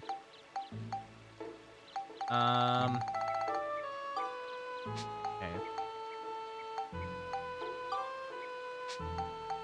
We're missing a lot of mats. How do we get some of these mats?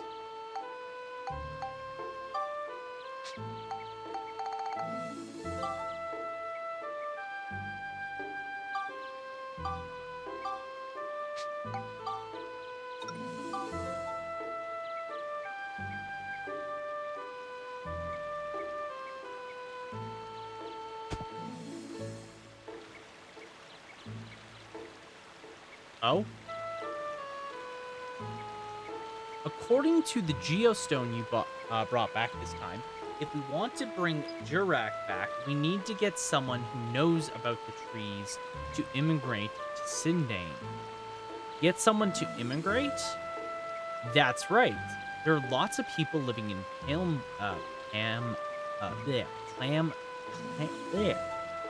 Springs, right? We've got to get those people to immigrate out into the world. That way, the future will develop. I see. And so what we need right now is someone who knows about trees, Max, do you know anyone like that? Someone who knows about trees. Oh, I've got it. Gordon. Gordon? Yeah, he's our gardener. He's an expert on trees. He's perfect. I bet he's in our yard right now, tending to the flowers or something. Really? That's great. Let's go.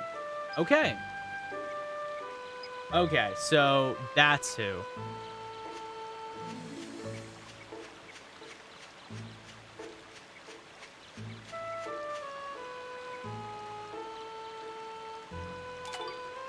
Okay, I just want to take a picture of the pot.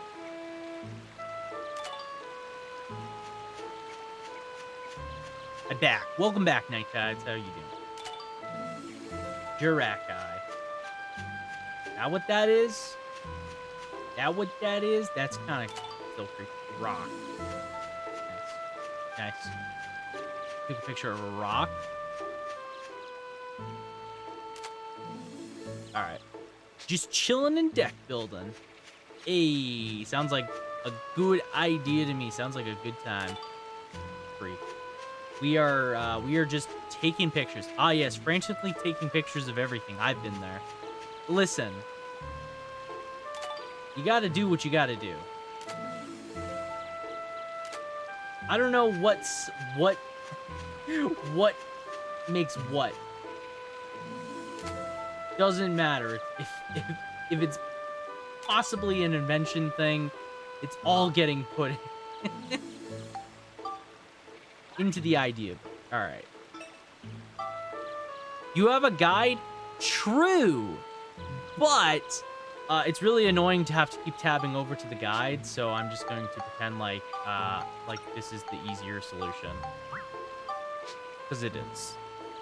Just take pictures of everything, then you don't need a guide. Okay, I need to go and steal a man from his home. From his nice, cozy home to be my slave to make a tree. Lamau. Oh. Okay. Let's see. Okay, so we gotta go back to Max's house. I also need to make sure that I buy stuff.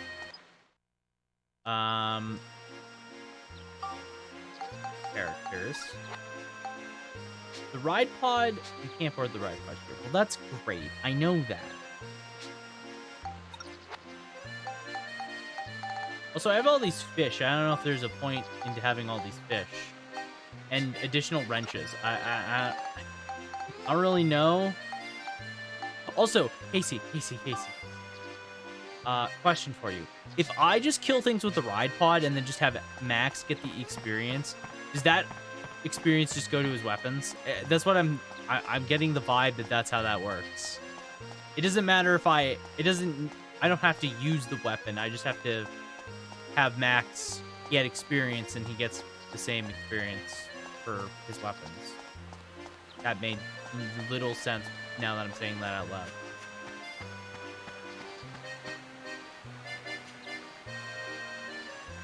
It does, yes. Okay. Got it. What? You want me to go with you on your adventure? I'd like to go with you, but this poor tree isn't doing so well. Taking care of trees and the flowers on this property is my #1 priority, you know. If I go off roaming about, I could lose my job. I bet some of the holy water that the priest Bruno sells at the church would fix this tree, but as you know, your father and priest Bruno are on bad terms.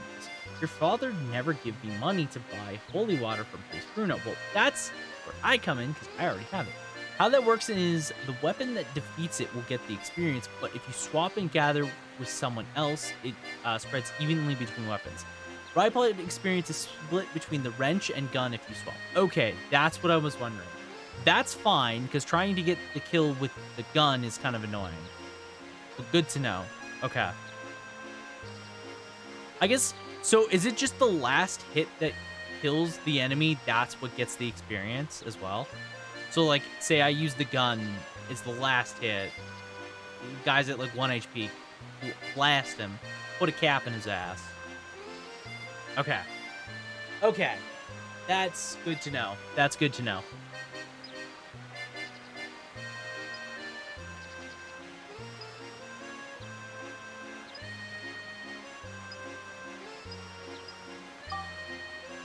Well, you're in luck, because I'm pretty sure I've just been carrying holy water.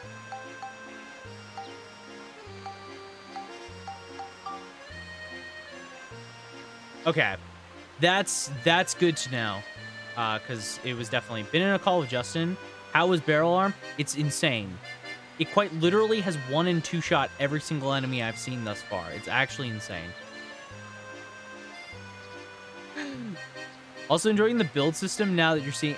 It's interesting. It's definitely interesting. I do like how it opens, how you basically go in, you don't know too much, but as you get geostones, you unlock more things, you start finding out what you have to be building through the system, and then you just build off that. I do like that.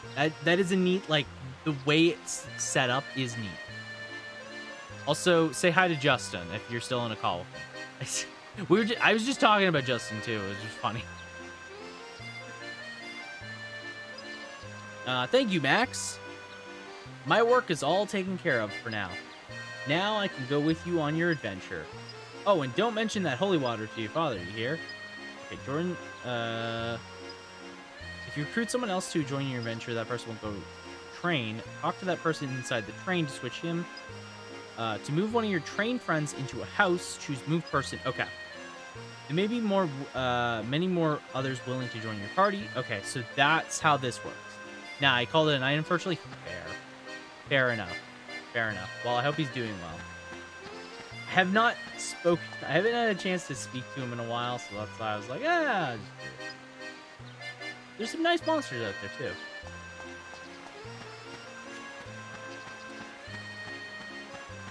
Alright.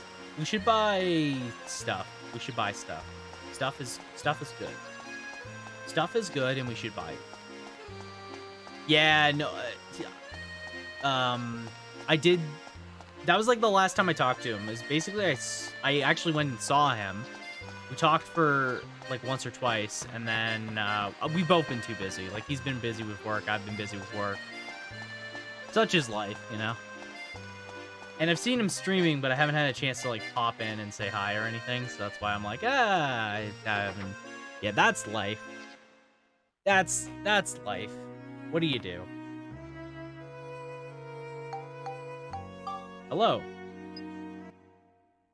Imagine a child just comes up to you and it's like, be my friend. It's like, what? What do you mean? Can't hold any more bread. But what if? Be my friend. You want me to go with you? I'm just a woman who bakes bread. But if I can be of any use to you, I will gladly. Oh, but first, I've got something that needs delivering to Morton. Would you mind delivering 20 loaves of bread to Morton shop for me? Where the fuck is Morton shop? While you're doing that, I'll pay you back for the trip. I wonder what on earth you would want with 20 loaves. Is Morton the fucking, Need the pawn shop?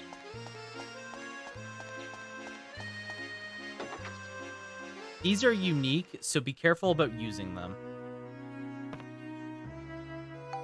Hello. Oh, you're helping Polly? Great. Whoa, what did I do with 20 loaves? Well, I'm having a cheese fondue party today. In terms of your famous inventions, it's a culinary combination of cheese, bread, and wine. It's mighty good. Everyone eats loads, so that's why I need so much bread. But I didn't want it to delivered here, really. Sorry, Max, but you couldn't take it to my house, could you? You know where it is, don't you? No, near the pumpkin field. Where the fuck is the pumpkin field? Huh? Where the actual fuck is the pumpkin field? I have not explored much of this town at all, so that would do it. Is it like past the drawbridge? On the other side? I haven't explored the other side of the drawbridge. Bridge. Because the one side goes to the train station. The other side goes to the what's it called?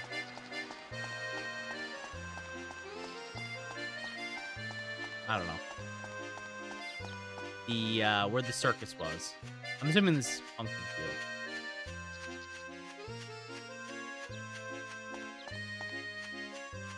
Holy guacamoles, this is a bigger area than I thought. Oh my god. This place is huge.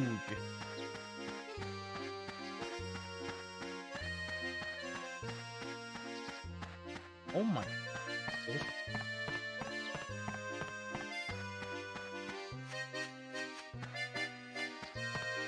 What is this? Who lives here?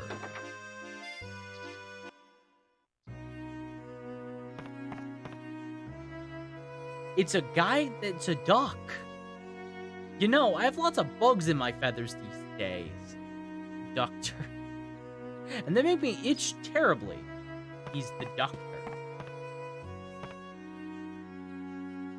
Clock, Jurax Eye, Morning Sun. The Dr. Duck. System... What? Belt car. Okay.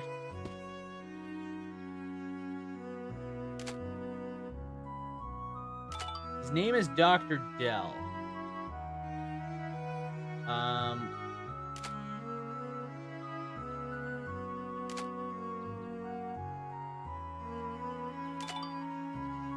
Painting. Table. Bone. Eyeball.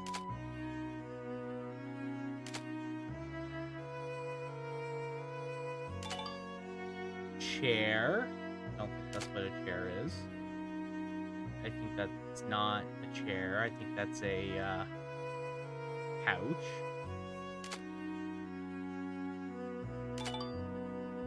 Lamp. Okay. Okay, so we found the doctor. Cool. My problem still stands. Where the freak is the pumpkin field? Gotta appreciate how many items are tagged with photo IDs. That is definitely very cool. That is a really cool, like, feature. For sure. I wonder how much work took from a technical standpoint. I imagine that this was very technically demanding, because I'm trying to think when this came out, right? When did this game come out on the PS2? Was it an early PS2 game, or was it a late PS2 game on you? Because I think that will matter a lot. Early 2000s? I'm curious.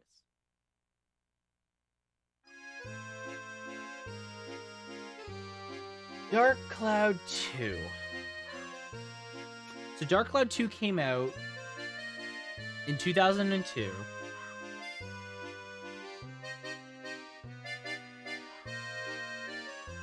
In Japan. It came out in 2003 in English.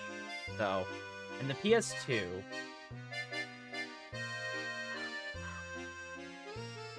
The PS2 went on market. Okay, so this is still pretty early into the PS2's life cycle, because the PS2 in Japan came out in 2000, and then in March 2000, and then we got November 2000. So Dark Cloud 2 is roughly 2 years after the launch of the PS2, which doesn't give them much time in between Dark Cloud 1 and 2, because Dark Cloud 1 is on the PS2.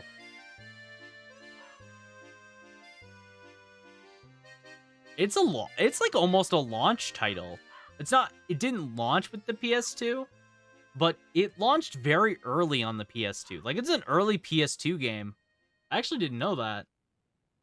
I would have thought that Dark Cloud 2 was much later in the PS2's life, but it isn't. Yeah, because Dark Cloud... So basically, Dark Cloud 1 came out in December. It was a Christmas game, which I think makes sense. That's why I feel like a lot of people remember Dark Cloud 1 a lot more than Dark Cloud 2, I think. Like, whenever Dark Cloud is a game series pops up, 1 is the one I think a lot of people think of. And it makes sense because it was very close to the launch of the PS2.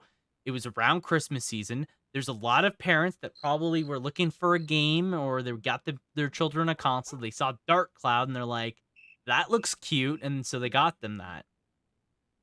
It's not a reskin of Dark Cloud 1, since you wouldn't really know. No, I've seen Dark Cloud 1, and I know that Dark Cloud 1 is definitely a very different looking game.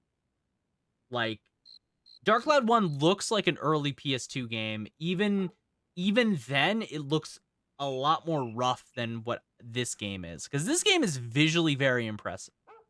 This is a very visually impressive game for the time, especially early on in the PS2's life. Like, I was thinking that this was going to be much later, but it's really not. Like, there's poppin' and stuff like that, but it's not super egregious, you know? The fact that the game, like, the maps are pretty large and everything, it's pretty crisp looking for a PS2 game. Like, there's definitely some you know, crunch to it and stuff like that. Like, you can see some of the dating to it, but it definitely held up. I'm just like looking at Dark Cloud 1 gameplay. Like,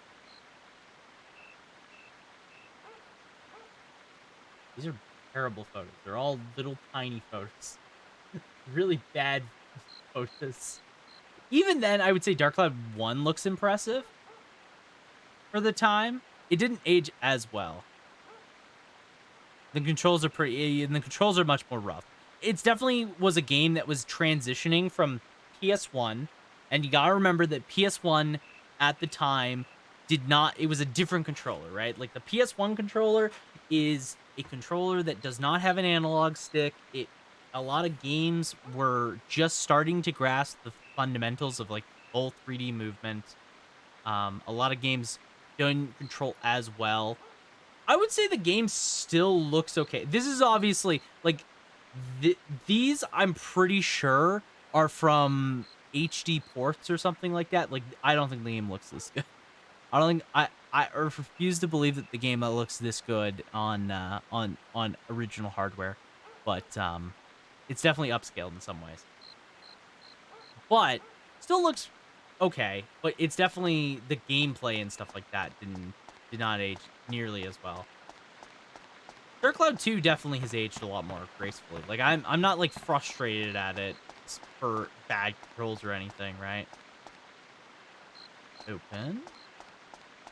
Still haven't found the pumpkin field, by the way. Where is that? I wish there was a map of this town. Why is there not a map of this town? That feels like a logical thing that I should not be wondering if there's one.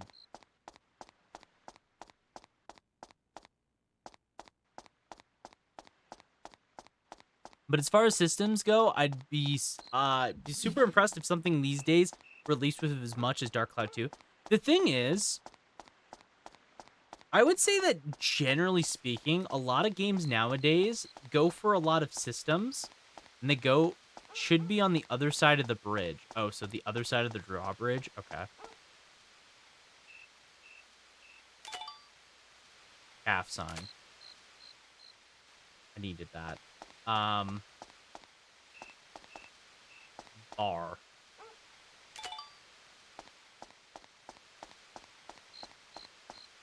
Our hall, the station, and the shops. Okay. I must have just missed it then. That's fine.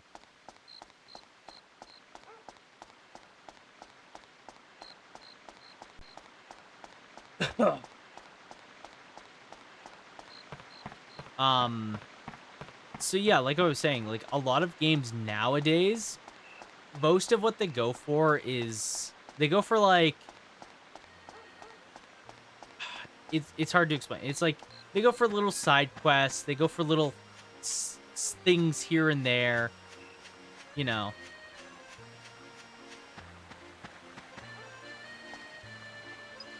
There's a note. Today's party is canceled because the cheese isn't thick enough.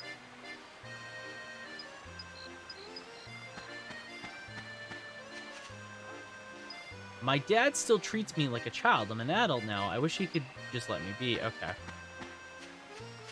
The party is canceled. Well, that sucks. Sucks to suck. So it's past here. We know that's Max's house.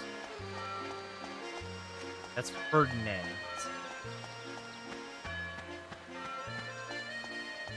Whose house is this?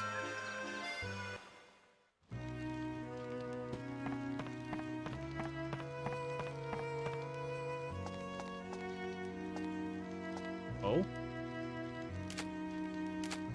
Claire's house. Who the fuck is Claire? I'm sorry. Who are you?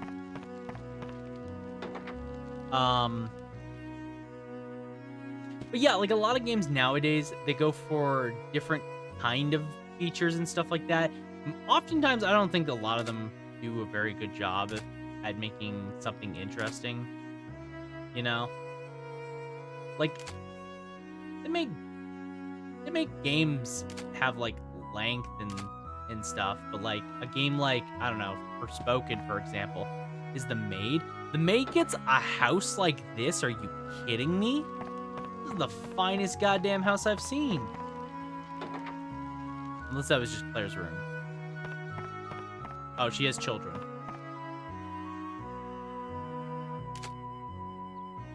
Claire's dad's room. Oh, she lives with her dad? Interesting.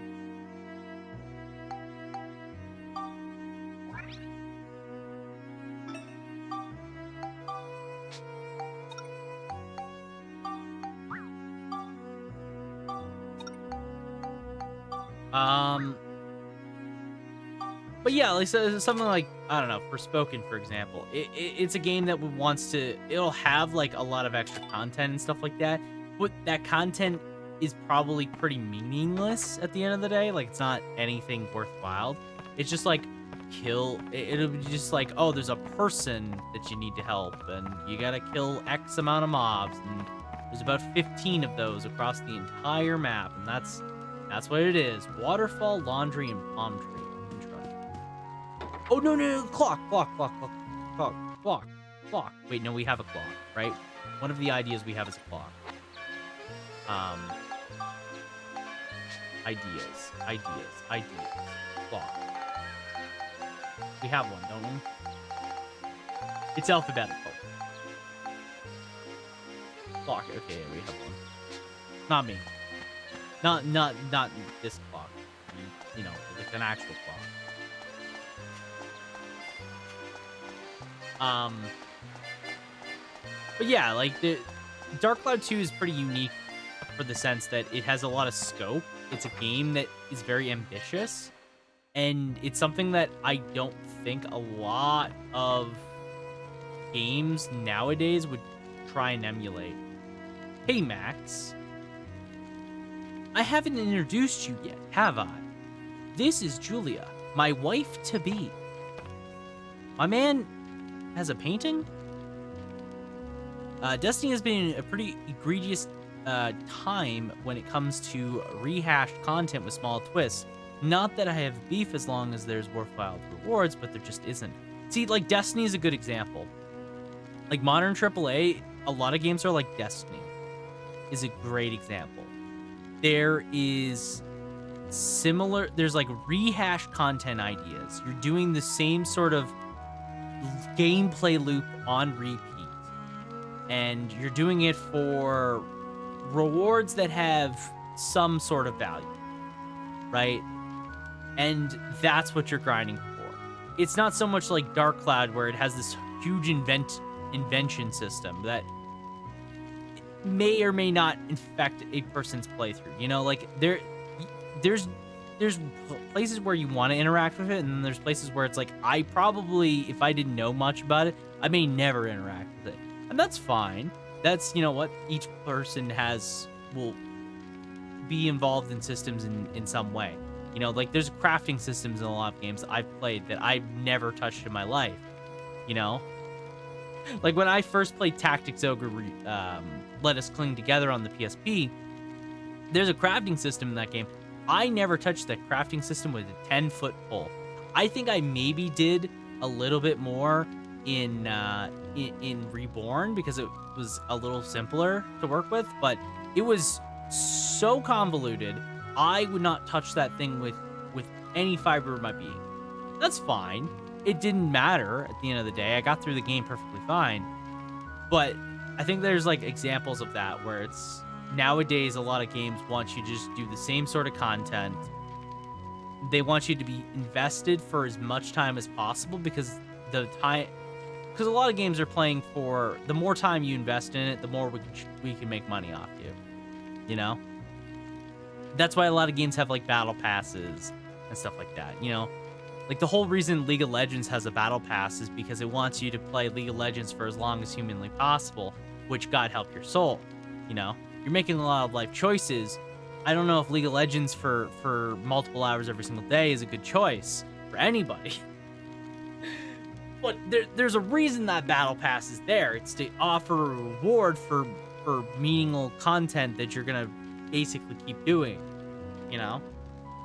And whether or not you find value in that battle pass is up to the individual person, but it's not like a replacement for fulfilling content, you know? It's more like a bonus to that content, and it's like a good way to sort of look at it. A lot of games decide, modern games, I would say, a lot of modern games would instead put it as the battle pass is the game. Like you're grinding the battle pass because that's the game that we want you to be grinding for. That's your reward. Typically one that you might have to pay into.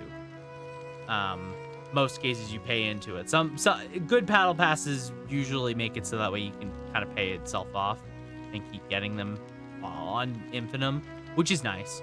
But yeah, I don't know. It's an interesting sort of debate between old school games and new school games and the differences. And even like back then, like a lot of games, like the thing was development was costs in general were so much less that developers were just more willing to take risks on things that even if it didn't work out, you know what? A lot of the time, the risk was not as bad. Nowadays, making a game like Anthem and then watching it fall apart and fail horribly, that's rough for any studio. That's rough for any development team. There's a reason why almost all of Anthem staff was basically yoinked from it the moment that people realized the game was bad. The moment developers were like, oh, this is bad. This is bad. Instead of trying to save the burning fire, they were like, we're pulling everybody out, and anyone that wants to stick around, you're on your own, you know? Like, that's a prime example of modern development.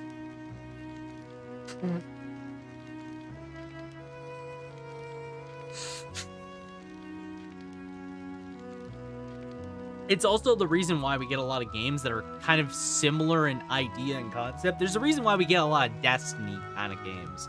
Or we get a lot of Breath of the Wild games. We get a lot of Souls-like games. It's because of the way game development is nowadays in 2023, and like just in the 2020s, you know, like modern game development nowadays. A lot of developers just can't afford to take a lot of risks, you know? Back then in like the 2000s or 90s, a lot of developers were like, we're gonna make a game where you're a mosquito and you're just sucking blood from a random Japanese family. If it sells well, who knows? Well, we can just do that. Nowadays, AAA is like, what the fuck are you talking about? We ain't doing that. That's stupid. You're gonna go and work on the next fucking Anthem. Good luck to you, champ. Take your little fun game and put it in the deepest recesses of your mind. By the way, the mosquito game where you try and suck blood from a Japanese family, that's a real game from like the 2000s, in case you're wondering. In case you're wondering, that is a real thing.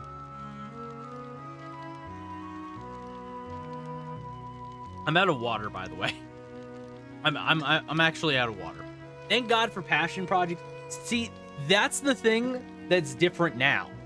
Even though game development in general is a lot more high cost, and projects are more expensive than they've ever been, the difference is the tools for developers, and when I mean developers, I mean solo developers, indie developers, are astronomically better.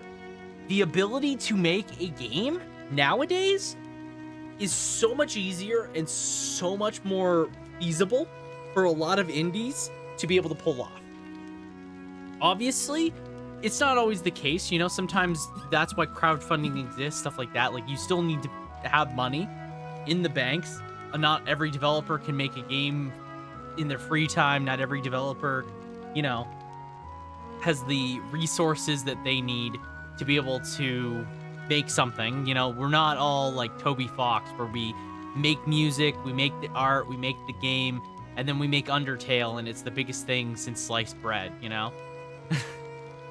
Or, you know, like Team Cherry, where they just pop out Hollow Knight and then they dip for like multiple years, promising a game that has yet to still happen. So, you know, like the indie projects are definitely the lifeblood of modern gaming. In a way, they fill in a void that just didn't used to be a void.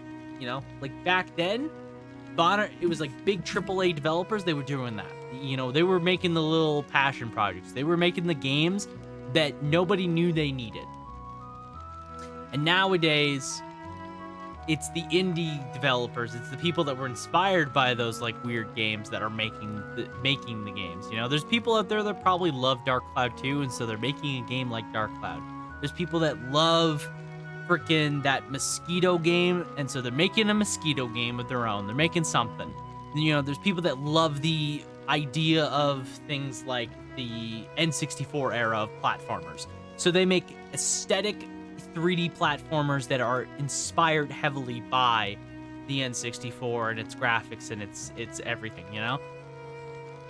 That is the void has been filled by indies in a really organic and very good way for the game industry, because now you get the cool passion project, you get the cool weird games that we used to get in the 2000s that developers used to not be scared to make because they just could if they wanted to, you know? Silksong lives the ultimate line of it needs to be the best game of all time to be just good. I feel like Silksong, like, again, I'm not, you know, I feel like I shouldn't chip in on a Hollow Knight thing at all. I feel like I'm the last person that should ever talk about Hollow Knight. But I feel like Silksong has the hardest uphill battle of all time. Of all time. I don't know how the fuck Silksong is ever gonna live up to expectations. This is a game that has been talked about, has been wanted for years. For literally years. And it has to be literally perfect for people to be happy. Because if it is not, it's gonna be a bad time. Like, that is an awful feeling for, I'm imagining, a small development team like Team Cherry. Just nightmare. Like, they're probably awake at night thinking, like, oh my god, this one minute little pixel is out of place. Someone out there is gonna look at that, and we're gonna get chewed out alive. My god. I kind of wish big wig companies threw graphics out the window. They end up overdeveloping them on every title and then realizing, wait, we literally can't push these out beyond a trailer because nobody can run it. See, that's definitely a thing. I wish developers, but the thing is, it's such a hot commodity in AAA, right? Like, when you look at, say, the PS5 and Sony, like, what is Sony known for nowadays? It is pushing out the highest quality freaking graphics that they can possibly put on their little PS5 system. Even if it is not feasibly possible, they do not care. They want God of War Ragnarok to be like the next biggest thing. They want Marvel Spider-Man 2 to be the hottest thing you've seen on market ever. Because that's just how they look at things. That's what they think is what matters the most. Even though a game like Undertale has probably sold more, like, than any of them, and Undertale looks like Undertale, you know? Like, how many units has Undertale sold?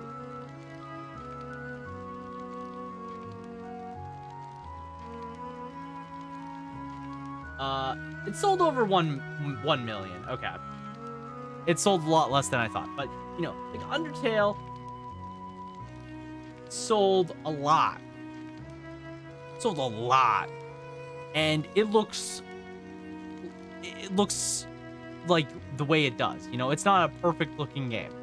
The fact is, there's a lot of games like that where graphics are not the most important thing, and it's mostly from indies or Nintendo. I think the other thing the funny thing is Nintendo is a prime example of that, where graphics don't really matter. At the end of the day, graphics are like second to gameplay, and Nintendo completely understands that. Almost to a fault. You know, almost to a fault, because usually that means that their systems are pretty subpar, you know? Like, just because graphics are second to gameplay doesn't mean you can't make the game actually, you know, look and feel good to look at, you know, instead of being a bit choppy, you know, bit grainy. You know, instead of looking like I'm playing a PS2 game, you know, I'm playing a modern game from 2023, you know.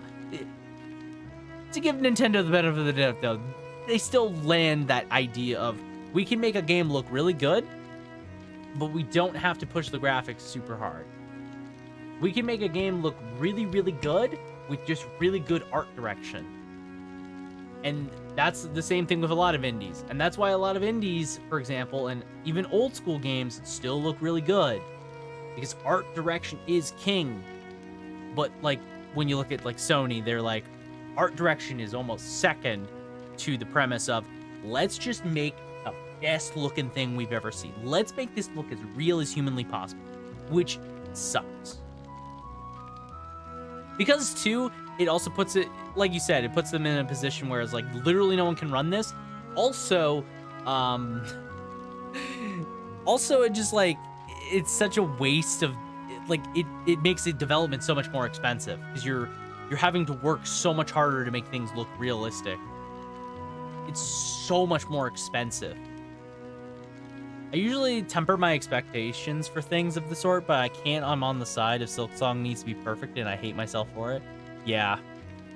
Yeah, honestly, hype is like the worst thing in the world because once you get too hype, there's like a certain level of hype with games where it's like once you get too hyped, it's over. It's all over. Like, what do you do? Like, what if something is not perfect and you're at a state of being overly hyped? You're fucked. You're completely boned. There's nothing you can do. You may as well just pack it up. That's like the feeling that I feel like a lot of people with like Cyberpunk got. Because Cyberpunk's a really fun game. I think it's a fun game. But that game was lambasted because it was so hyped up and so looked forward to by so many people. That game got fucked because of that. Granted, it definitely rebounded and it's in a much better state, but still, it completely killed a lot of its reputation because of that. Hate to say it, but Nintendo does good work on the side of supporting indies for their... No, actually, for real talk, I think modern Nintendo is really good with indies. The fact that indies are constantly showcased by a lot of Nintendo, like, directs and stuff like that. Like, Nintendo does a lot of PR work for indies, surprisingly, honestly. And the Switch is just full. Like, the amount of indie games you can play on the Nintendo Switch versus any other home console right now is actually kind of crazy. It's one of the Nintendo, like, modern Nintendo Switch, like, its strongest suit is the fact that that thing is an indie machine. You can play almost every single modern indie, I want to say, on that thing that's not like a very hardware demanding. Which is really good. It's the reason why I feel like Nintendo is really holding up their own. They support indies way better than I think other consoles. I will say, Microsoft is also a little bit better, and like Sony is okay with it. Like, I would say all three companies are doing, like, the main companies are all doing pretty okay in terms of like supporting indie developers. I think Nintendo's doing a lot better of a job because they're constantly doing it. And they're constantly putting, like, emphasizing indies on their platform, and it's just chock full of them. And it's also on the go for a lot of indies, which is a bonus.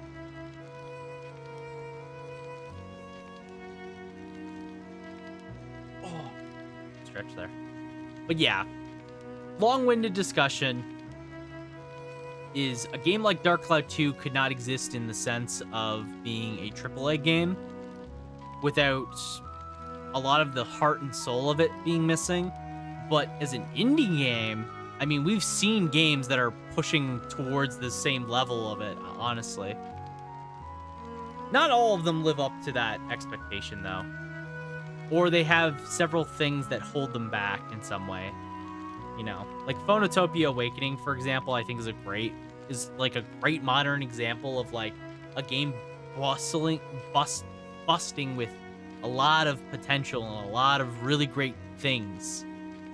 No, it's a great game. It's a really great game. It's a great homage to like classic Zelda Metroidvania type things. Like it's a really, really good homage to those games, and it's really fun. I do think it definitely lacks in the sense that its ending is just way too abrupt for my liking, and it kind of just leaves a lot of questions, and it definitely was setting up, I want to say, for like a sequel. It's kind of disappointing in a lot of ways because of that. It's definitely the one thing that sucks with that game is the ending it just happens. It's there. But the rest of the game is phenomenal. And again, it's a great example of like what modern indies are doing, but comparatively, like, you would almost never see something close to that pedigree in AAA at this point. Unless you get just a really passionate team behind the game they're making. Yeah, you can laugh. I know it's strange. Who'd fall in love with a girl in a picture? But I'm a magical artist. I have the power to make the things I draw real. Whatever I draw really does exist in the picture, as long as it's not a living thing. Even a magical artist can't draw life. So how's this your wife? But I've heard of a way. There's a golden egg in a big old tree. It's said that with its golden color, it can give life to anything you draw. Max, you're going out of town, right? I wonder if you could get a hold of some golden paints.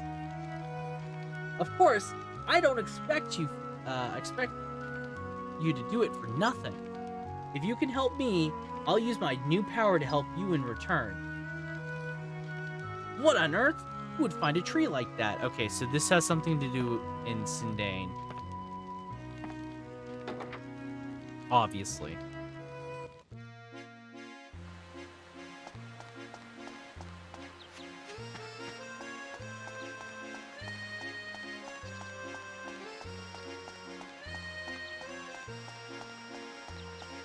But yeah, like, you know what? Indies in general are just such a good outlet for creative ideas. The creativity of a lot of indies nowadays is really what I feel like carries a lot of, and even like, there's like bigger studios out there. There's like bigger than the indie studios, like the B-level studios, not AAA, but like the B to A level.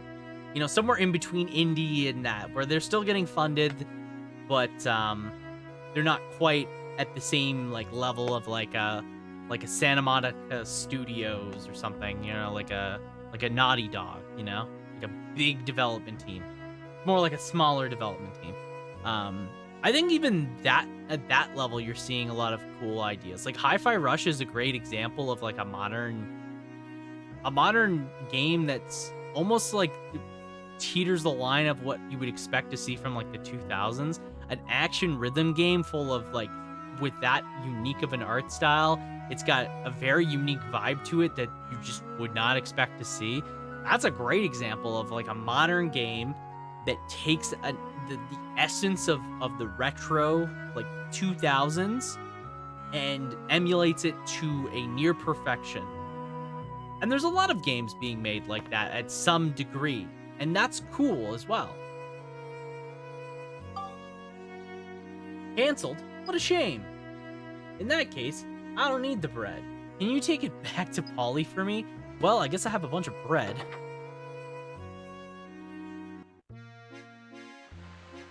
Polly.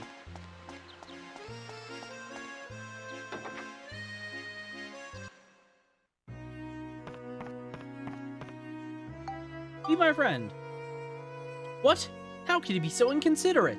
Oh well, you have them. Never mind that. Let's get going. So where are we off to? Alright, Polly joined the party. Sick. Okay. So we now have this rare bread. We have some crusty bread. Holy guacamoles. That fully restores HP? Okay. Okay.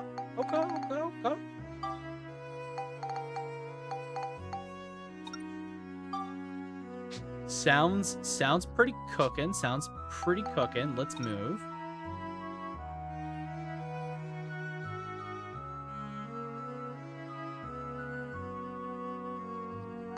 Okay.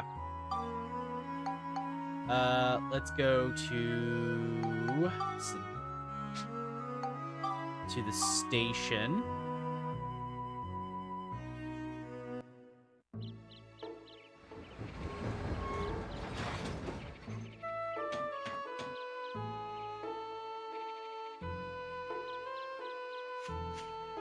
Oh, I forgot to buy items. I got so sidetracked, I forgot to buy items of everything. Crap. Ah, shit. It's like the one thing I went into town for was to buy shit, and I ended up doing all that. Son of a bitch. Oh my god. Okay, that's fine. It's fine. Fine. Let's just do the. Let's just get the guy. The guy that you need to talk to. Where is he?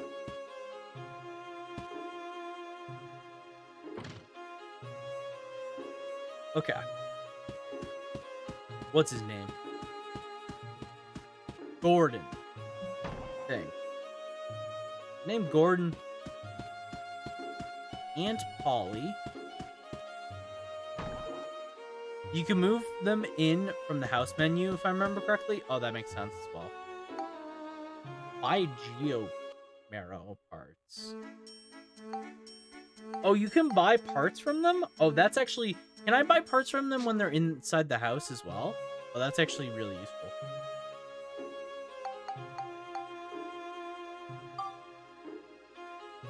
Okay. Cool. Okay.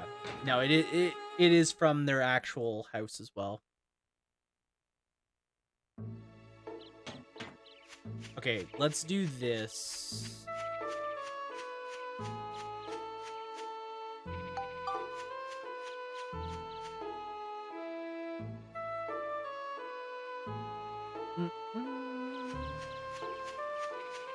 I don't know what kind of house he needs, but we'll deal with that after the fact.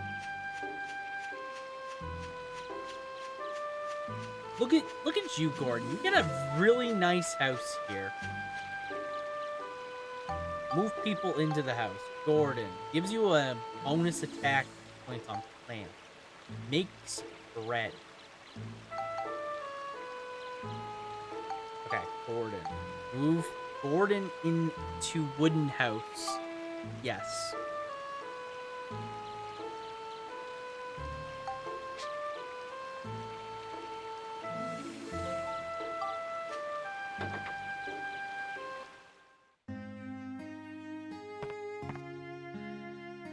Plants and flowers only grow as well as you look after them. I can never neglect my babies.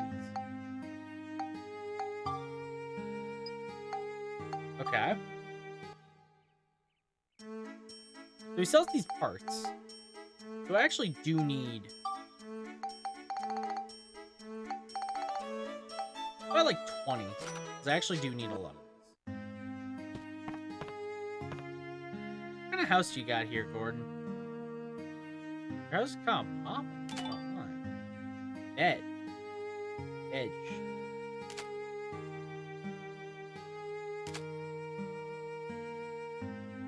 Oh, hey, you have coins. Yes. Yes, I do. I have a lot of stuff, actually. They give your weapon special abilities if you synth them in. Oh. They do? This healing coin. Yeah, because I got this healing coin.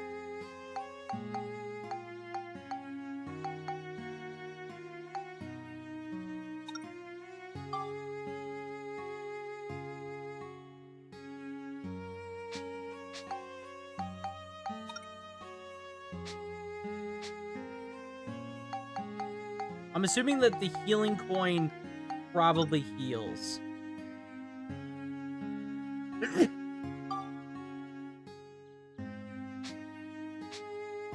Heals 1 HP every 5 seconds. Interesting. Okay. That probably matters more on Monica. I don't like the tree's eye. I don't like the tree's eye at all. Let me look. I gotta make a small house. Oh, I gotta make a... What's it called? Rose tree. Still missing earth elements. One of the few things that that are pure RNG to run into, so that's super lucky. Hey, that's what I'm talking about. Let's go. I guess sometimes I gotta be lucky, you know?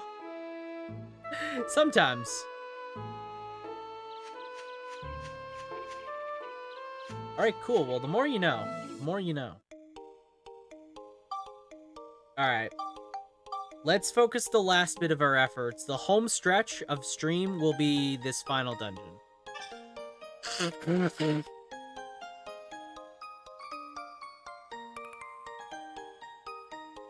I don't know if we can actually beat the dungeon, but we'll give it the old college try. I don't know if we can beat it within like an hour.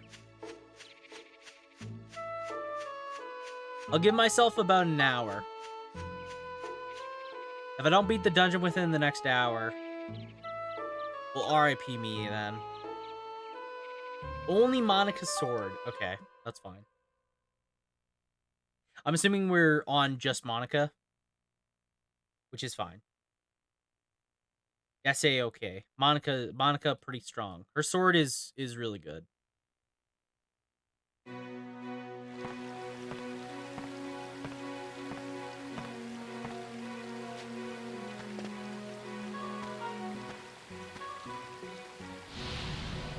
White seal.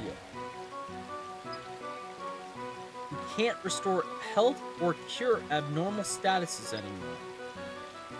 Oh. Well, that's good to know.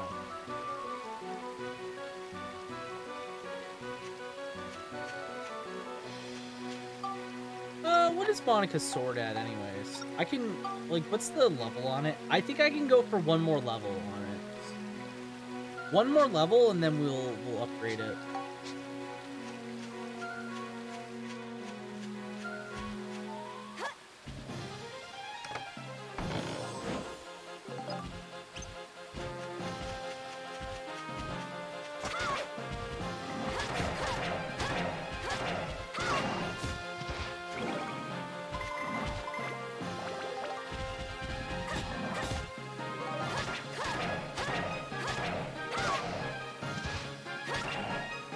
Nice. Bread. Can't carry anymore.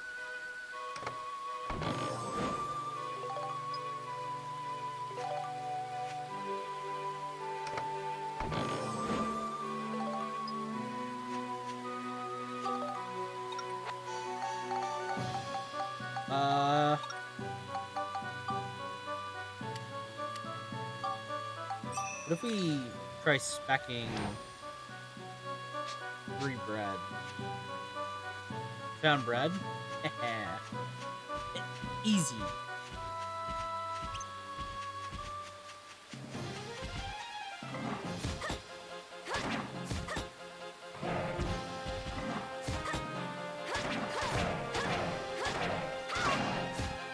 Okay. Nice. Did the sword level up? I'm assuming it leveled up. Yeah, okay.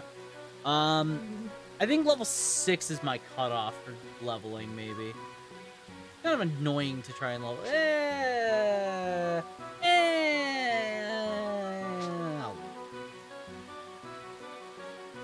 We'll get you inventory managing like a pro. We're trying our best out here.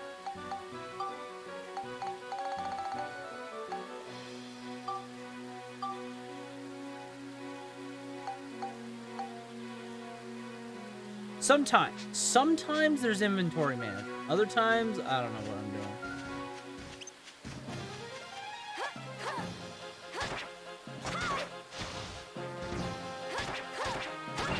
Nice jumping attack, you idiot. I feel like jumping attack is not consistent at all. I don't know what I'm doing with jumping attack.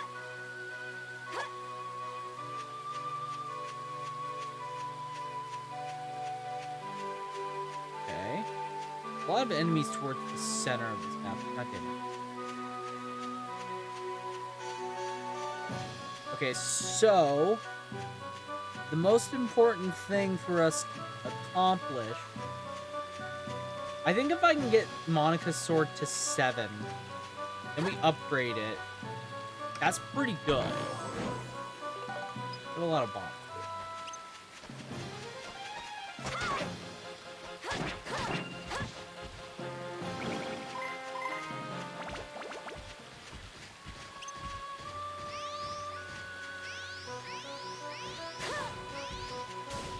I need to pull like one of these guys.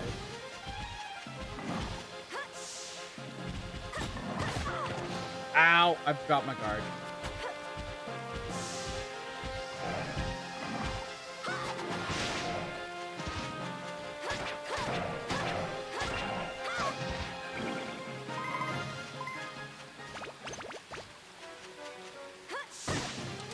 Ow.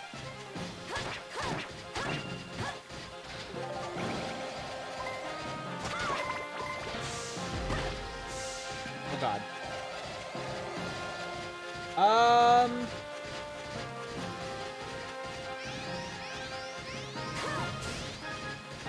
Okay.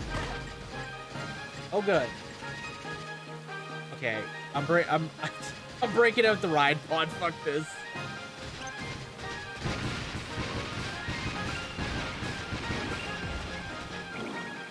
We got through most of that with Monica's weapon, so it's fine. It's fine. It's fine.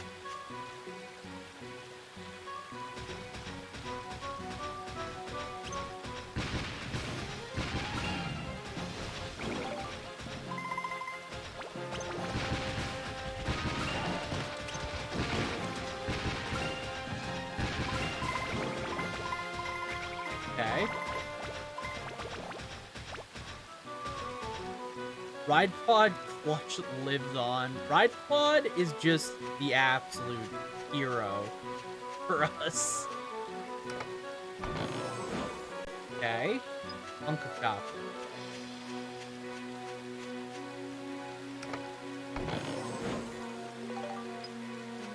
The only annoying part, honest to God, is the fact is like knowing deep down that Monica's thing is so much worse. Like I know Beast's stuff is worse. What is this? Coin flip? Can be. Ooh.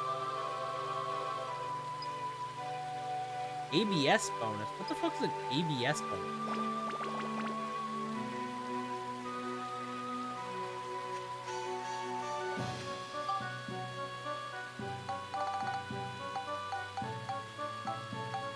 Yeah, I think deep down, knowing that Monica's thing is gonna be really bad definitely sucks.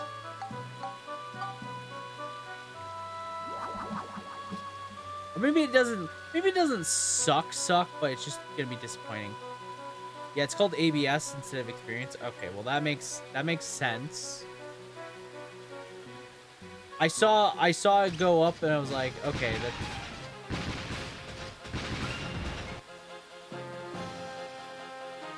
Old game things? Yeah, you can't call things what you would expect to call them. That would make too much sense. All right. Yeah. That takes care of you guys. Yeah, it takes care of you guys. Okay. My wrench is leveled up. Nice. Nice. Where's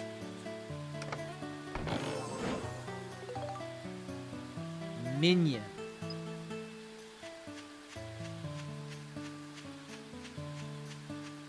Alright, here's the Theo stuff. Okay.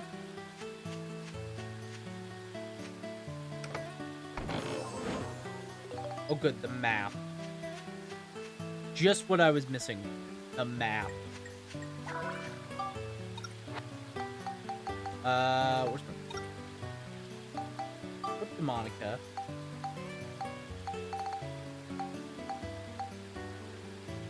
Yeah. So question with the coin. If I put it on Monica's sword, it's fine. It'll be fine, I'm assuming. It'll level up with everything else as well. This was the last dungeon floor. The boss is gonna require some gymnastics. Okay. Yeah, the coin effect will stay? Okay, because we can give it to Monica. I think Monica is the one I would give it to. Because ultimately, Max will just have his gun at some point and it won't matter. You can also add more coins on top of it. Okay, that was another thing I was wondering. Yeah.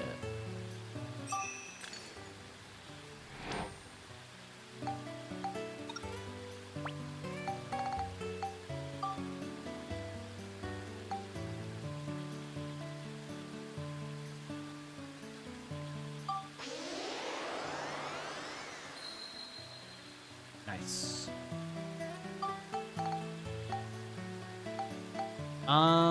Okay. I think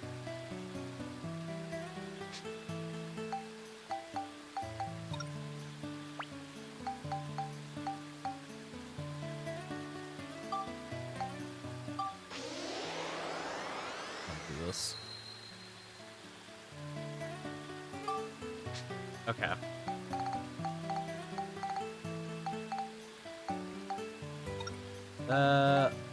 These bombs might come in handy. All right, let's get out of here.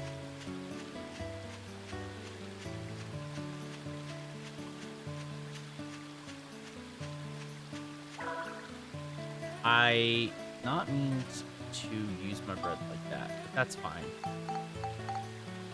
Saw. All right.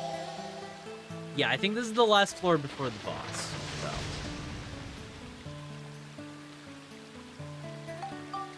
See to next floor.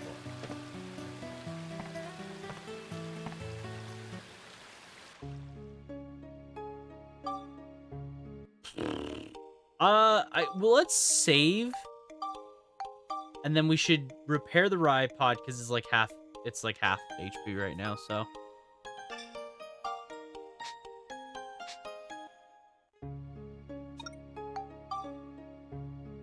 The thing is like half HP. It's just go to the boss room first. Well, I already went to the train station, so it's not a big deal. It takes like 2 seconds. It's fine.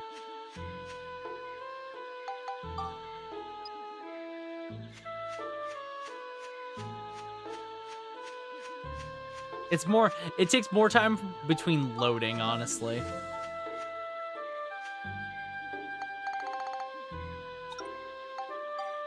Alright.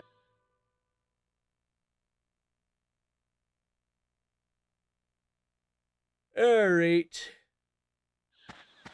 All good? Alright, what do we got? I gotta remember that I have to take a photo. That might be an issue. Because I don't know what the photo is. There's a tiny swamp here. There's some kind of something mysterious about it.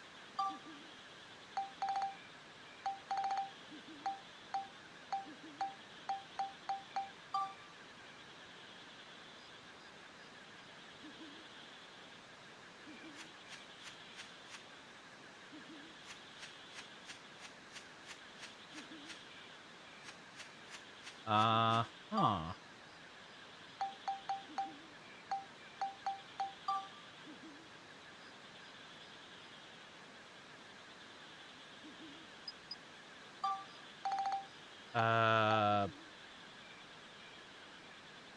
This is confusing encounters of the game.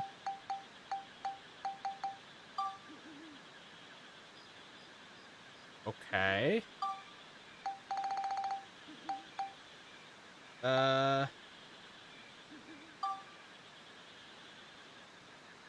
What I can say is you do not have what you need.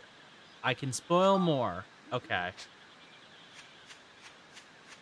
I don't have what I need.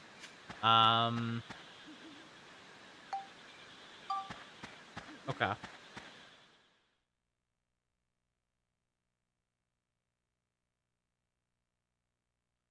Yeah, I don't think I would. I think I would know if I had a special item. Okay. So there's another path in Butterfly Forest. Is the other thing that I'm thinking of. Can't do this. It might not be a okay, that's fair. It's for chapter 6. Okay. Oh, you know what? I might have to. Okay, hold on. I might have to do things in Sindane. That might be the thing I'm missing. I might have to get what's his face? Who's the guy that we're trying to? Tree Man. We're trying to get Tree Guy. That's all I know.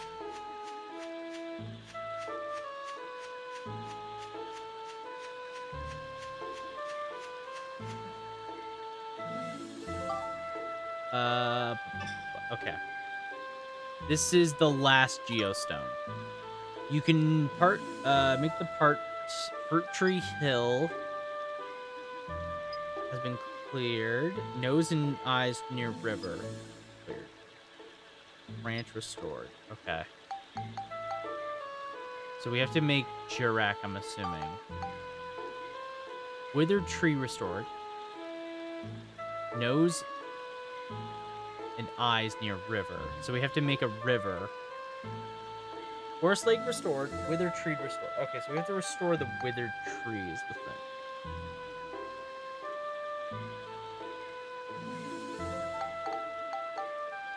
Okay. Clean up. Grab this and this.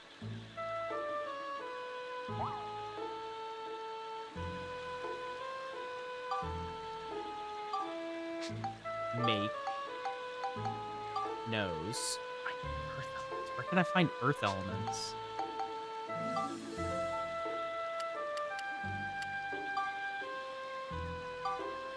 Where can a guy find earth elements when you need them? Triconda? Oh, yeah, okay. Yeah, he's in the train, isn't he?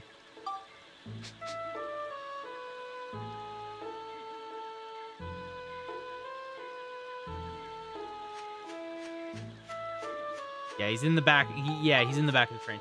Okay, I just need earth elements. Because, yeah, I think I could revive Jirak. I think I can revive Jirak. Because I have everything else. I just need to make the... I need to make the nose tree. And, yeah.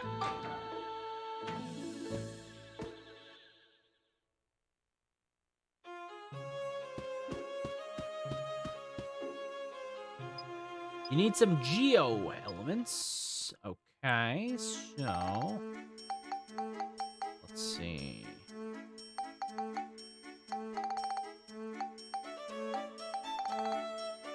Earth. Let's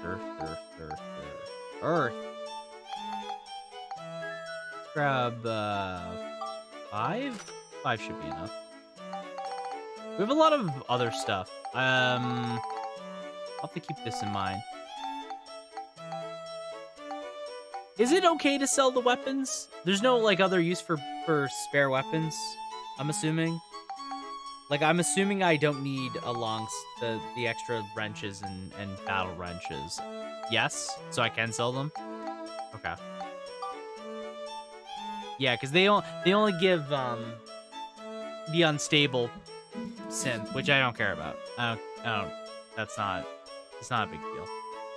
I care more about the money.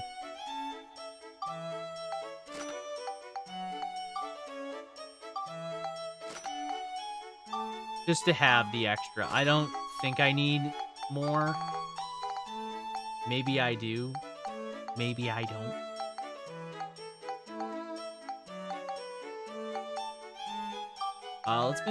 Let's buy some more water as well while we're here.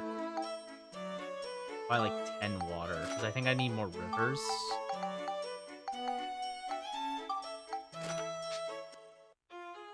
Now we're poor. That's fine. I can always grind in my free time for money. I can always grind for random stuff in my free time. It's not a big deal.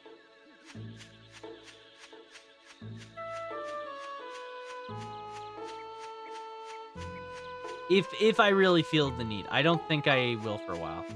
Grind gun while you're at it? Yeah, gun, definitely. Definitely something that I would grind for, because I know guns are crazy. Max's gun, because he gets like a ray gun or something later. I know that. Absolutely bonkers. And that's what I'm going for. Nose. Yes. Okay, so the analyze was you put the nose tree between the eye trees, and you got to put them near a river. Got it. That puts the withered tree restored. And then I just have to place a bunch of trees. Okay. We go I tree 1.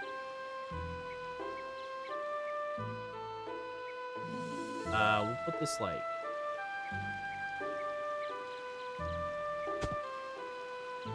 I don't know.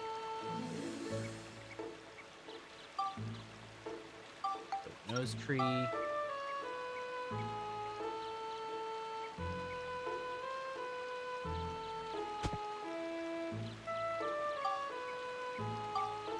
I tree 2.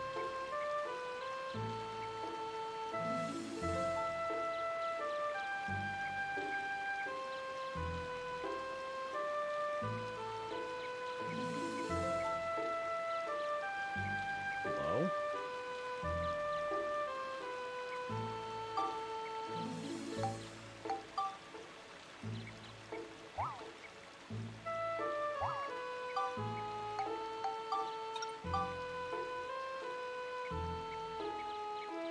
Oh, okay, I can get more to the corner. That's what I was wondering.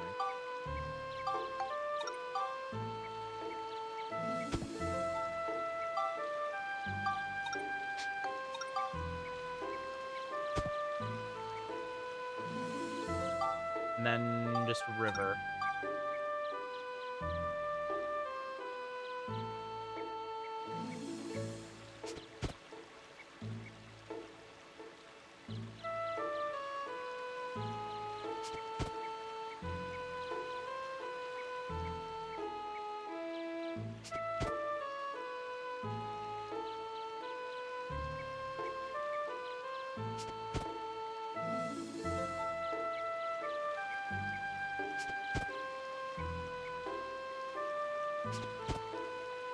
Okay.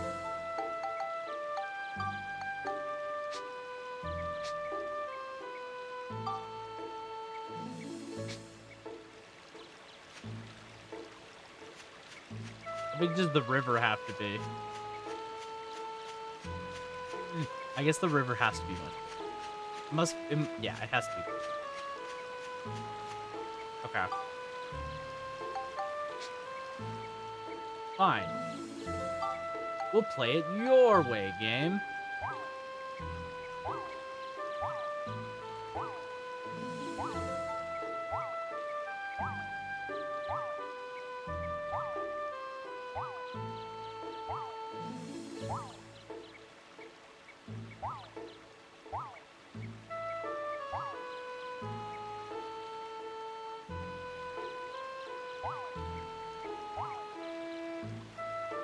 Okay.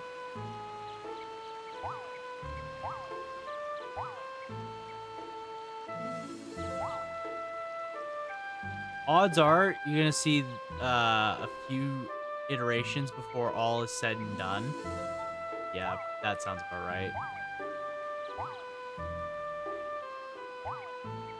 Let's focus on this first. Is anybody actually living in this house right now?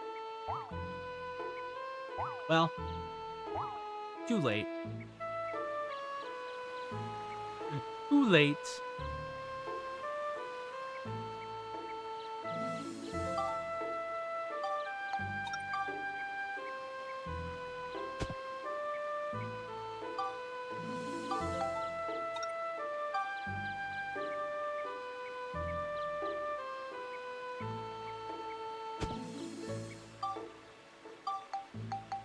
Okay.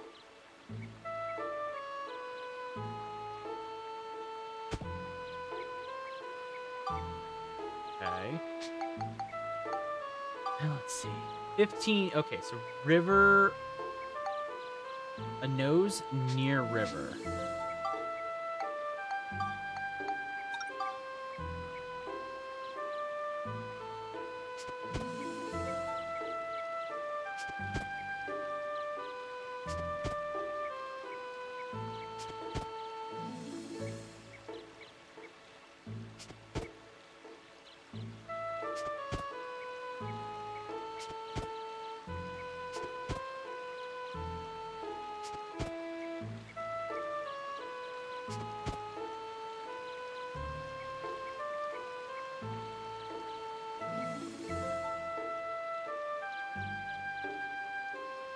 Okay.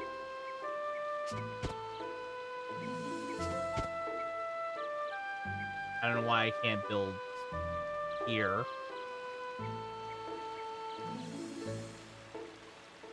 I guess that would make too much sense.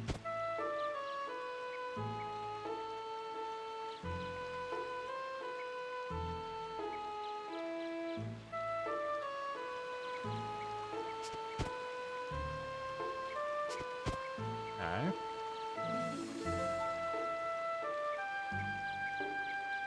Grass? Oh. You would need to pick it up. Of course. Of course. How could I miss the pixel fucking grass that is so hard to see? Well, that explains why I was struggling to put stuff down. This is freaking grass. It's really hard to see. Fucking grass. That makes sense. That makes a lot of sense. Okay.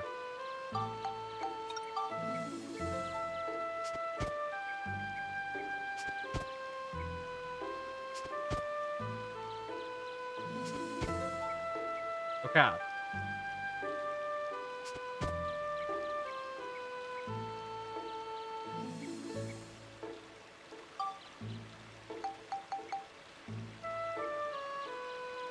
Okay.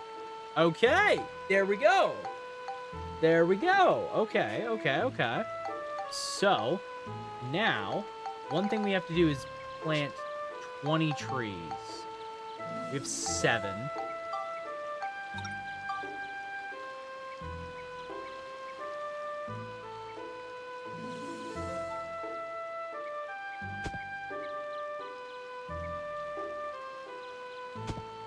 Make sure the Forbid house is down as well. Yes.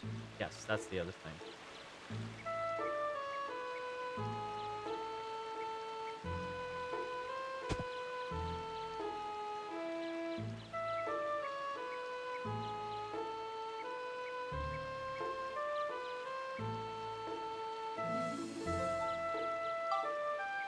Okay. Forbid's house. Put it, like, in the corner here.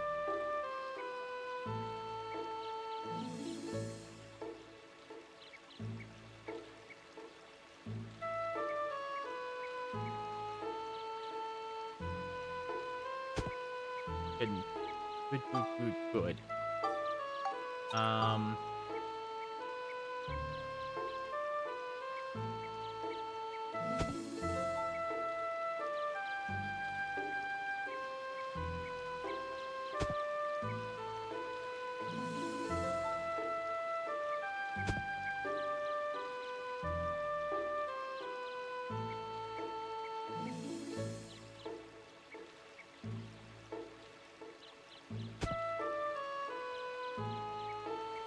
Okay. Put a lot of them there. Put a lot of trees right there. Okay, 50%. Okay, okay, we're cooking, we're cooking.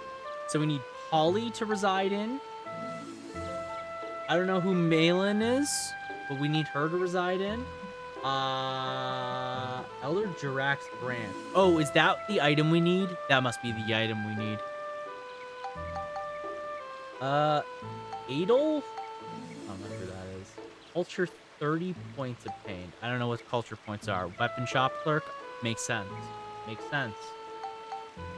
Oh. Oh, tailor shop, weapon shop. It says right there, too. Okay.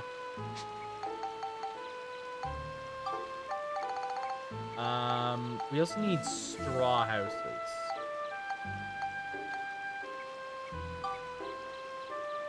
Never mind, we don't have the materials for it. It's fine.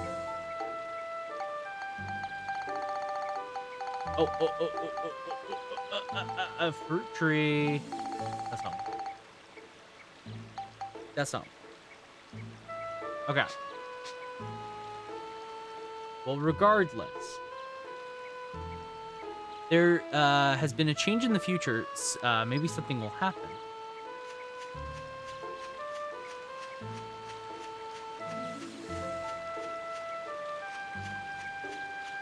Make sure to check for tiny chests. What the fuck does that mean? Like, Cynthia, thank you for gin. Thank you for bringing him over here. I don't have water.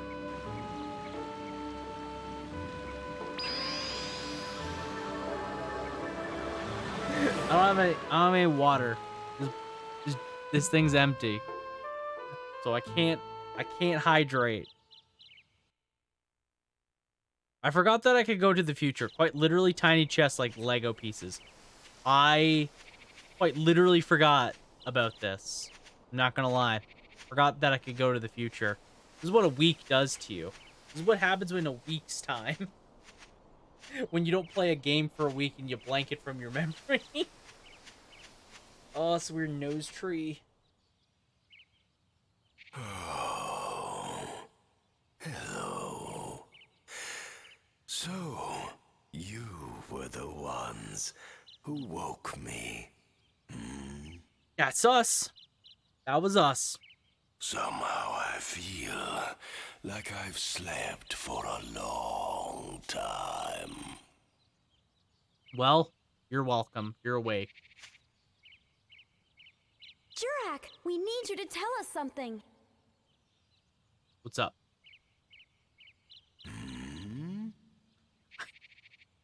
Looks so dopey. We need to know about a being called Emperor Griffin. We suspect he's a terrible monster who's taken over the forces of darkness. Wow, that's rude. You don't know this guy. He's been playing with reality across the different eras. I mean, now that is quite evil. I True. don't know what his true goal is, but if we let him keep at it, the whole world may disappear. That's not Gucci. He even erased you, Jurak, by destroying your origin point. We've got to stop him, or there's no telling what will happen. Fair. Jurak, I hear you've been reincarnated many times, but you keep the memories of your ancestors from the distant past. Isn't that right? So somewhere in those vast memories, you should be able to remember everything that's ever happened on this planet. You must remember something about Griffin. Who he is, where he is. Please tell us, Jurak. We must know. So I think it's interesting because this guy is from Dark Cloud 1, right? So it kind of links... It's interesting because it kind of puts the premise of Dark Cloud 1 and 2 in the same universe. It's the same timeline. Griffin. Let's see.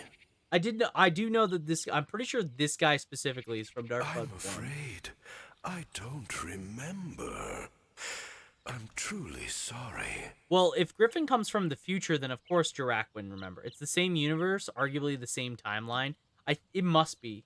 It must be the same timeline, but because Dark Cloud 1 is more fantasy medieval, where 2 is more steampunk era kind of thing going on. So it makes sense that they're just like years, like several, like decades apart or something. My memories must not all be back yet, I guess.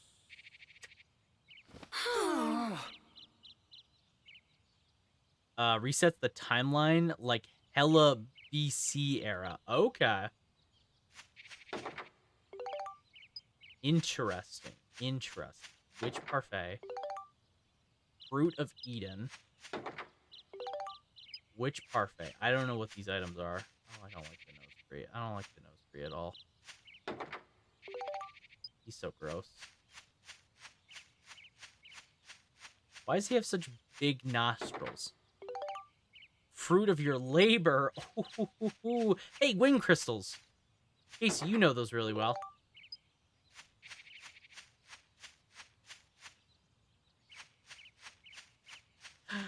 It's like your childhood prepared you for the future. I just can't seem to remember anything. I guess I just need a little more time. Okay, what are these? Oh, this increases your defense. And this increases your health. Oh, that's what these are. Like I said, probably not a tonight thing. Okay, that's fair. That makes sense. Okay. Not a big deal. Because I can do a bit of grinding in my free time. In between now and next week. So that's what these things are. These are how you increase. Are these character specific? Like Monica only has these ones and these ones only go for max?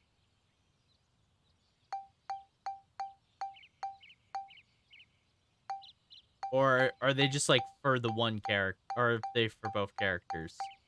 The defense ones are health. The defense ones are. The health ones are not. Gotta choose for the health. Okay. Well, let's give Monica... Let's see how much HP Monica has right now.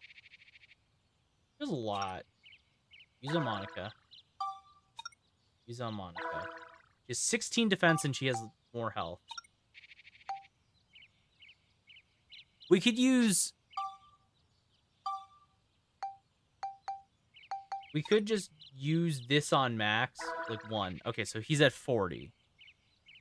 So we can use another one that puts him at 48. Which is helpful. Because he doesn't have as much HP as Monica. And Monica has to kind of... The thing is, Monica has to go in more because her sword is her best weapon. Where Max's is his gun, so he doesn't actually need to fight. For when... How Ghost Stream? It's going good. It's going good, Spooter. Yeah, we'll use one on Monica. So that puts her at, what, 64? And then she has 16 defense. That's really strong, I think. I think that's pretty good.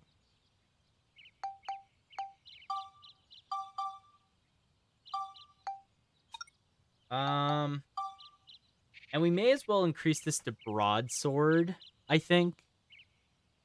Yeah, we may as well just increase this to broadsword now. Hope you're having a good night, Spooter, by the way. Hope you're having a good one. Yeah, we may as well just increase this to broadsword now. There's no harm or foul. We could technically make it a bit stronger, but let's leave it for now, actually. What's his wrench at? It's at 3. Okay. And he has a ton of synth points for it as well. What does Max need for the build-up? He just needs attack. That's it. I mean, fair. Monica doesn't need anything. She can just repair it. We don't really care about her magical breaks armed or whatever. I don't care. And we should definitely build up his gun more. We should definitely be building up Max's gun. Because that cutscene early into Zidane, they throw a bunch on the wrench. Oh, they throw a bunch on the wrench? Oh, is that what's going on? Oh. That makes sense. That makes sense. Because I was wondering, because I had a bunch on Max's wrench. So, okay. Oh, I have 17 chills. Oh, I'm selling some of these.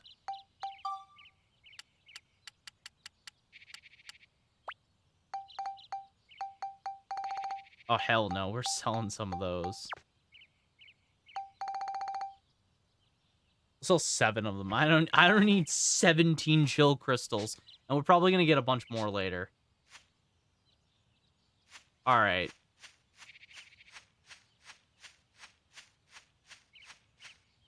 You should opt into building beasts on your weapon, by the way. Beast? Okay.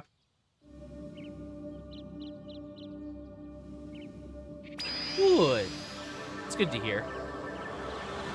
Good to hear, Spooter.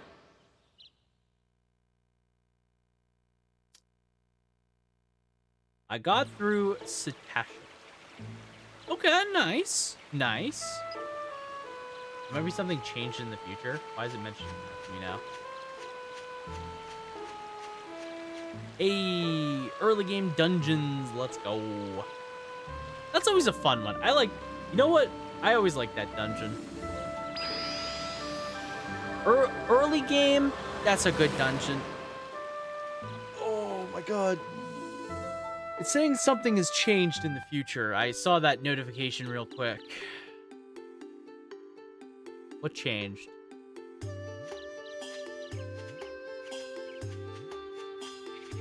What's up? What's up, Jirak?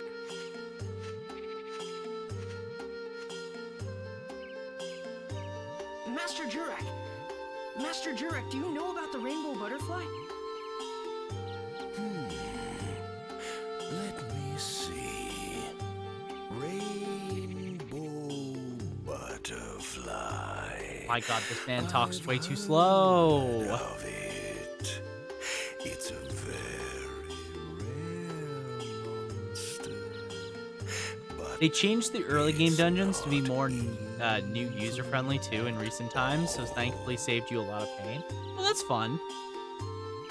Making a guild's also cool. We'd like to meet it if possible. Definitely takes a lot of the legwork out of finding a guild to kind of match with. Plus, too, you can always use it with meeting viewers to have someone to play with, because obviously stream, right? So it's always a good place to kind of help hang out with viewers in your free time. Oh. they like La Freesia flowers. You find the butterfly. where Okay, so we need Freesia Laflacia flowers, which I don't know where you find those. Really? Please, tell us, where does that flower bloom? Now there, I'm not sure. If they're not in bloom already, you'll have to make them bloom. Okay. Make them bloom? Ourselves? Here, I'll give you this. Oh no. Oh, I don't like that. I don't like that. I don't like him sneezing his snot into Max's hand. Plant that in the woods, and a bud will grow. But it takes more than that for a flower to show. Okay. You need sundrops. Sundrops? Uh-huh. They have the power to speed the growth of green thing. Where can we get them? It's a kind of sap the monster Himara produces. You'll have to ask Himara. Ask? Hang on. Ask a monster? That's nuts. How can we talk to a monster? You must think of that Yes. yourselves. Ask. Oh.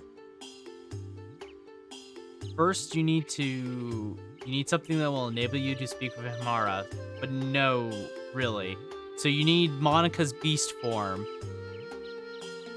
Upon obtaining this item is connected to Georama development somehow. Work on your Georama and then check on Jirak's future world. So it's definitely Monica's beast form, because Monica can transform into monsters. And that would let us talk to a monster. How you obtain beast form? I don't really know. But I'm assuming that's going to take a while. So I think that's going to be a save it for later kind of thing. I have a feeling that's a save it for later kind of thing. Let's go and hit the save, and then then I think we'll look for somebody to raid. Because it's pretty late. It's like, what, 1 o'clock? Yeah. 1 o'clock, I'm getting kind of tired. We've been streaming for just 6 hours, basically. So that's pretty good time, I think, to stop. We kind of have the goal point for next stream. I don't know how we're supposed to solve the conundrum we're in. But I'll figure it out. Also, I'll probably do a bit of grinding off stream. I do want to level up the weapons and stuff a little bit. So I can do that all off stream in my free time when I have more time to do stuff.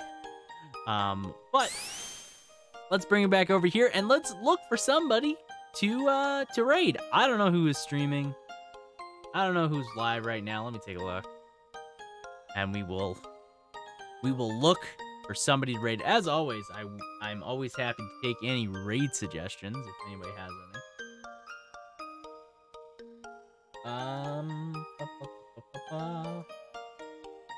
Unless I find somebody.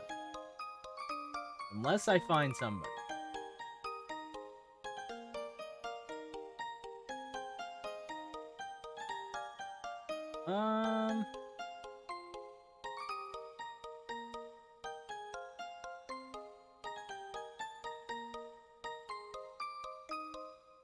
Somebody's playing 13.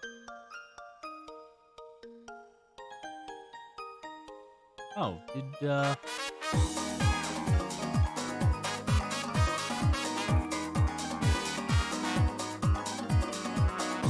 bar suck. It's terrible.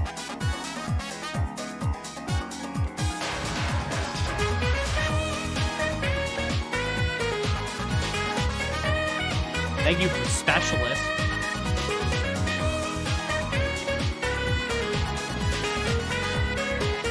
I still don't have water. This is empty. This is empty. This is that crisp. Okay, there's a tiny drop of water. I definitely spilled that on myself, but it's fine. It's fine. I definitely spilled that on myself. Get water. I know, I'm gonna get water after stream here. I don't know. Let's go to...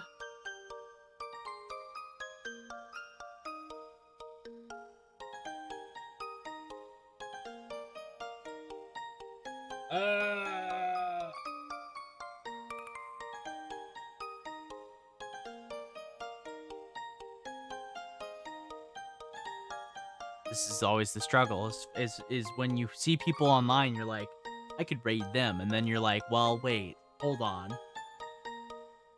Hold the phone. What if?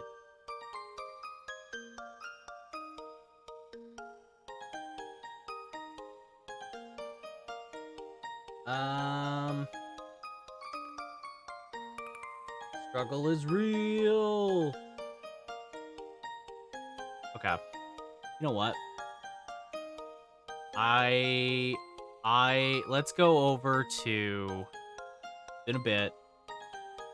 Let's go over to Eyes on B. They are a retro streamer. They play Final Fantasy. They play something called the Final Fantasy Shuffler, in which it's basically playing through every single Final Fantasy game and it shuffles to a random one at intervals. They are PNG tubing it right now. That's where we're gonna go. They're the person that set up the Trapeze stream team that I'm a part of. And they're always chill. They stream late at night. Always chill vibes over there. So let's go and say hi to Eyes on B. As always, I want to thank everybody for coming on out. I hope you all had yourself a wonderful evening. There is, of course, the Discord, and there's, of course, the social medias. You can always follow me on for updates about what is going on with the stream. I will be back on Sunday. That'll be next time. Thank you for the emotes. Thank you for the excited. Here's a raid message if you don't have my emotes, and here's a raid message if you do have my emotes. You can take those over to Eyes on B and let her know that we brought the clocks. Thank you all so much once again for hanging out. I always appreciate it. Yeah, like I said, we'll be back on Sunday. We'll be hanging out. We'll be playing some more Fire Emblem Heroes. Maybe actually beat a month. I don't know. It'll probably be a shorter stream because I'll be working, whatnot. But yeah. I got not much else to say. I'll be busy tomorrow, so you won't hear from me at all. Maybe I'll be putting up a Discord message, and that's about it. Discord post about the 12-hour stream. I'll be putting up a poll in the Discord, so if you want to vote for what the 12-hour stream will be, you can check that. Besides that, I hope you all have a good one, and until next time, ciao for now. Bye.